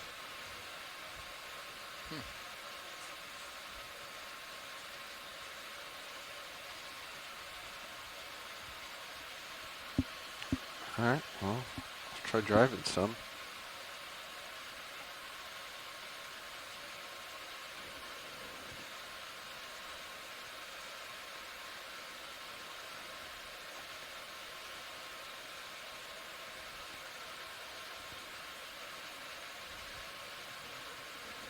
Want to check the arm?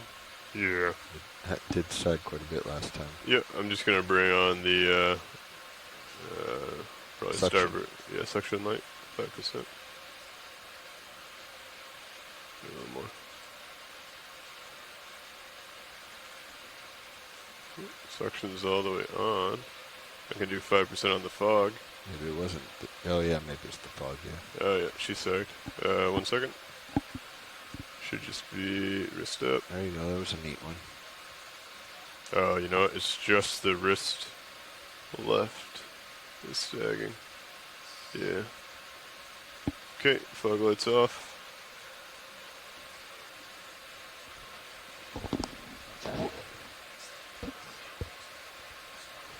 So, what I think is if I command wrist left as the last command, it will sag.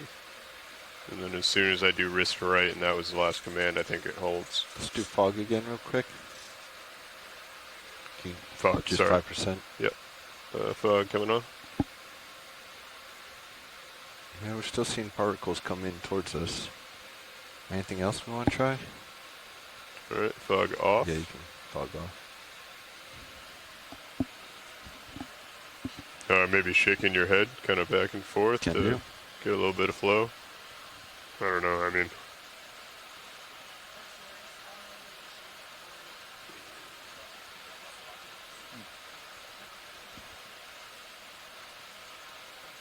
There's a little.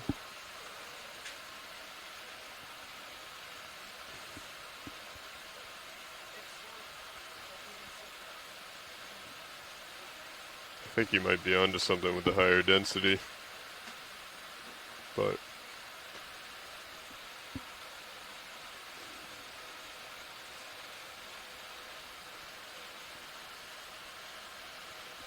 so when Andy was flying and we saw one, we hit it and we were actually able to drive back and hit it again and see the same organism light up twice.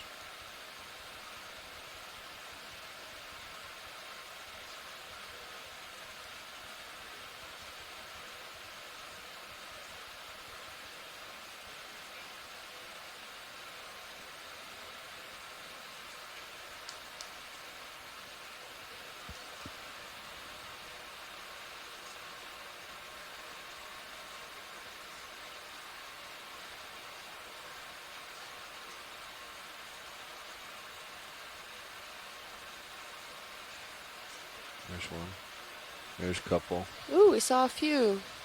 So we're in our low light camera mode again, so you'll want to switch to stream 3 using the multi-viewer.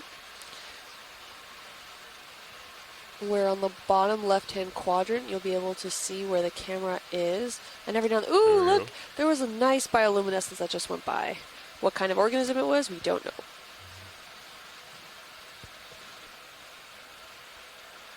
Some wiggles in this area.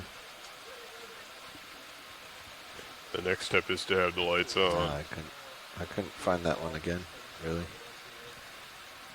We were also in like really low. Copy. I'll fix it. I mean, I just tried. There we go. There's a couple. So forward and lateral starboard is helping. That's what I'm currently doing. Don't know if I have that password. Try it. You want to check the arm again? Yeah, you can. All right. Okay. Fog light coming on? Yeah. Go ahead. So what we should remember is wrist left to go down and then right to lift up and have right VLOS command, I think.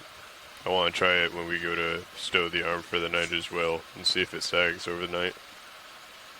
Because normally we just lower it left all the way down until it's stowed and then leave it, and I think that might be.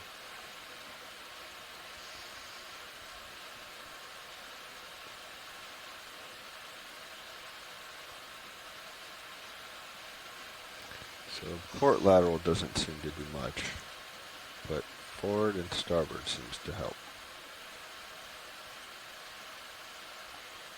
At least that last run it did something.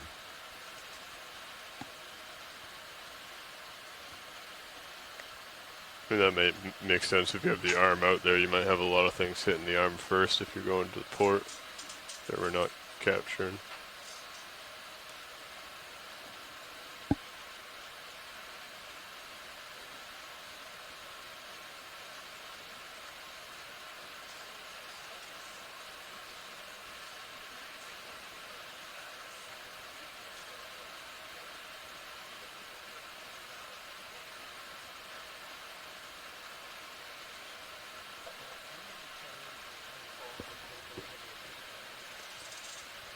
He's listening to you.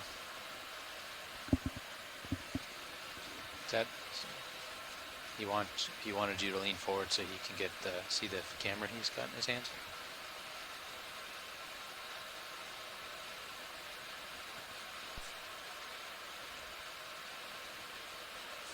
Two more minutes, guys, and then we'll switch to normal mode.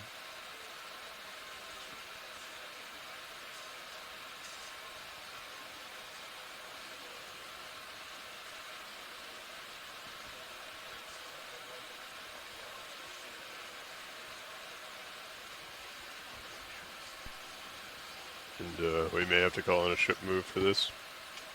It's a pretty significant current coming into you.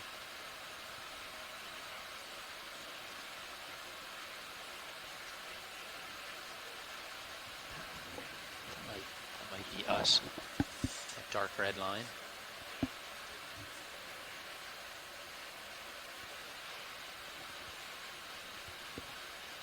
Quite likely. Yeah, that was us. Look.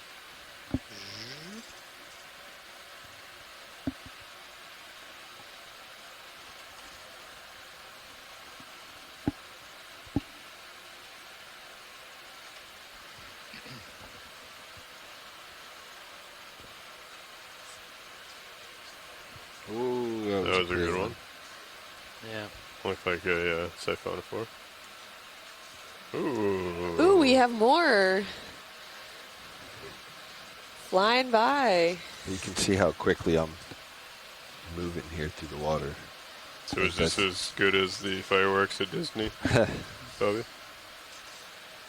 Okay, guys, that was 10 minutes. Copy. Video, you ready for lights? Normal. Yeah, give me Sirius first. It gives me a chance to bring them down. Copy. Sirius on. Ready for the mains? Nope. Stand by. Okay, now I'm ready. Mains coming on. Starboards, uppers, lowers, aft bar, aft pole. HPU's ready. Starting to stow.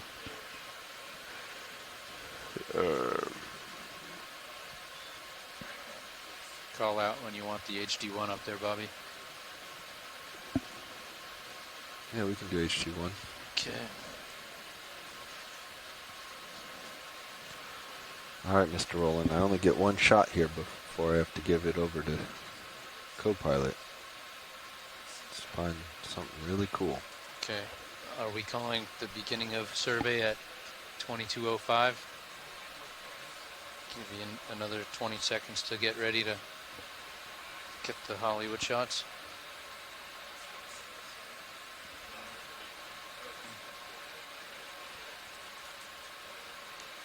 Lights on, survey starting now. Okay, arm is stowed. All right. You want it, Lars? HPU.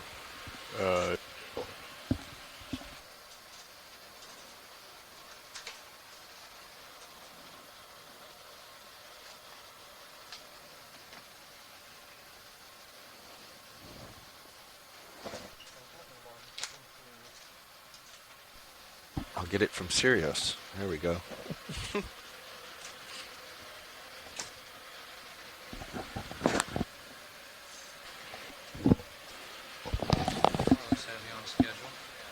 Camera's down at 60. Object upper left, center. Copy that. Go ahead.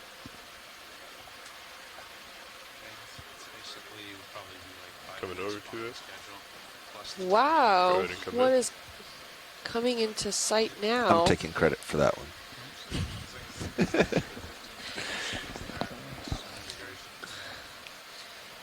Looks like a firework pom-pom. Is that a radiozoa? So radiolarian? Possibly.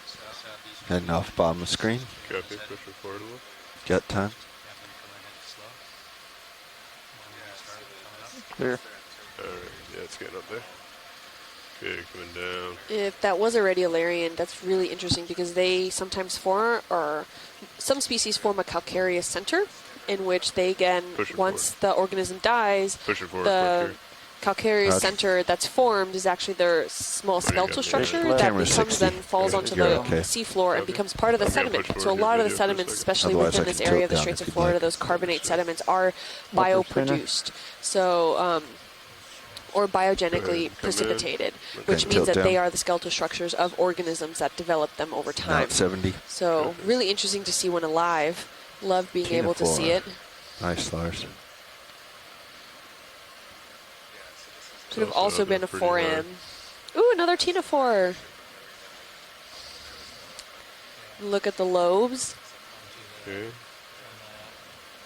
I got the ME20 right in the way. Oh, you can see it actively swimming, and it has these You're 90 quite degrees large, out. I'm not sure what to call them, antenna-like features trailing behind it. Ooh, getting caught in our little thruster currents there. Woo, Alright, swimming around. Right, push it forward. Down at 80.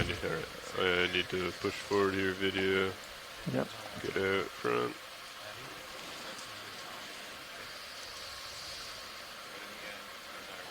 I'm skipping everything except for a tuna. Or a whale. I second that notion. Oh, maybe not everything. That's a big one. So if you want to do a quick big siphonophore. Is this another siphonophore? Need to catch one of those in the net. Yeah. It's pretty low.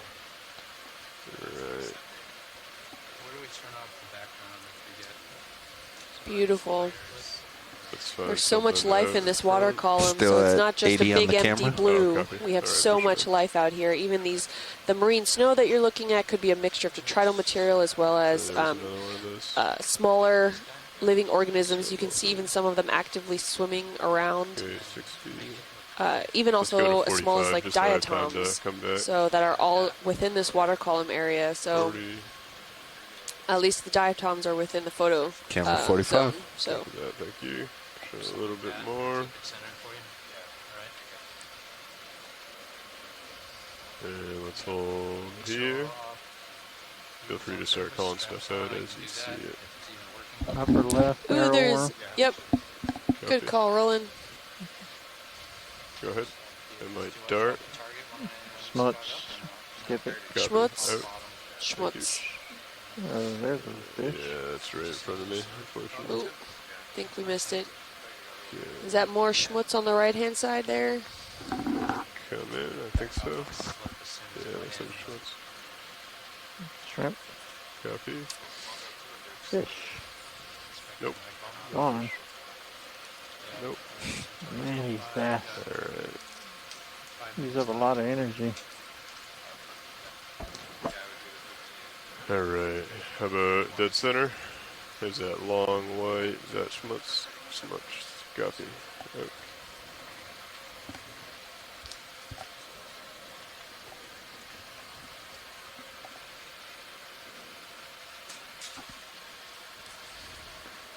Lower center. Lower center, go ahead. Siphonophore. Ooh, another siphonophore.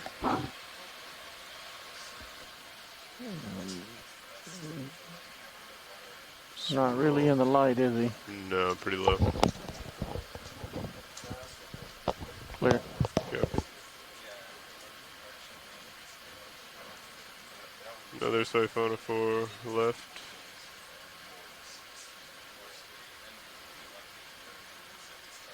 Is this one That's a without the different bell kind. at the front? Oh no, or maybe it's just a different species of siphonophore. Oh.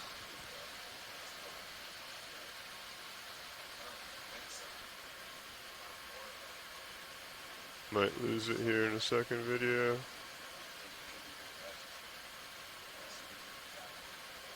Definitely likes to do the loopy-loo. Dougal Lindsay and Heather Judkins have said it's likely a sulp chain. You're heading off screen, pilot. Copy. Full wide, please, video. Had me go in there for a little bit. Come down, push it forward. I'm gonna hold camera unless you call otherwise. Copy.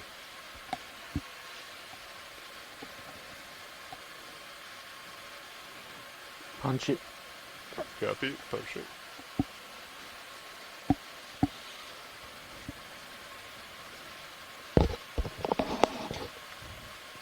There goes.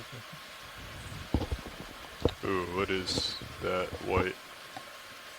Is that a big piece of schmutz? It's fish. Fish. Copy. Head to the left, tail to the right. Copy. 3 minutes, guys. Understood. Oh, looks like we have a fish. How far did we zoom in? How small is this? It's quite small. A very reflective eye. Yeah, right, Roland. I was about to say, small fish with a big eye. Copy. Right, pilot's clear. Very small. Very small. Good eye, Lars. I believe that was video. Oh, good eye, Roland.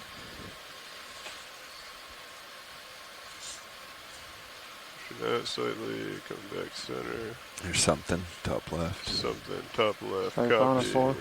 Go ahead and take it. Another siphonophore. Another siphonophore. We've seen a few. Do we want to? Ooh, this is slightly different, I think. Ooh, this is a Strings. different kind of siphonophore than we've seen. Okay, following it up. Wow.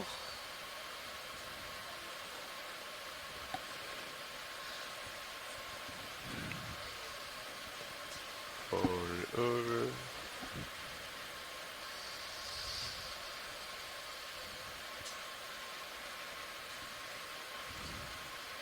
Dougal Lindsay says Coming up this a is little. an Algalma Okeani. Okeni.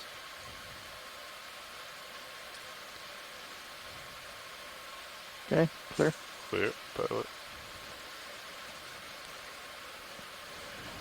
Come back. Turn it, punch it, and find your best object yet.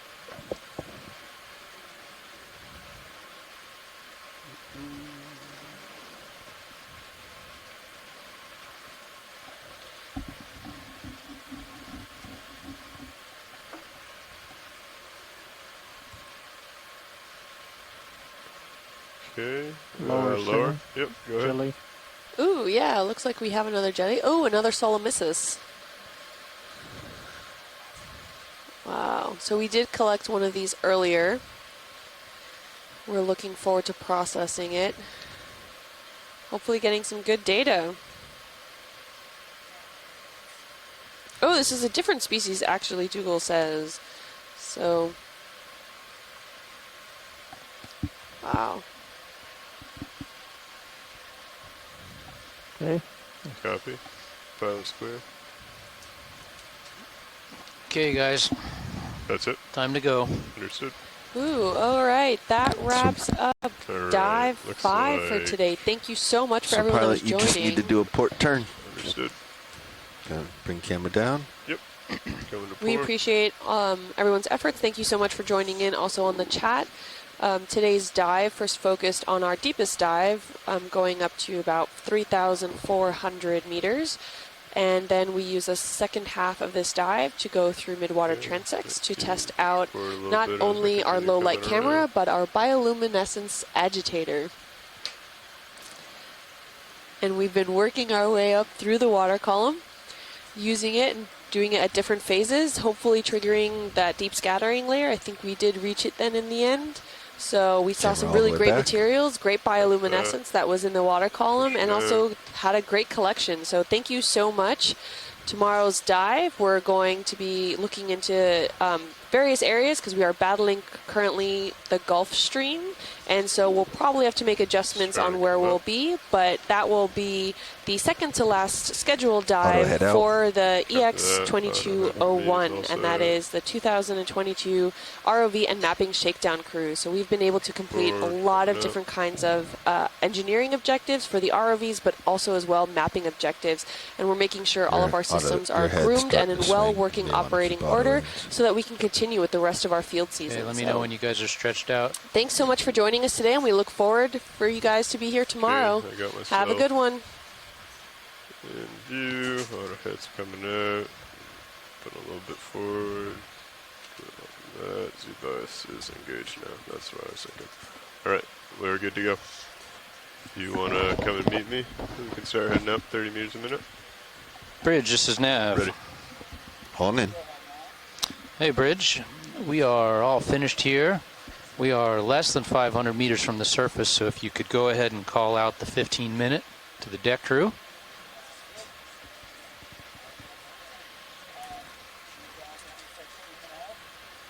I would, if you could do all of the normal things, such as changing center of rotation to midship, securing port prop, port rudder, half a knot through the water.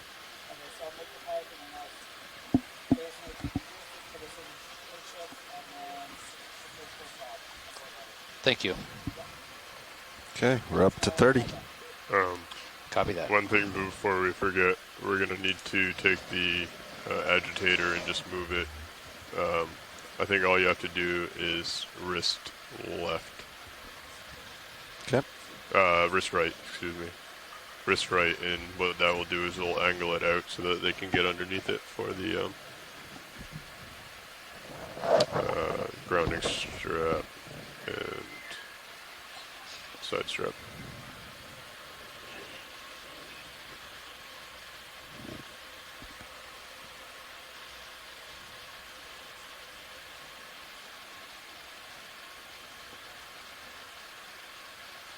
We also need to take the rinser off at 50, so we'll have to pause for that as well.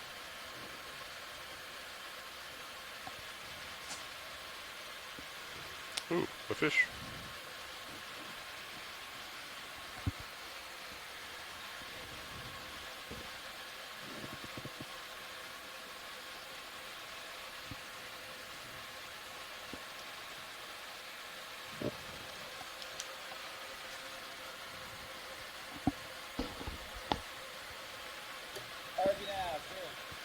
Go ahead, Bridge.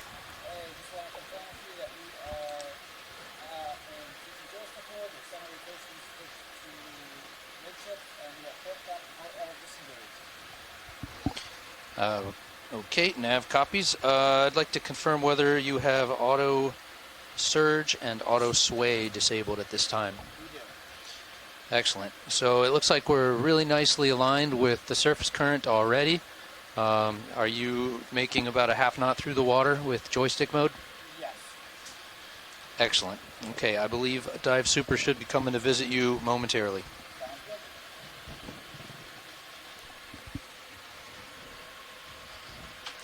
Okay, pilots, 15-minute has already been called out. We are moving through the water at a half knot. Auto sway, auto surge disabled. Port, rudder, port, prop has been disabled. Center of rotation is now about midship. On our way up, we'll pause at 50 to drop the rinser.